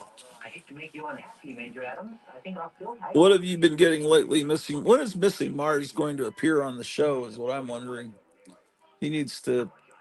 I need to see what all he's been getting from Kevin, from the claim sales and everything. And you gonna be there tonight at the Gold Key party, Kevin? I'm not Kevin. Missing Mars. Missing Mars. People don't realize that that's actually his birth name. That's what the name his parents gave him. Missing Mars. Do you Missing realize Mars. people don't know that? So, what do they say? Fun fact. Yeah, people that say fun fact, stay away from them. Fun fact. My Lanta, it is what it is. What are some of the other annoying expressions? Uh, it is what it is. Moving forward. Without further ado, No, that's okay. That's okay. I don't I mind hate without that. further ado. I said that this morning. I said without further ado, There you go. I That's a good should way use to my say it. little dog poop prop over there for that. Without further ado, Practice for the big game race. They thought. Oh my what gosh. gets me is when people say, "Well, that goes without saying." It's like, what is that? That goes without saying. Missing Mars hopes to see the Night Tiger thing tonight. Apparently, they're giving away prizes. I was told Friday night that was kind of an expectation to give away prizes. And I said, oh, well, I didn't know about that when I agreed to come on, man. I'm too cheap for that. Maybe you could give away some of your duplicates of comics. Maybe you got some gold key That's what, duplicates. no. No, I don't. Hey, no. look, man. People get this wonderful entertainment 100% free. It's like I don't. I'm not buying subscriptions. I don't want to give stuff away. That's I just I don't know. I guess it's great. It's wonderful, but I'm too much of a bastard, man. Um, I mean, I shouldn't talk that way. People send me stuff free, and it's very appreciated. I need to reciprocate to those people. But Yeah, I'm putting together stuff for people, but I just I don't know. I don't I'm not a blame you. nice guy. People need to understand. I'm just not a nice guy. I just don't do things like that. I don't buy Don't feel comics and bad. say, "Gosh, I need to buy this comic," even though I already have 3 copies of it because someone else in the comic community might need this comic. So I think, no, that's not how I think. It's like because so I'd rather buy something for myself. That's all right. No problem. No blame there. I totally get it. I totally understand that. But I mean, I understand people being nice. It's a wonderful concept. Uh, It's a uh, wonderful concept. RCA. Oh no, the echo's starting again. What are you doing, man? I'll check to see if I've got anything, but I don't think so. Got anything? What do you mean? Well, let's see if there's anything extra on my phone. Oh, do you have another computer or device that's also on YouTube?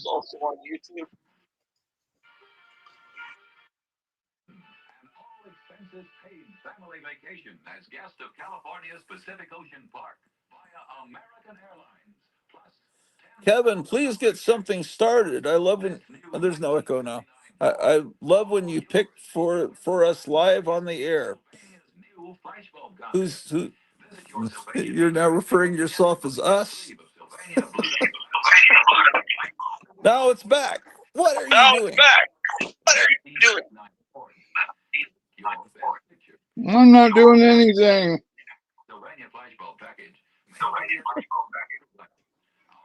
Yeah, yeah. There's It's no not echo at me, I all. swear. I'm not doing anything.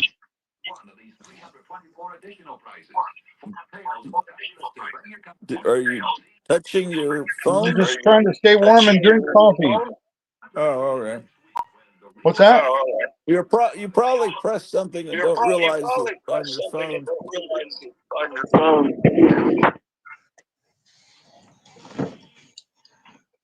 Is it there now? Not on your voice, but let's see if I echo. Yeah, I echo as soon as the sentence ends, the whole sentence repeats. But Oh, it's weird. okay. It feels like I'm inside a loony bin. It's Well, I'm not doing anything, and echoing there's walls. nothing on my phone. So It's okay. I can deal with it. So missing R says he wants Kevin. Well, Kevin's not at the store and won't be back till Tuesday. Um, I don't know. Yeah, I'm sure he can find stuff for you, but I think he's starting to run low on the old stuff. I'll be He got back. some comics that looked like they were buried 6 inches under the dirt, and then hey, uh,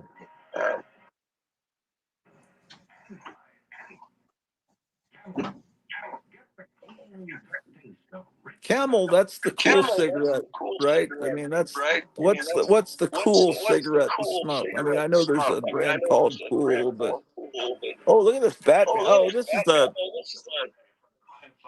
the one where Batman teaches traffic safety.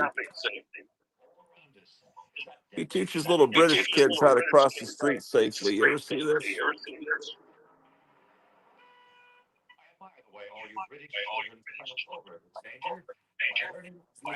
Amazing stuff on this Netflix channel.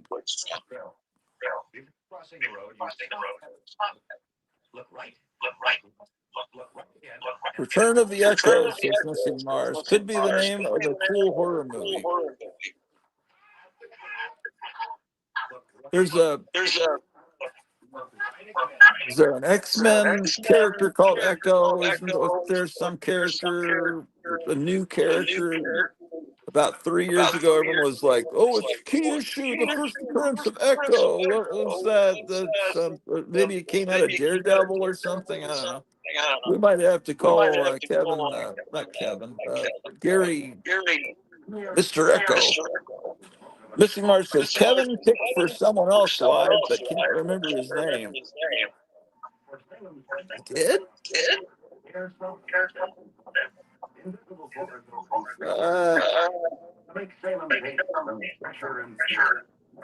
I don't know. Well,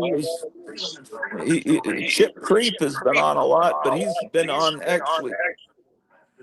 You said it was like the Home Shopping Network. Yeah. That was Chip Creek Napalm, but he was there and he wasn't blindly picking for him. He was like, that Chip Creek was there saying, "Yes, I'd like that."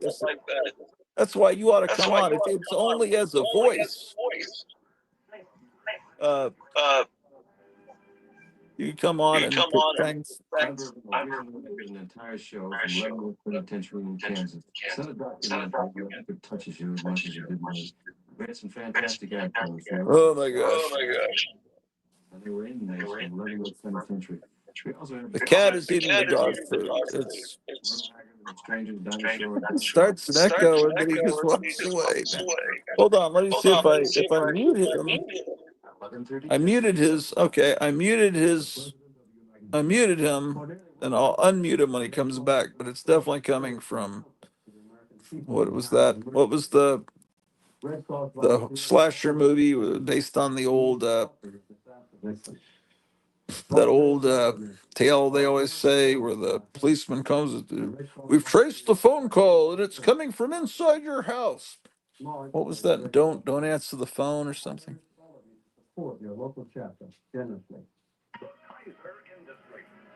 Here he has two windows open. I know he doesn't realize he has two windows open, but I think he accidentally was touching his phone, maybe with a shaky hand, and it opened a second window, and he doesn't realize it. Here he has two windows open. Bone Daddy, log out and come back, says Missing Mars. Your echo is louder than your regular voice. Echo gone when you mute Bone Daddy. Oh my God. What's going on, Drew the dog? You know the cat's eating your food. I don't know that cat. Well, the food's all 100% gone over there. I don't know. I don't know who ate that, Drew. Was it partly you or Zolt? I'll tell you what, man. It's a cold day here in Pflugerville. Oh my God. Ugh.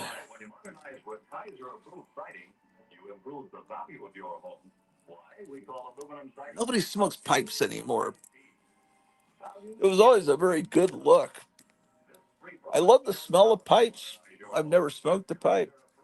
And cigars look cool too when you smoke a cigar. It's just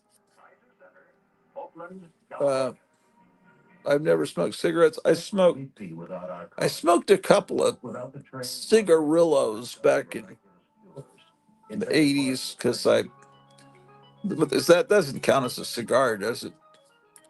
Just because I thought that's what, Clint Eastwood does in the Man with No Name movies, and it looks so cool. They desperately need your help. Make America smarter. Oh my gosh. Your choice. Um, oh, I had that toy. I've got to get another one. It really worked. It would go down the wall. Walking down wall, doors, windows. They're lots of fun. And now you can get a Donald Duck wall walker too. It's a wall walker. Wonder if the wall walker. Oh man, I had that when I was 5 years old. I had it for years. I just don't. It's called the wall walker. I wonder if Meyer Greenblatt knows about that toy. He must. He's. Oh, let me unmute you. I've unmuted you. Is there a way? I hate to say it, but could you go out and come back in because your echo is starting? Okay. All right.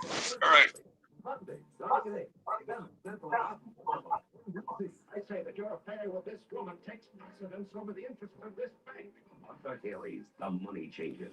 All right. Story of sensuality and love that exposes the secret world of big money, the double dealing, the manipulators, the $1 million deals sweetened by sex. I was betrayed. Yeah. Money Changers, starring Kirk Douglas, Christopher Plummer, Sure, I'm gonna get up and go eat my food. Helen Hayes, and more. UFO. Yeah, Helen Hayes was this beautiful actress in the silent movie days, and then in 1970 she plays a little old lady that keeps sneaking onto airplanes and in the movie Airport in 1970, and she became this huge hit as a little old lady, and then she was sought after for other stuff all through the 70s. One of those weird things, kind of like the old lady in Titanic was actually once a beautiful actress. She was the lead in the lead girl in The Invisible Man, and then she retired from Hollywood for decades and decades. I don't know, like 50 years, and then comes back as the Titanic survivor in that movie. All right, where's this so-called snow? They said that 100% chance of snow at 11. It's 11:15. I am not seeing any snow. Oh, there he is, man. How about that? Let's click on that red dot. Hello there. The echo's gone. The echo's gone.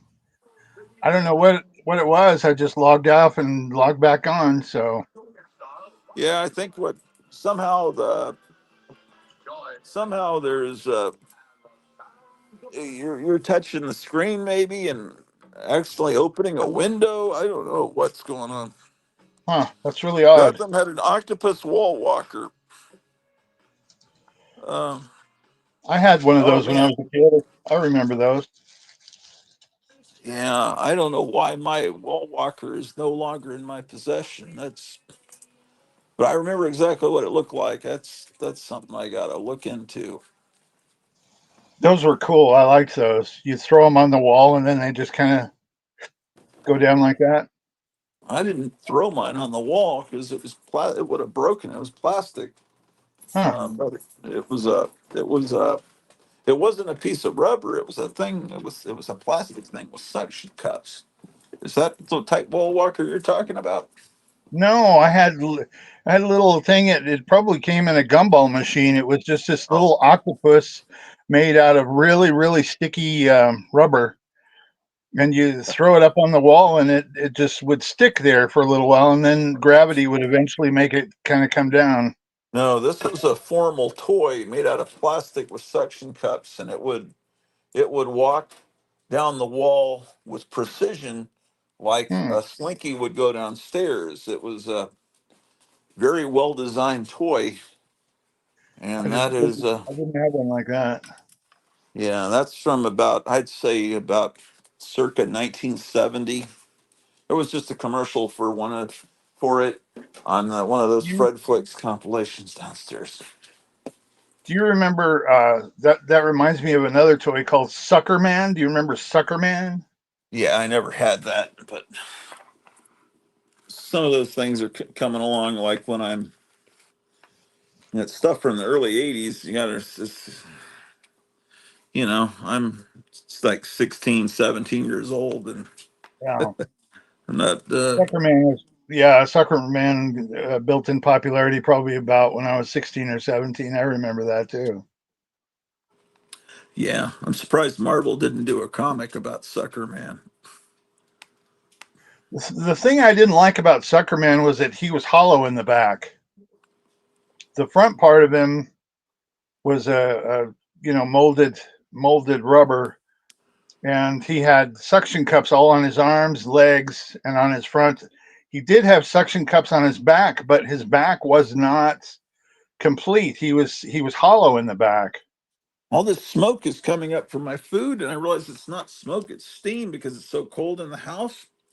I it's normally there's not steam. I thought, did I set for it for too long? Did I cook it and I bite in? It's not super hot. I thought it was going to be scalding hot. I'm looking at steam. Wow.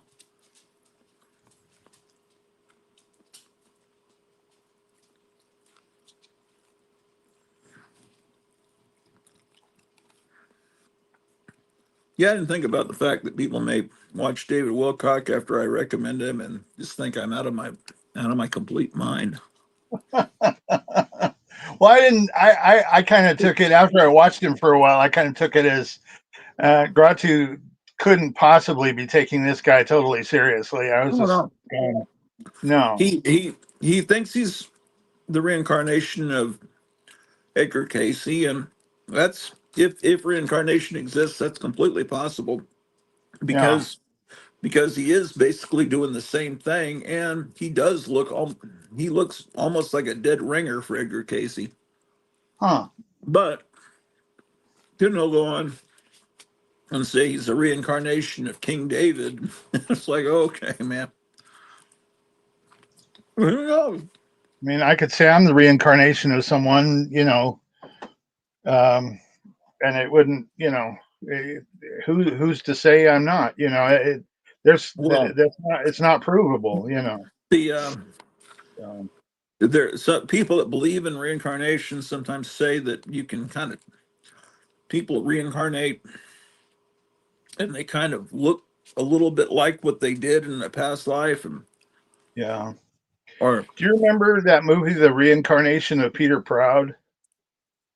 I remember it existing. I never saw it. I never saw it either, but we used to see advertisements for it all the time on television. And I Yeah. remember asking, I had never heard of the word reincarnation, so I asked my mother about it, and oh, she got Oh, all upset. She's like, "What? Where'd you hear that word?" It okay. was on TV, Mom. Well, don't be thinking about that. That's bad. That's evil stuff. And I was like, okay. Well, Well, um,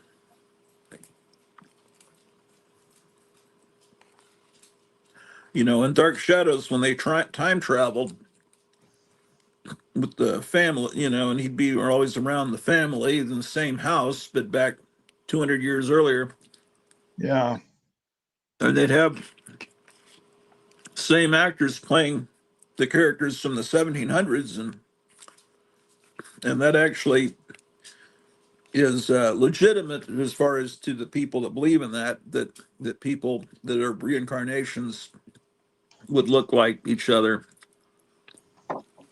But it would give an actress that plays a good girl in the 1960s Dark Shadows to play. She could play a villain in the past, and it gives them a chance. And then they go back, and Barnabas Collins would be stuck in the past for a good 6 weeks of the show, then come back and be in 1967, 68 again. They were always traveling time and going to other stuff, man. They do pastiches of Lovecraft stories and Frankenstein, and yeah, Dan Curtis was a genius.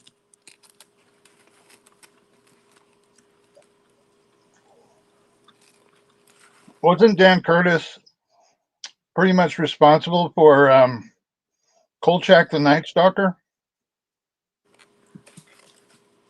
Yeah, Dan Curtis. Yeah, well, yeah, he wasn't the writer, but yeah, he's behind it. He had his hand in it, though, is what I'm saying, I guess.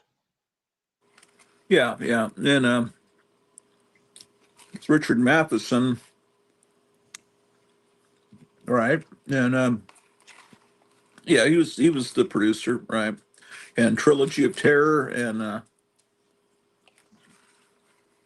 That's right. and the Dracula movie with Jack Palance,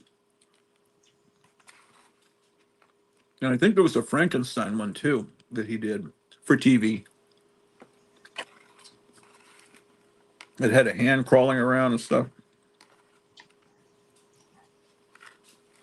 I remember that. I think I'm gonna. Uh, there's so much food. I think I'm gonna cook a second meal because we got to get this stuff eaten because we're gonna get new food on Tuesday, and there's no room in the refrigerator. I'm gonna have to put it in the. Let's see. Oh, I want to get this fish food first. Where did I put it?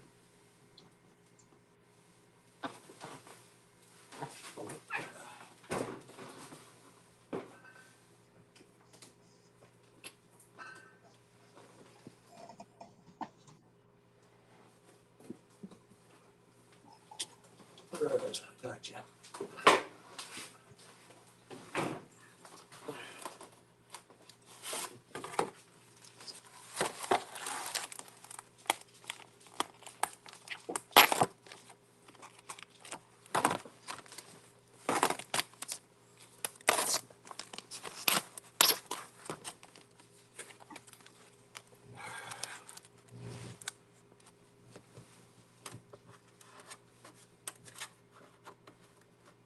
I didn't realize there was a light here until the other day. I saw my wife had it turned on.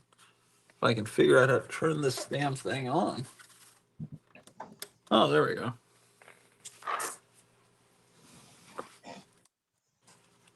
She must have discovered it because she's not as tall as me, so she can see underneath the cabinet there.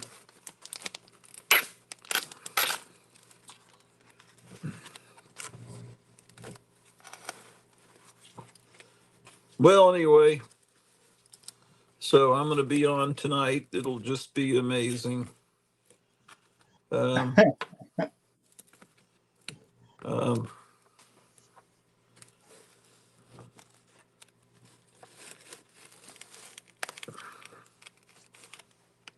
see how that goes.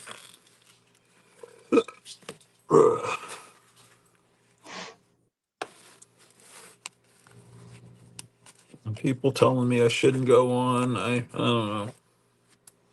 Why are they telling you shouldn't? Just yeah, it's a long story. Or is it about the other people that are on the show as well? Could maybe no. Yeah. Well, I don't know. It's okay. I'm all right. Yeah. Oh, good. Let them be the ones who are uncomfortable, not you. Well, I don't want anyone uncomfortable, man. No.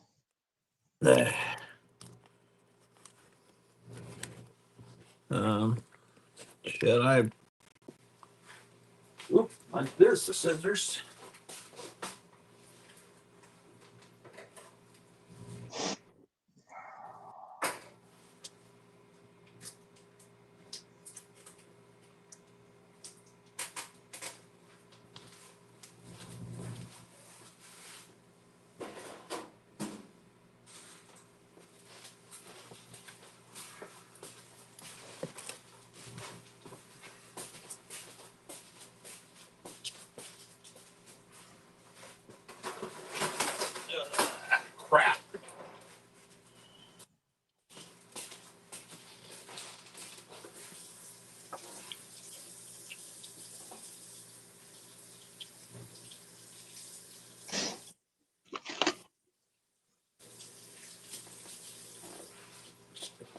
I really am hoping that it will start snowing because I really need to take off tomorrow. Plus, I'd like to. Where was the light switch? I wanted to watch the January 6th fun.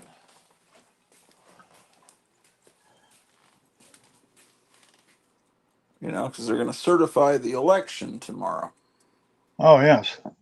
And that's when the Democrats were all saying it's worse than 9/11. It's worse than Pearl Harbor. The last time January 6th happened after a presidential election. Let's see. Want to see Isn't how it goes. Kamala isn't Kamala supposed to be the one who declares Donald Trump president because she's vice president? I think that's how it works, isn't it? Yeah, because that's last time. I mean, it's or at least they have the vice president has the power to say, uh, because last time Trump was expecting Pence to say, "Hey, wait a minute, we need to double check all these possibly fraudulent vote counts and everything," Yeah. and he So I'm didn't. wondering. I'm wondering if they're feeding Kamala Harris something that they need to have her do that Oh, would there, that there's would there's no telling disrupt that. what tricks they could have. Maybe nothing will happen, or maybe they've got some evil tricks up their sleeves. You just don't know what's going to happen tomorrow. That's why Yeah, it's kind of interesting. kind of iffy. Are you sure of that? You really think I better get my costume and my makeup ready and come back, huh? Leonard Nimoy is interviewing people who've just seen Star Trek Two. Apparently, oh my gosh, Star Trek Two was the best one. Yeah, I agree. And go on that planet. Yeah? And be alive? Yeah. Okay, thanks. Okay, man. Although I enjoyed the one with the Klingons where the Praxis moon exploded. I enjoyed that one a lot. The what moon exploded? The Klingons moon Praxis. Um, Yeah, I don't know that one. What was that? What number was that? Christopher Do you think? Christopher Plummer was in it. He played General Chang. Man, I that doesn't sound familiar at all. Uh, was that with Kirk and Spock? Yes, yes, it was. Oh, okay. Where Was that the Kirk. one that William Shatner directed? No, I don't think Shatner directed that one. I think Nimoy directed that one. Nimoy directed a It's the Star Trek. one That doesn't sound familiar at all. Um, Undiscovered Country. Undiscovered Country is what it was called. the Undiscovered Country. Was that with the real Kirk and Spock, or with the new Kirk and Spock? No, that was with the real Kirk and Spock, William Shatner and Leonard Nimoy. Discovered Country. Okay. So was three is the where they bring Spock back. Four was with the Yeah, whales, yeah. and then I get a little iffy after that. There was a five and a Five. six. I think it was six. Five must have been the one that Shatner directed, and everyone said Yeah, don't watch it. yeah. It was poorly done. Okay, so after five, I may not have come back for six because It's worth a watch. It really is. It the one with the one where they basically the Klingons their moon explodes and they need to get help from the Federation. okay, that sounds And interesting. I don't know why I've never seen that. Did that doesn't have the cast of that next generation mixed in with them, does it? no, the only person from Next Generation that appeared in that movie was the Klingon Worf. He played his ancestor, and his ancestor was a lawyer for Captain Kirk because Kirk got accused of murdering a bunch of Klingons, and Oh, so okay. So it so they does. they Oh, yeah.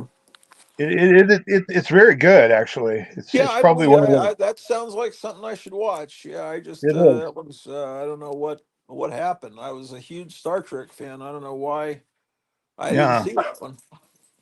yeah. Drew, Check that stop. one out. That one's good. I wouldn't say. I mean, it's not as good as Wrath of Drew, Khan, but stop. it's Stop. it's one of the better ones. Drew, Drew, stop being mean. Stop being mean, man. How dare you?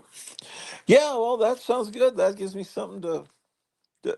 Now, do you have to see five to understand six? No, no. Six can stand alone on its own. Okay, yeah, I didn't like that when they started making it all continuing. No, six can stand on its own really well. Our men in Vietnam need your support now.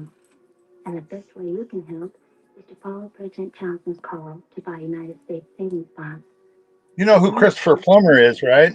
Yeah, sure. And in your future, Yeah. Sound of music. He soldiers employed by he savings played bonds. he played the Klingon on that particular episode, Will help bring them back home. Okay. and really good too.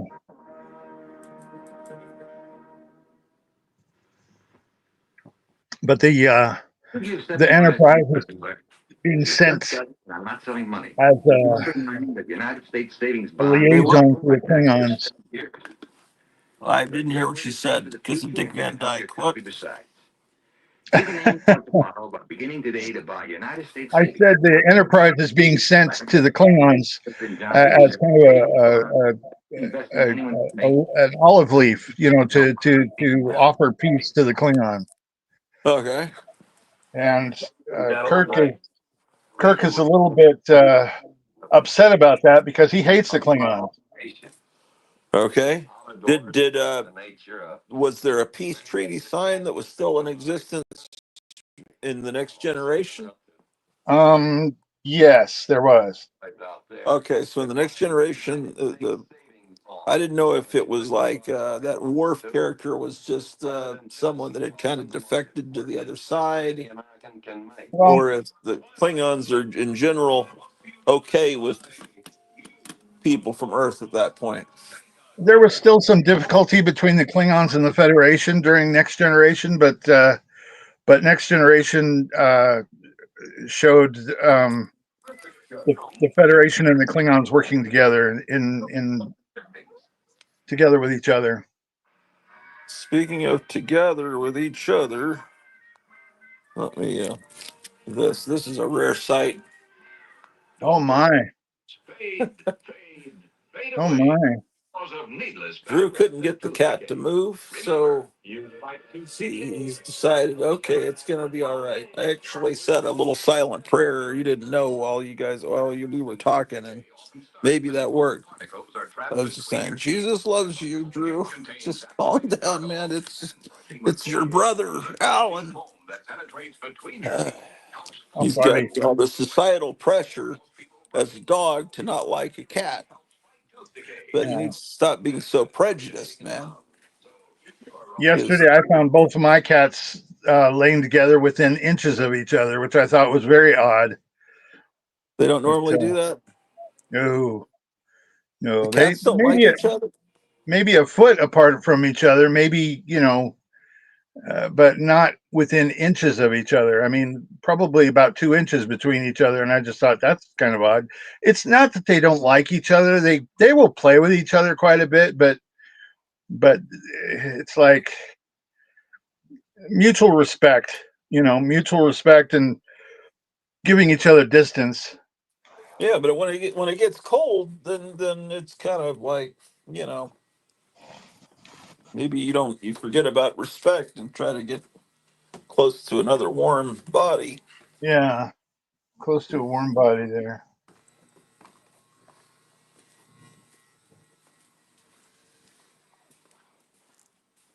But yeah, I was kind of amazed that they were within inches of each other. That never happens. Yeah. They might both lay on the same bed, but usually pretty far apart. Gotham says, "Did you check tracking? Wonder if weather delays are coming." No, I haven't actually checked the tracking yet on the package you sent yesterday, but There's no snow. Let me check this weather again and see if it's 100%. Yeah, it says it's snowing.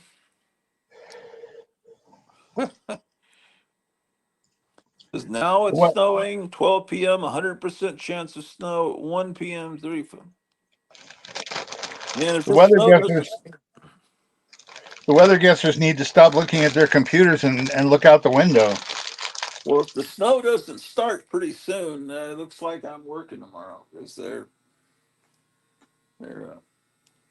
messing me up, man. Counting on being off tomorrow. Um,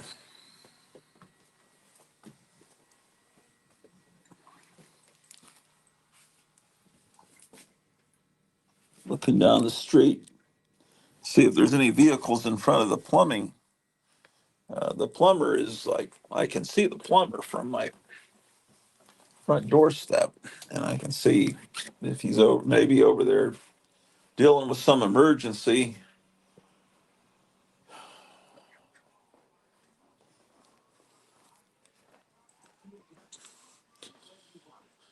They're so cold, says Kevin, that they'll huddle together, it seems. Yeah, you would think. The Thing by Volkswagen. Yeah, they're still together. Now, the way kids eat between meals can sure affect the way they'll eat during meals. And that's what's great, though. Oh, wait, I do see a little white powder on the ground. Yes, there is snow. There you It's go. being blown around quite a bit. Do you see that? How it's blowing on the street?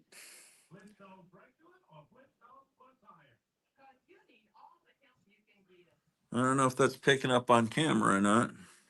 I don't see it. Yeah, huh? No.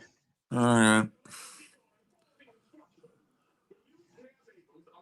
Ooh, that is strong wind out there.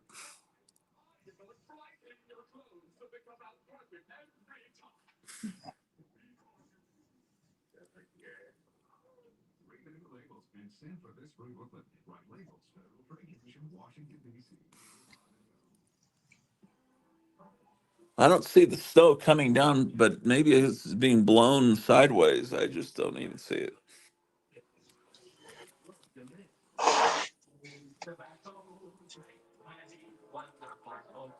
The difference between Chesterfield King and any other king size cigarette is the taste of Chesterfield King.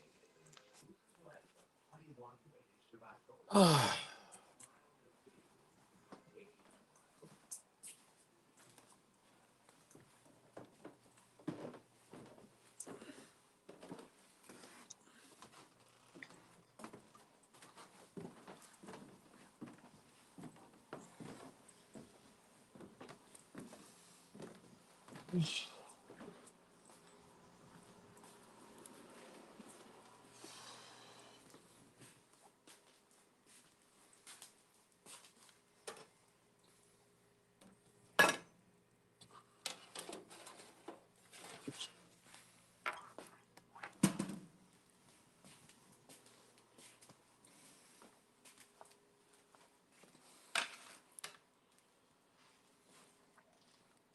Wonder if I forgot to cook this one. I think I did cook this one.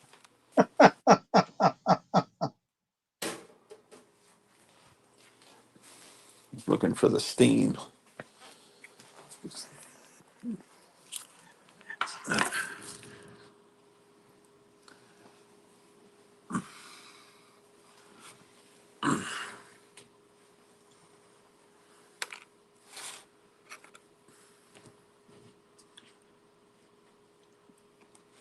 Yeah, it's hot. Cool. My son and I had chili dogs last night. That was pretty good. Homemade. Not homemade chili. It was canned chili, and it was just. Well, actually, it wasn't last night. It was yesterday afternoon. Last night we had pizza, but we had chili dogs, and oh my gosh, on a winter day, those are wonderful. Huh.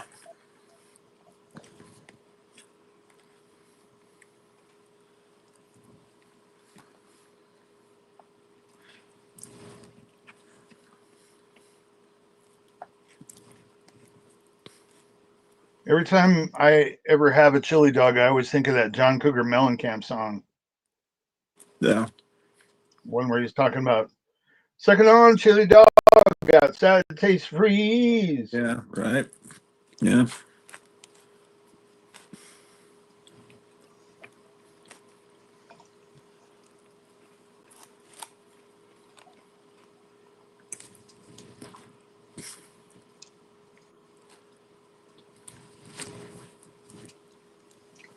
That guy managed to crank out a handful of songs that were listenable back in the 80s, but he's really an idiot in real life. Yeah. From what I understand, that's true. He has tantrums on stage about Trump, and Does he really? I think so. But I could have the story just as messed up as the Gilligan story. Well, yeah, the I guess it was the Scarecrow album that was the one that brought him probably the most notoriety. He started off like a disco guy, Johnny Cougar, or John, yeah. Then he became, I want to be taken seriously, John Cougar Mellencamp. It's like, It's hard to take someone seriously who has rants on stage about politicians. well, he didn't back then, you know.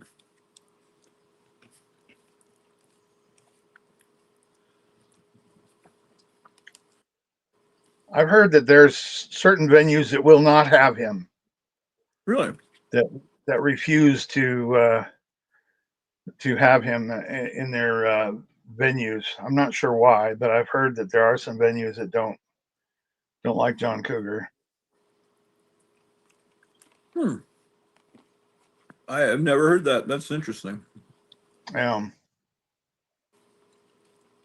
I guess I would guess that part of the problem is that maybe his concerts, um, maybe his controversial attitude causes problems within the audience, and then fights break out. No. And Yeah, that might be the reason. I don't know how he'd be much different from anyone else, like Taylor Swift or. Yeah. Of course, who knows? For all we know, Taylor Swift might have venues that don't want her. Oh, I think anyone would want her because she makes so much money. That's really proves Elon Musk and Vivek Ramaswamy correct there. It's such a That's true. That's true. She's a big Americans money maker. accepting mediocrity as goddess. Yeah, she's Yeah, I don't get that at all. I guess you're right.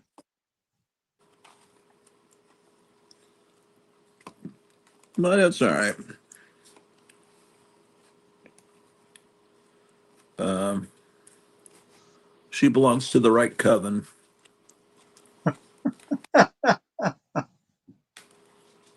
Right, Coven. The left Coven, you mean?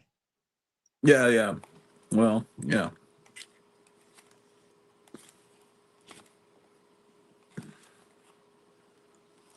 Oh my gosh.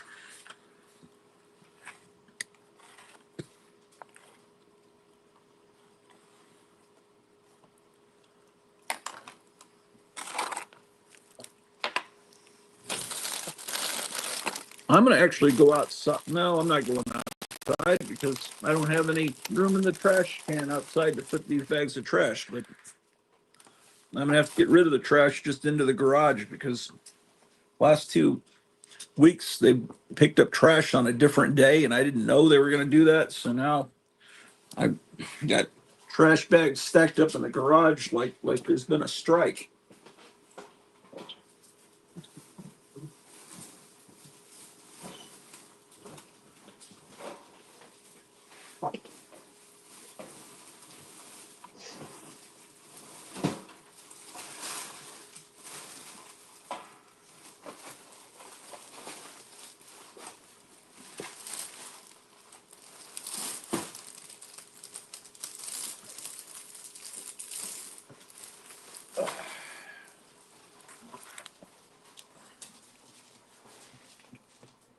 Mm.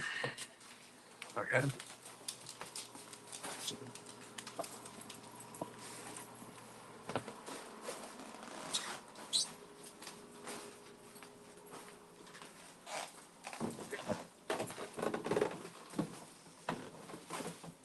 Both my kitties are just being lazy, just trying to stay warm on the bed. Let me show What you. temperature is it there in Colorado again? You see them? Yeah. I'm not sure. I'm not sure what the temperature is. I'll have to Uh, look. Of Kevin says course. won't be there till the 10th, so that must be the a weather delay. Today is what, the 5th? Okay. And mail doesn't normally, well, okay, so 6, 7, 8, 9, 10, Friday. Well, that's not that much of a delay.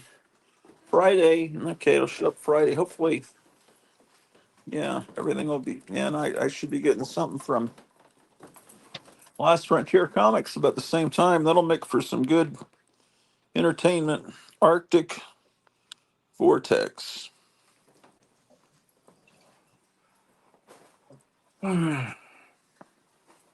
Yes, indeed.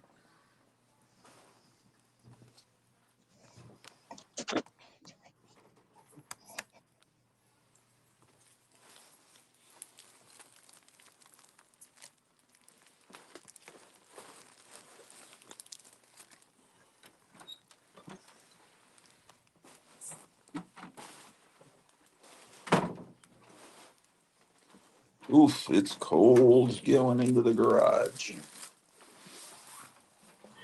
Roger, I'm gonna go. I got to check on my son.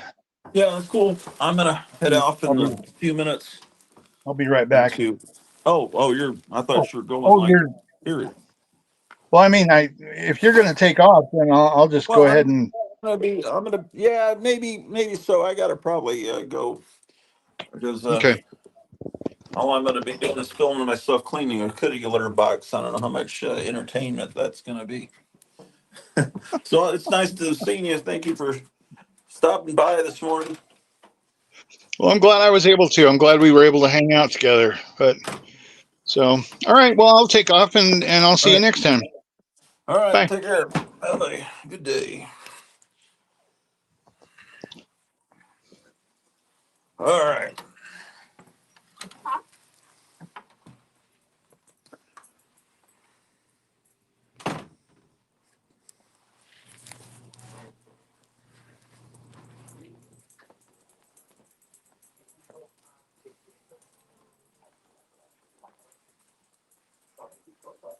Well, I'll be appearing here on the internet on the Night Tiger channel at 7 p.m. tonight.